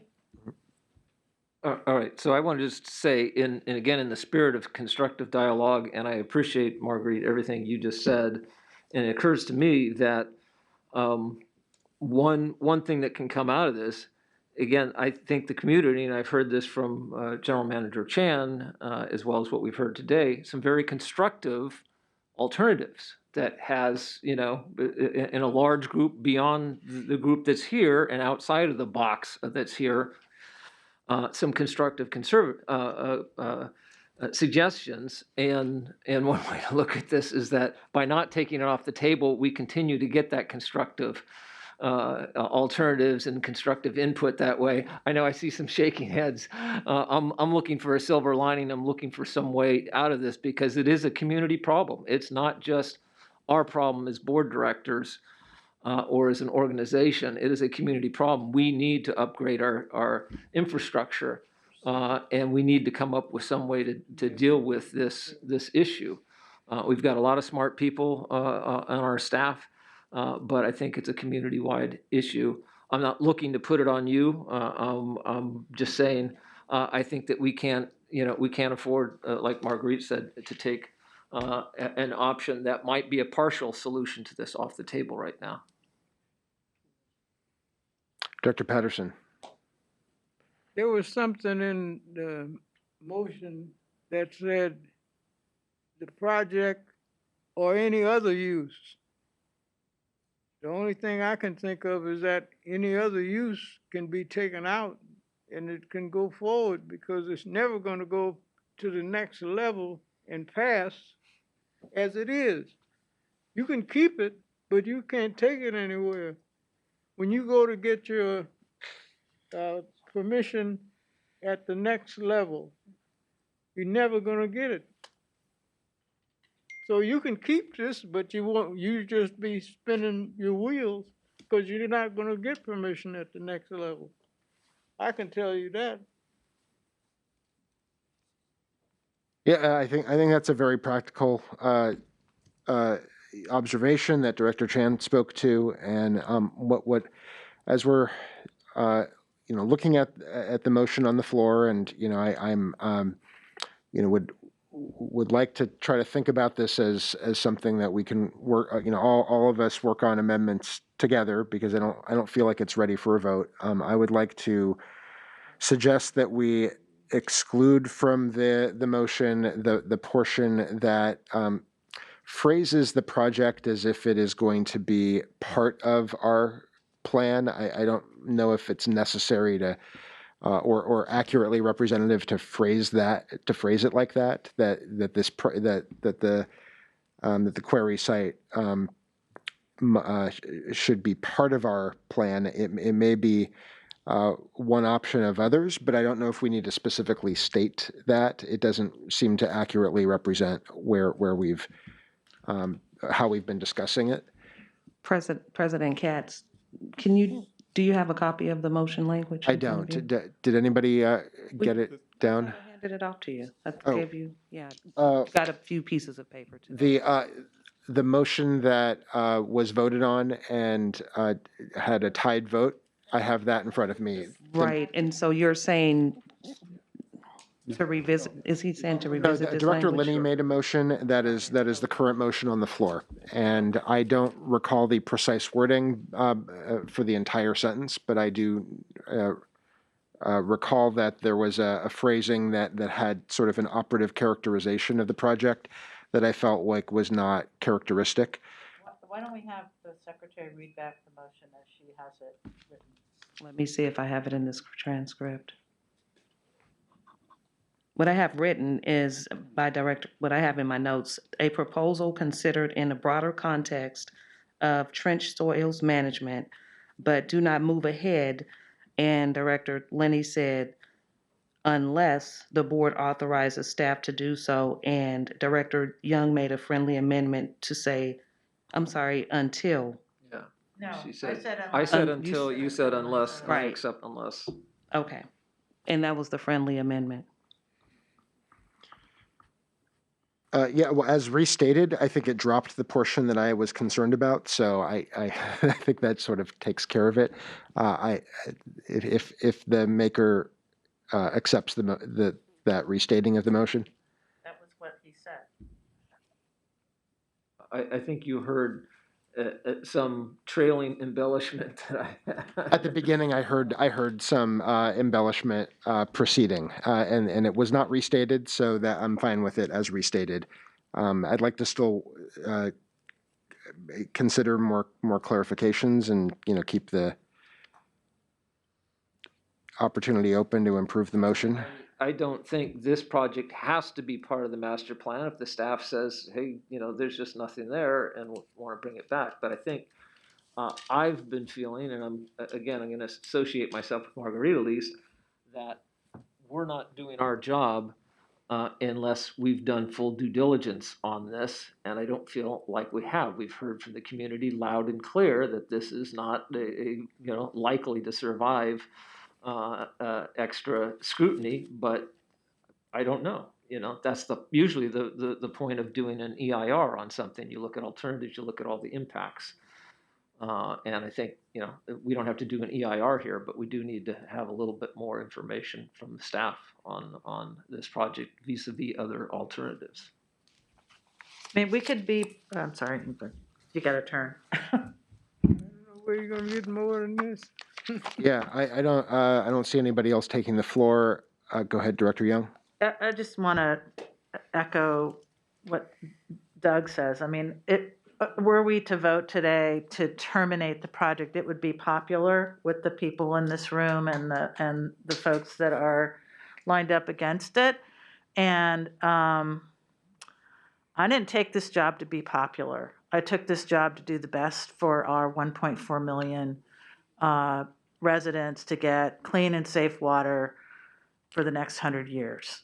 And it just isn't, I can't get my brain around not really, taking to heart the comments and concerns and discovering whether they're insurmountable or not. And they may well be. It sure sounds like they're insurmountable, but, maybe there's some, real scaled back project that would help us as part of that big plan. And yeah. President Katz, we have one person, they've had their hand up online for public comment. I don't know when we want to allow somebody to speak. At this point, I would not take that public comment unless we have requests from the board to do that. Okay, the But- hand actually just went down, but it was up for a few minutes. Okay. What I'm interested in whether we have any feedback or suggested options from staff to better define what the term "will not move forward" may mean. Can I, I'm sorry, can I respond to Marguerite? Because I kind of had my hand up and then. Yeah, I'm just putting that out there as an offer to consider how we can be more clear or helpful with the motion that's pending, and I'll recognize Director Chan. Thank you. I feel like Director Young and I have been in different meetings because I think the main point that everybody has been making, including myself, trying as I might, this is not a feasible project. This is not a project that would pass the county. The county, I really believe, will not give us the permits that we are asking for. So maybe, so I'm not trying to do this to be popular, but I want to say I know that road. And I know that what everyone is saying is true. That road will not handle the truck volume that we are talking about right now. So please don't categorize this as like I'm trying to be popular. It's really not that. I just really don't feel like it's feasible.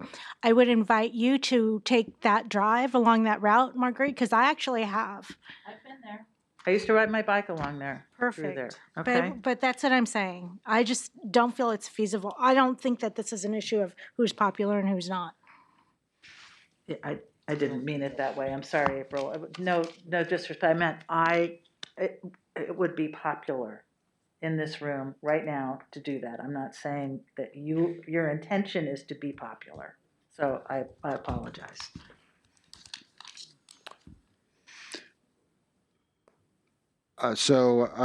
Did you have a comment?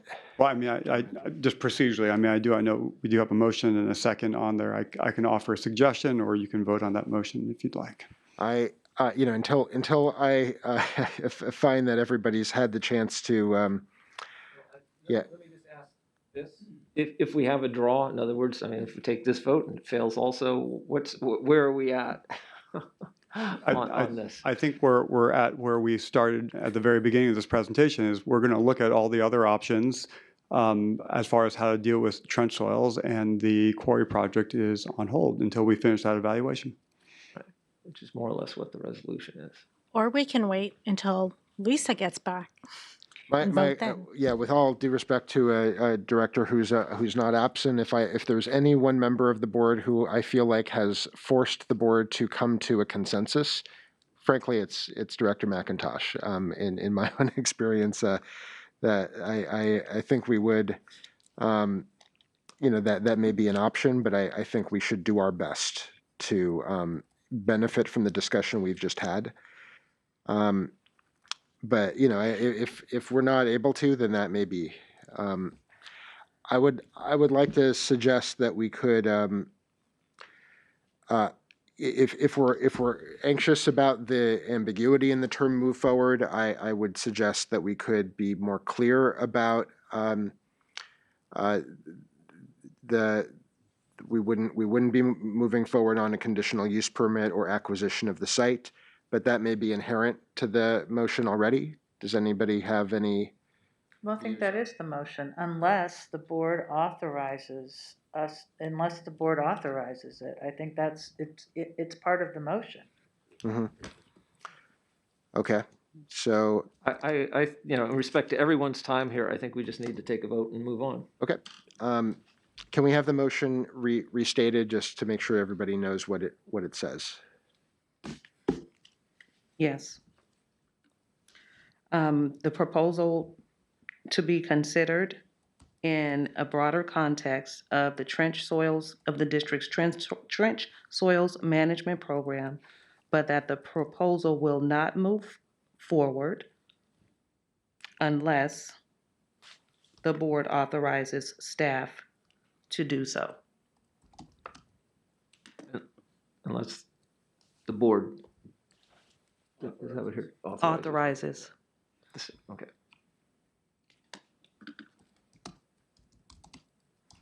Call the question. Okay. All those in favor? Let's do Please, roll call. Call vote. Okay. Give me one moment. I'm writing notes. All right. Director Coleman? No. Director Chan? No. Director Patterson? Director Lenny? Yes. Director Young? Yes. President Katz? Yes. Okay. Okay.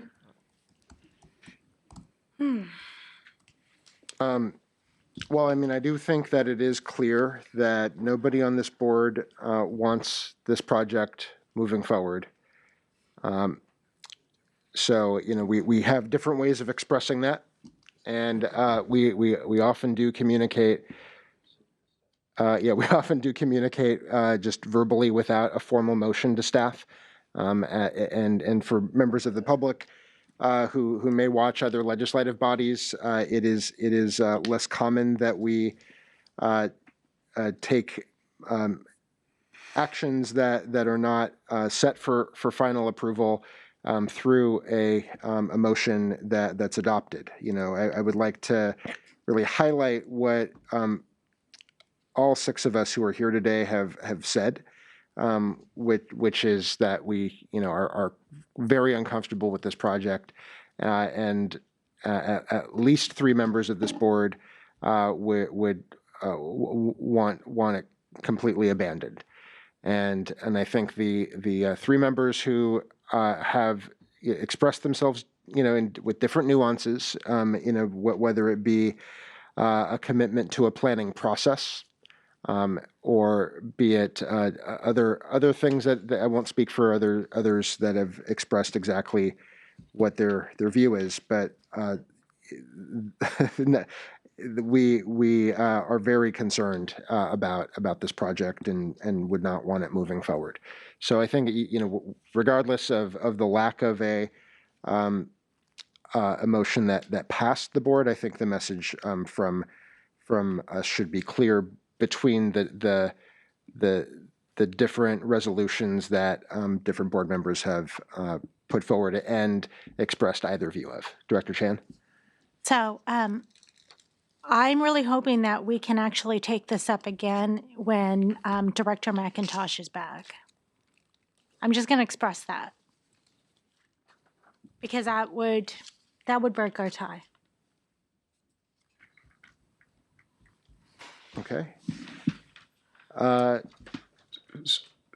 right. Well, I don't see any other proposals, so I think that we will let's just see if we have any requests for clarification from staff.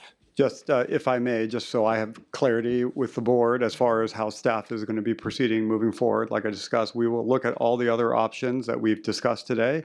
Before we look at the quarry site, the quarry site project is on pause, and what we also promised to come back to the board is share a timeline on how long it's going to take us to do this evaluation, and we will come back to the board or a committee to have that discussion. So that is how I plan to proceed.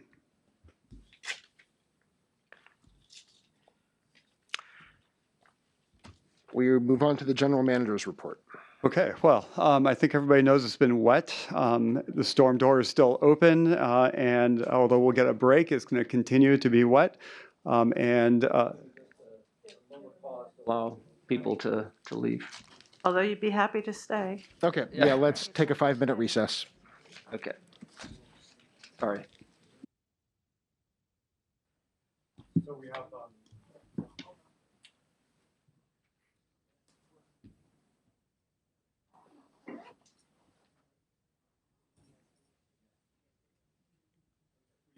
our water supply update. We can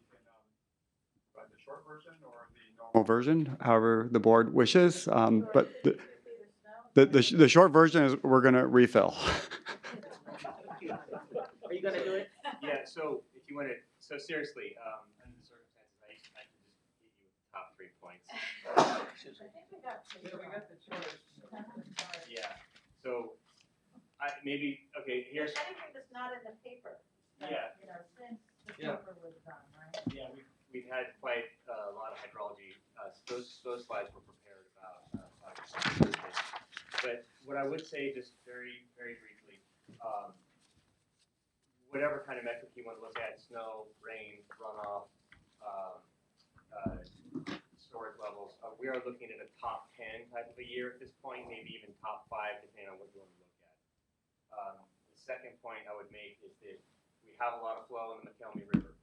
We're making 3,500 CFS releases from Comanche. That is high, but everything's under control.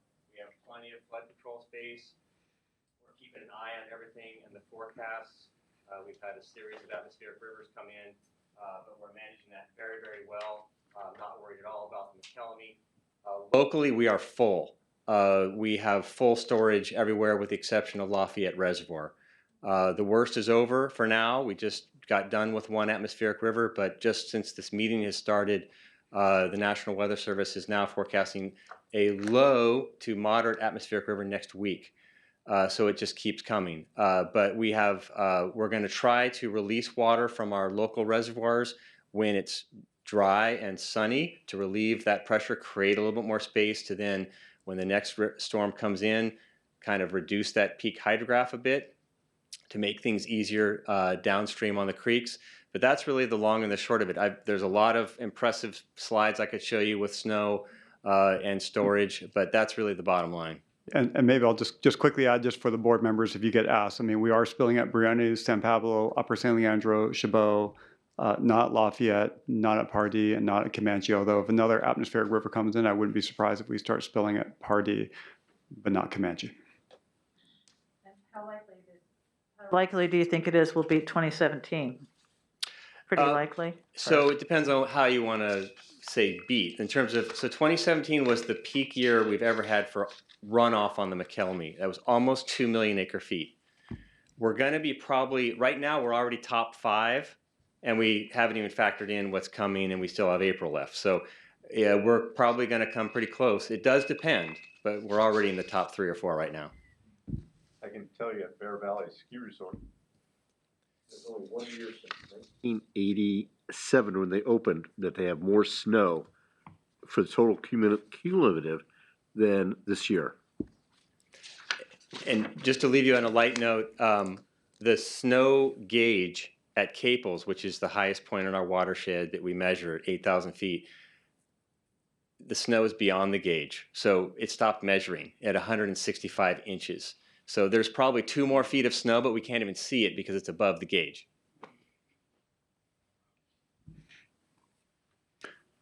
Thank you, Dave.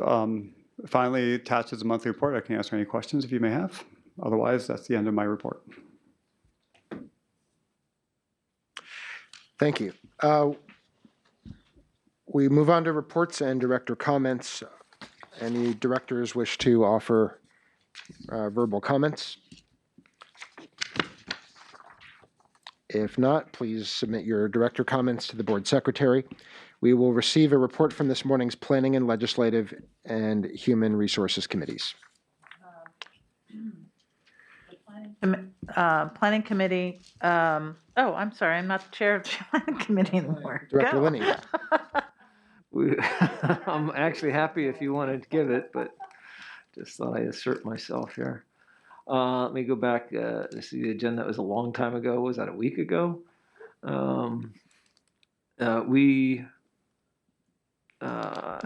received a report on our water quality program annual update. And staff gave us updates on a number of different things, lead, the PFAS, others that they are monitoring and staying on top of. We accepted that report. We got a report on the wastewater pretreatment and pollution prevention programs. This is something that, again, staff reported on issues that have been coming up, nothing that is into the red, so to speak, that way, but has a comprehensive program and phased program for making sure that we are educating our emitters, if you will, for of water. And we accepted that report. And then we had a very interesting report on trail use permit pilot program, one where we were giving as an extra benefit to being in the CAP program, you get a 1-year use permit. A very small portion of the customers actually made use of that,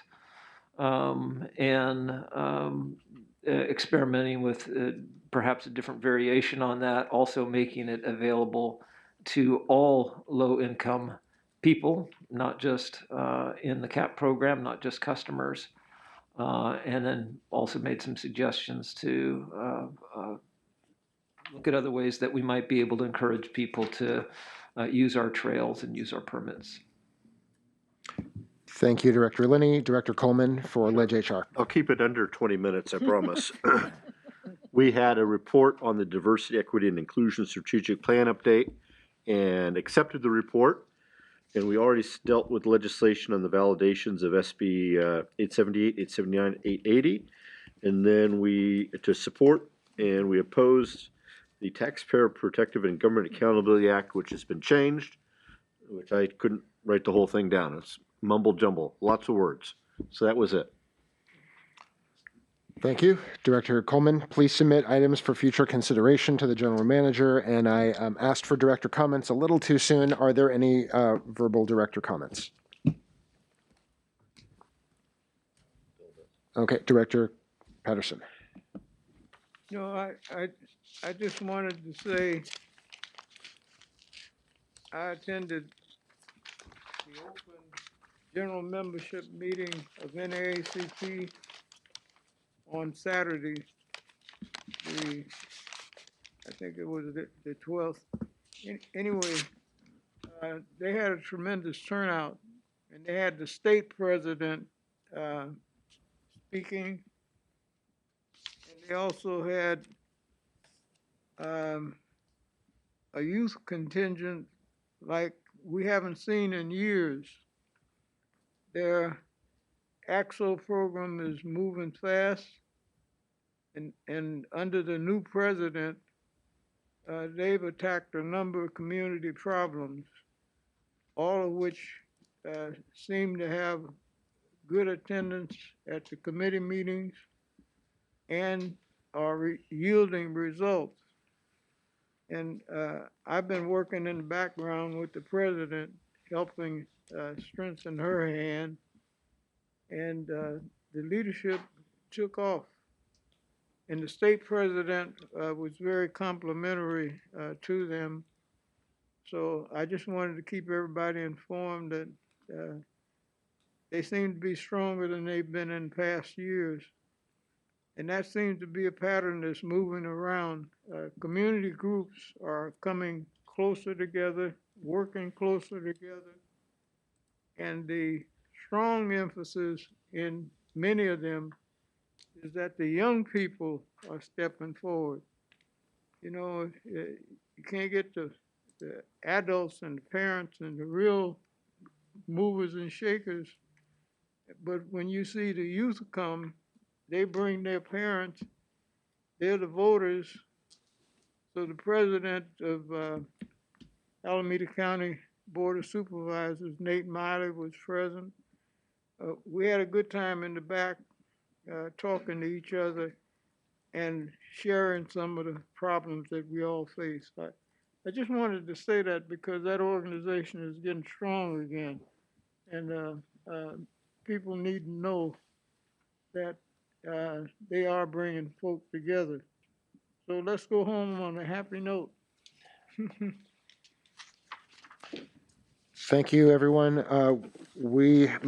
Yes, Director Chan. Sorry, just one more thing. So since the last meeting, I did attend 2 conferences, and a retirement conference in in Monterey and also a legislative conference in Washington D.C., which was great. And I'm just stunned at the fantastic reputation that East Bay Mud has up on the hill. So I just want to say that. Also, I did have a meeting with Steve Harder, who runs the golf course at Redwood Canyon, which is the flooded golf course that's now flooded again. And I think, John, you reported our meeting. Oh, one last thing is that I had a meeting with people from San Ramon and Danville, and they would like to see one of our facilities. So these are people that are on the city council, former mayor. Specifically the facility. Right, the Walnut Creek EOC facility. I'll talk to you later. Excellent, thank you. Seeing no further director comments, the next regular meeting of the board will be held on Tuesday, March 28th, 2023 at 1:15 p.m. This meeting is now adjourned.